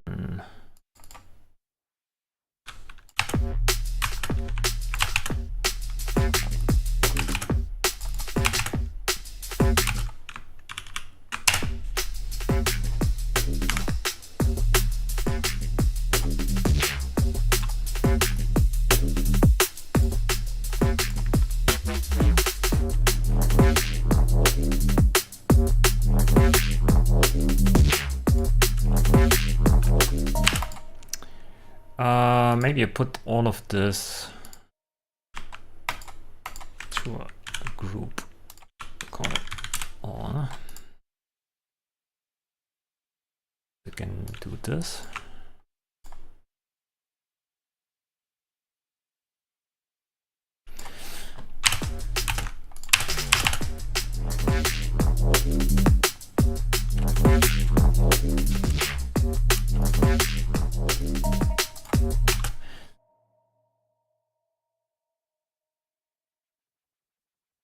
Oh, these are the drums, this one.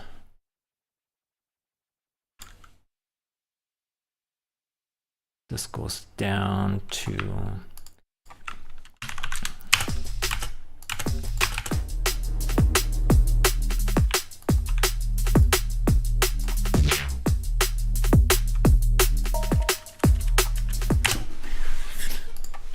what's the name there?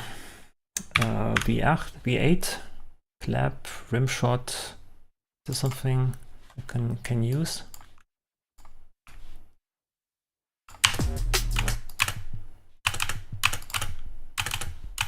That's a bit too low.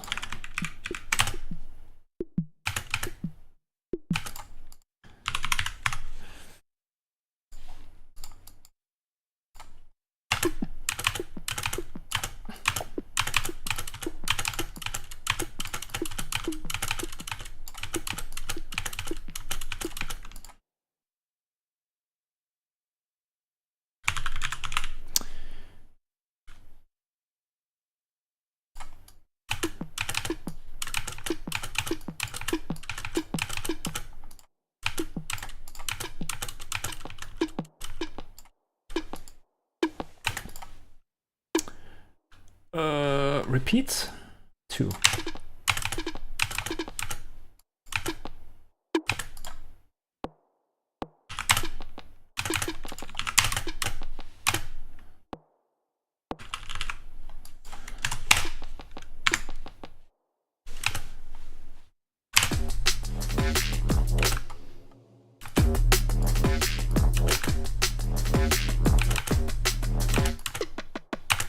Maybe I put this together with the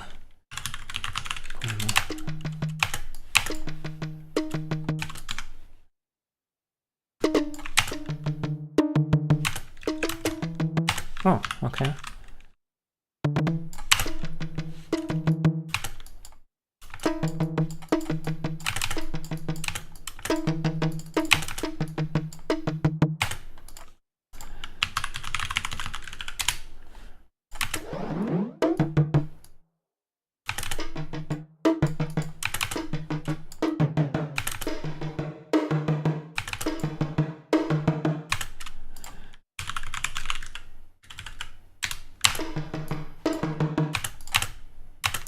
What's the name? Certain key? Oops. ADSR, or maybe use the segments. Segments, I don't need this, I don't need this, I don't need this. This is not what I want, this is what I want. This is what I really, really, really want.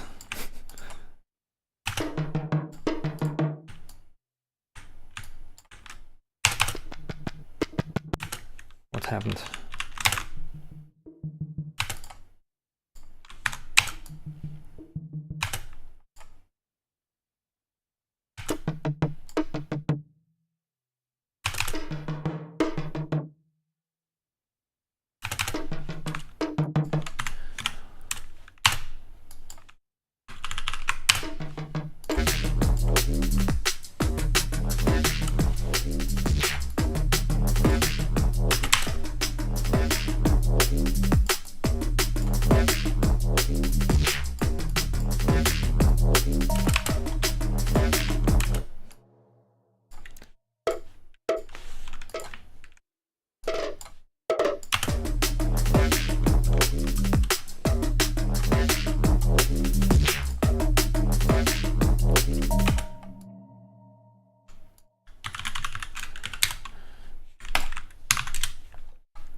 Tool and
I have to use one.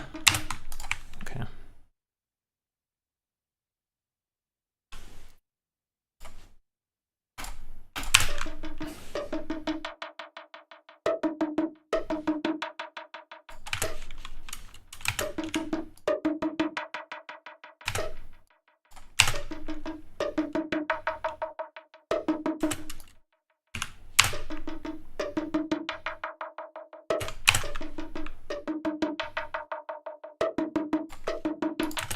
Yeah, I know it's the best sound you ever heard.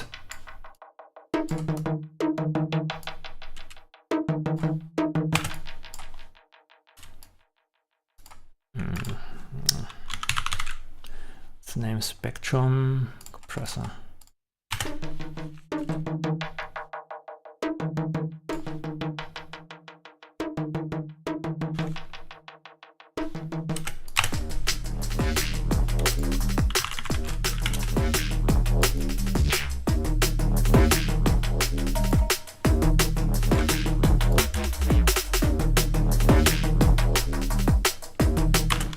Oh, there's the filter missing here.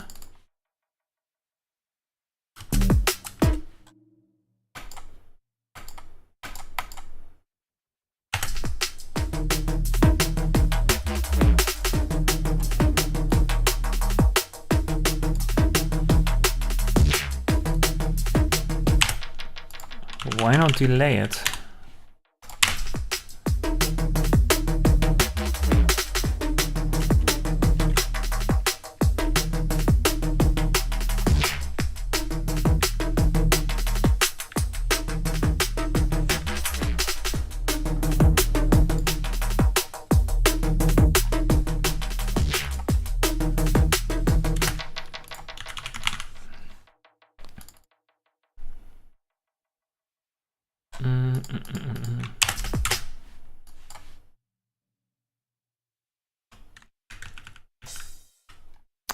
Oh, is this one? Okay.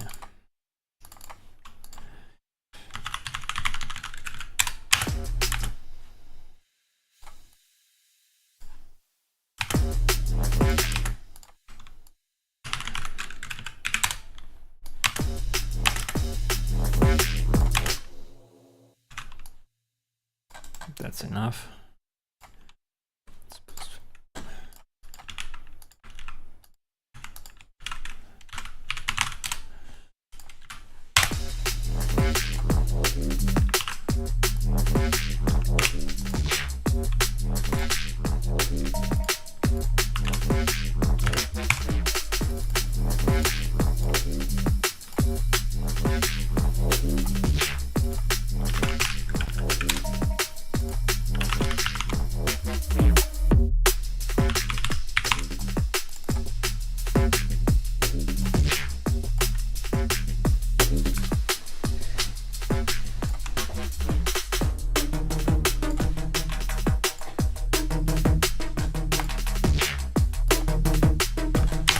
Maybe 4 is too much.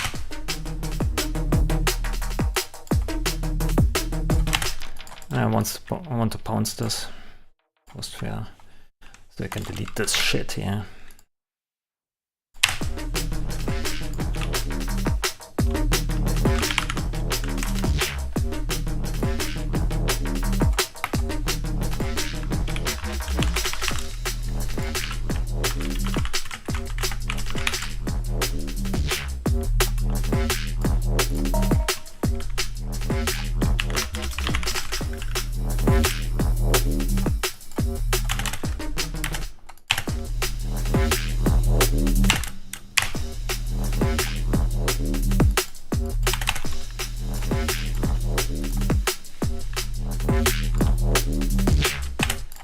Make this a bit longer.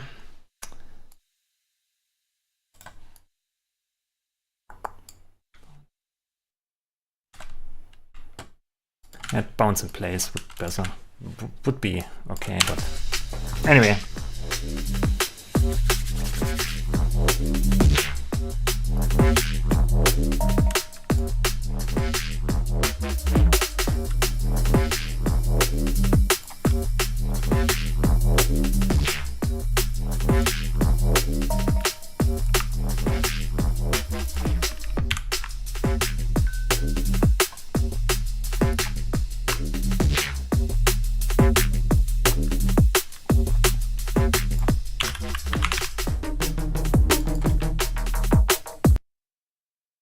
Crash! Okay, you heard it here the last time. Beta 1. This can happen when you use beta versions for making music.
I'm not happy with the steps, but they're okay for now.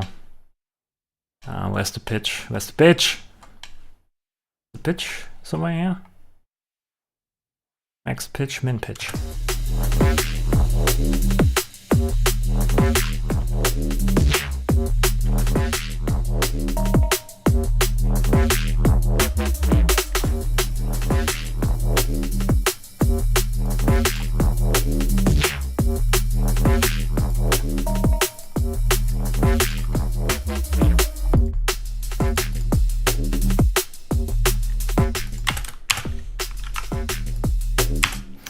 Okay, so we can change the bass here a little bit. Have something different here.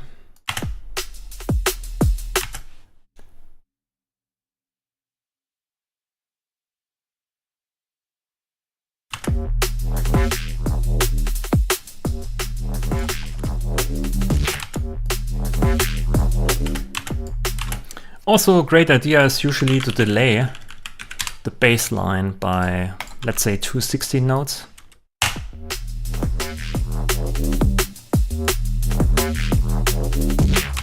Or 4.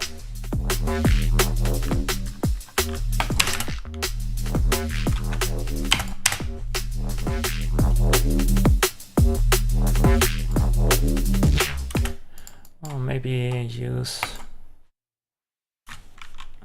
automation mode. Go to 3.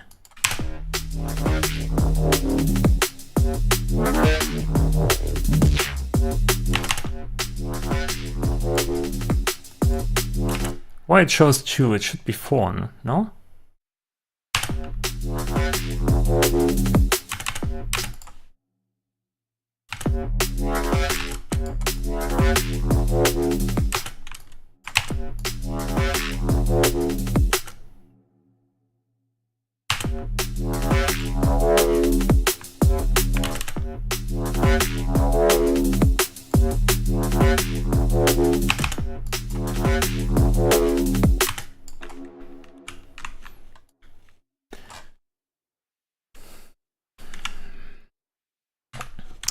Automation mode.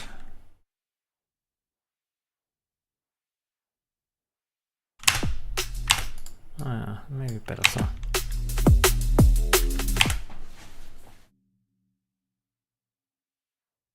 Shaping amount.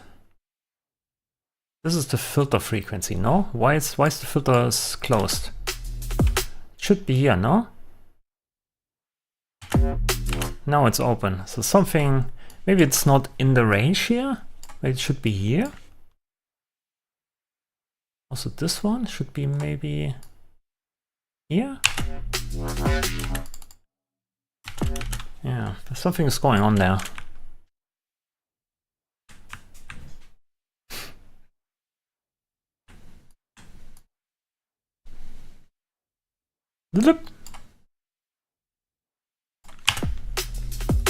Oh, this is not right.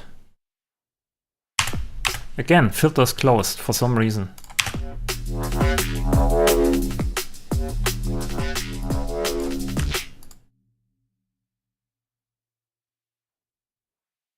Is the point outside? I don't get it. Again, filters closed. Frequencies here.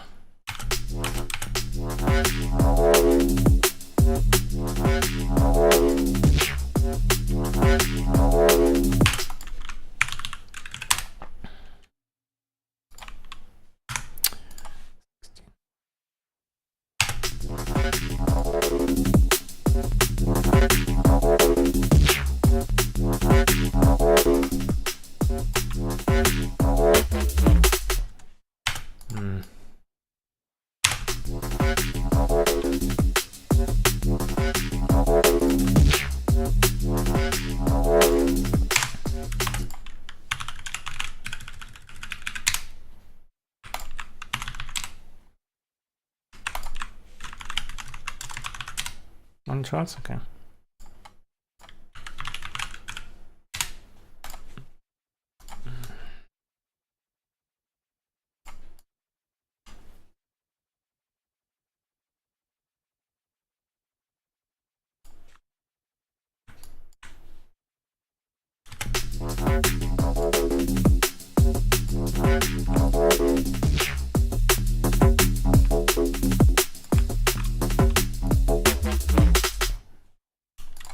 Okay, so we enable this here, but I need to switch the automation mode first.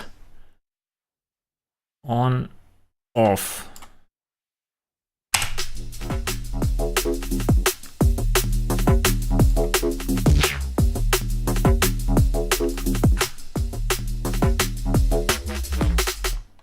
Okay. Another sequence.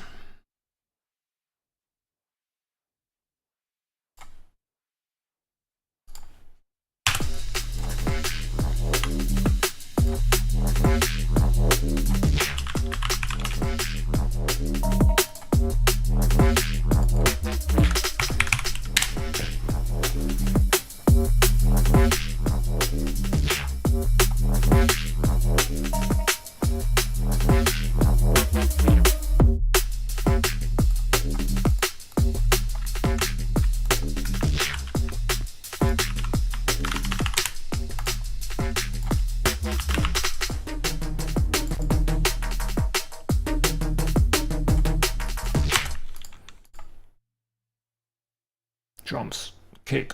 Do I only use the kick? Maybe I use the drum master. Let's see.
Okay.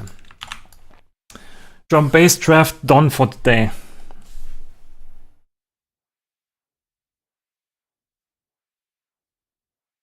Saved.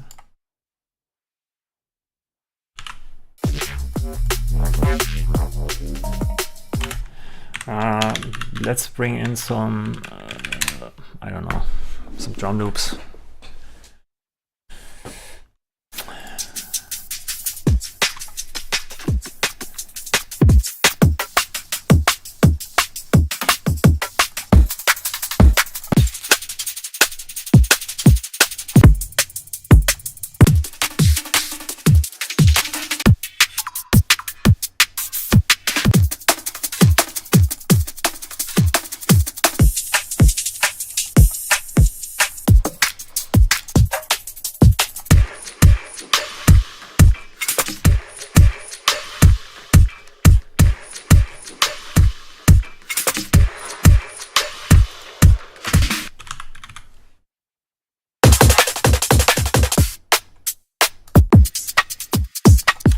too slow.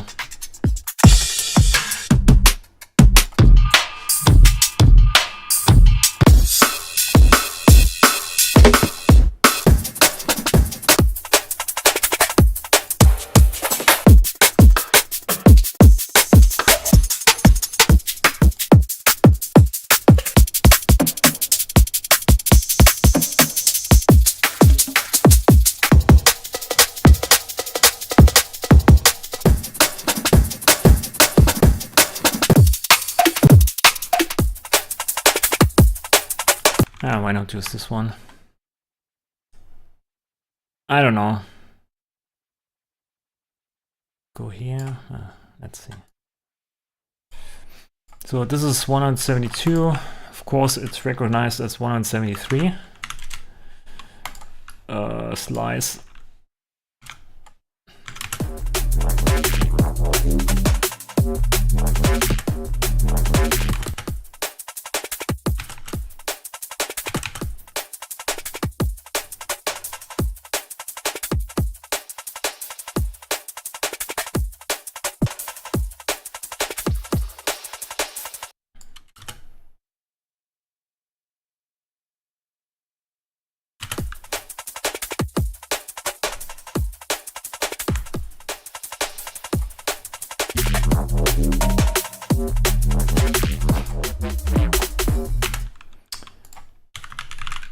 Curve EQ.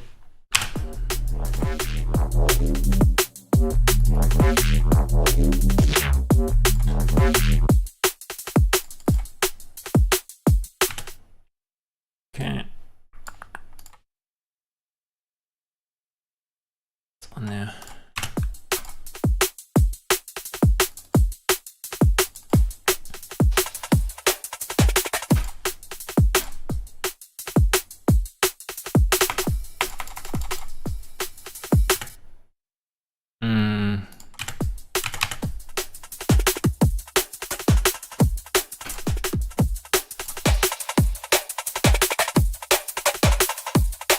I basically subtract this frequency spectrum from, so I measure the drums and then I measure these drums and then I subtract the frequency spectrum so they have all the frequencies in the empty spaces, more or less.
I always want to click here on this plus button for some reason. Oh, is this Ghost? Is this Ghost? Yeah, this is Ghost.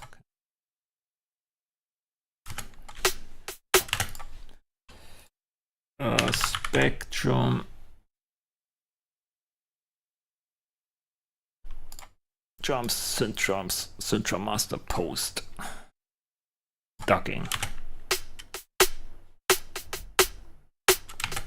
So now I just want to duck this drum loop here every time the snare and the kick plays, so they don't overlap too much.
Okay. Is there a loop? Yeah.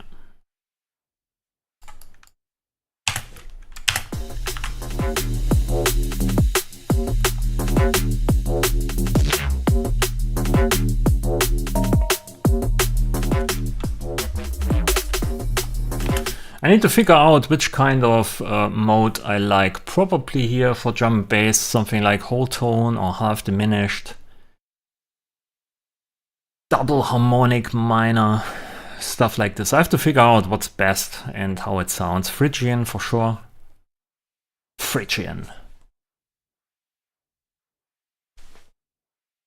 Man, I kind of like the update, really. It looks very dope. I like the automation stuff. I need some more time to get some muscle memory down. And hopefully we get a different mode here for the automation mode. I feel like it's too many clicks, and also here with the when you create a clip that you have the editor open. This is I don't think I get used to that. What's this here?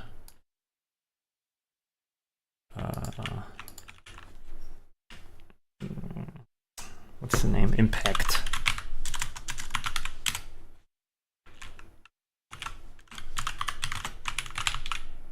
Burst.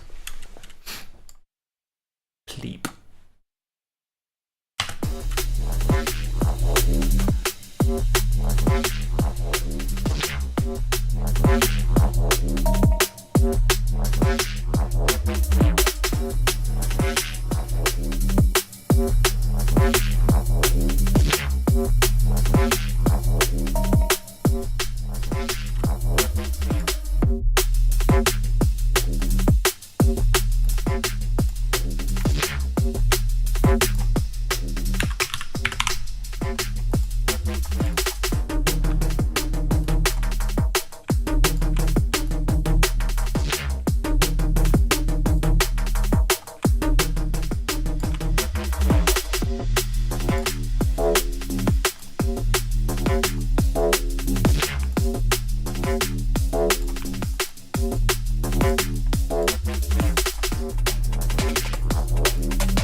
Oh no!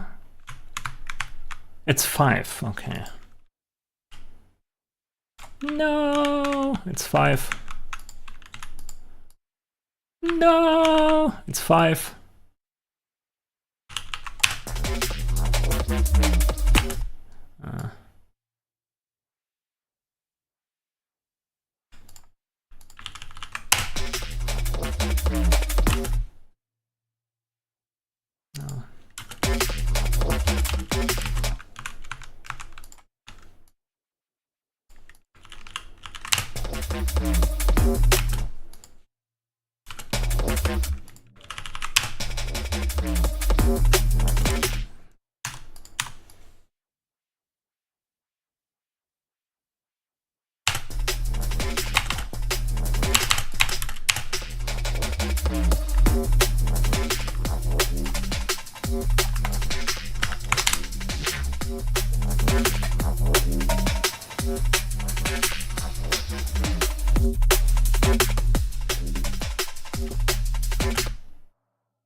Yeah, let's make a nice little drop in there. Ghost.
Wait a minute. Nominator is on 2, but it's still on 4. So something is off with the automation there. It doesn't get sometimes the values it needs to get. So here it's still on. Maybe I need to put a point there. But I can't. This is 2 here, but it shows 4, right?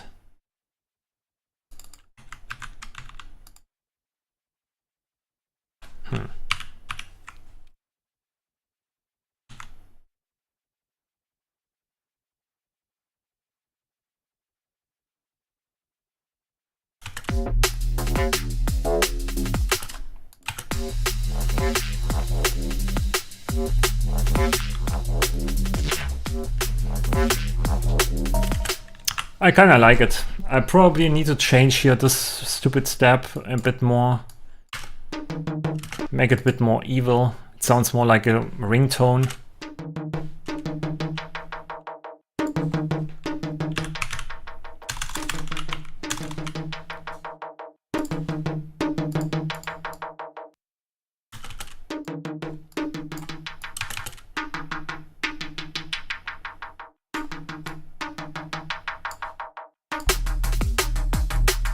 Something like this. It does sound like a ringtone, exactly. Hello? Oh, why is it outside of the whole thing?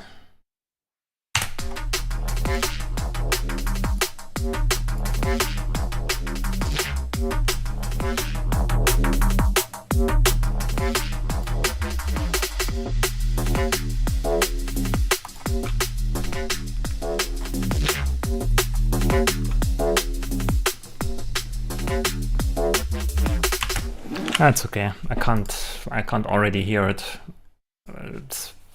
I need to hear something different. Get tired of it. Back to our ambient.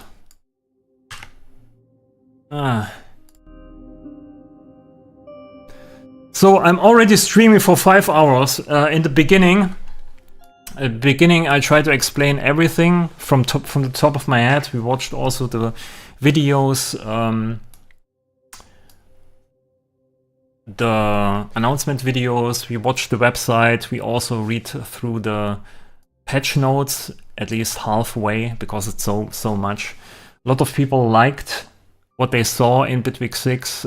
Some people were disappointed. They switched to Reaper. As of today, they switched instantaneously to Reaper, but they are probably back tomorrow. So I guess I try to wrap it up with the stream because I have to eat something.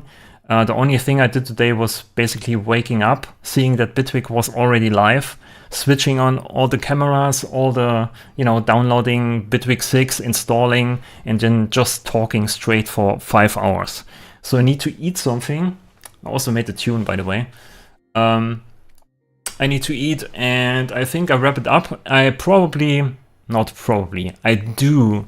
videos on Bitwig 6, of course, tomorrow, probably the next few days, trying to compress everything into one small video so you get the idea, tell you what I like, what I don't like, and some bugs, and maybe some tips and tricks or something like this along those lines. I hope you all had a great time with me on the stream with my German ASMR. With watching me doing the stuff, answering the questions. I hope you all like it. Yeah, that's it. Thanks for watching.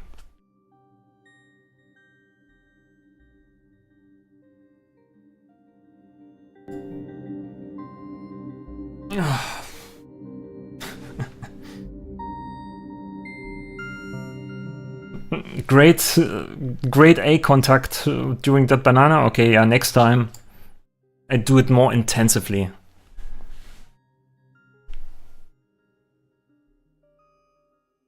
Yeah, I try to talk as much as possible, to talk to you guys, answering questions, put in as much information as possible. giving you a sense of what's in the package. I think it's a great update for many people, also for me, of course. Yeah. People already waiting for 6.1 with the next features. Bitwig 7.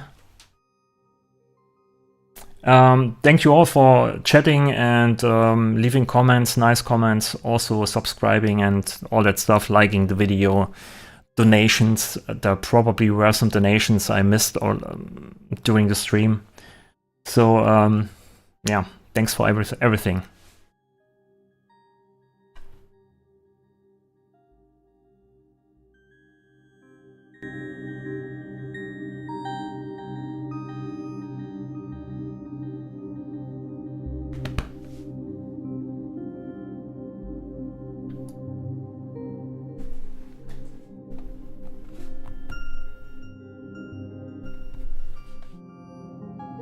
See you next time, tomorrow.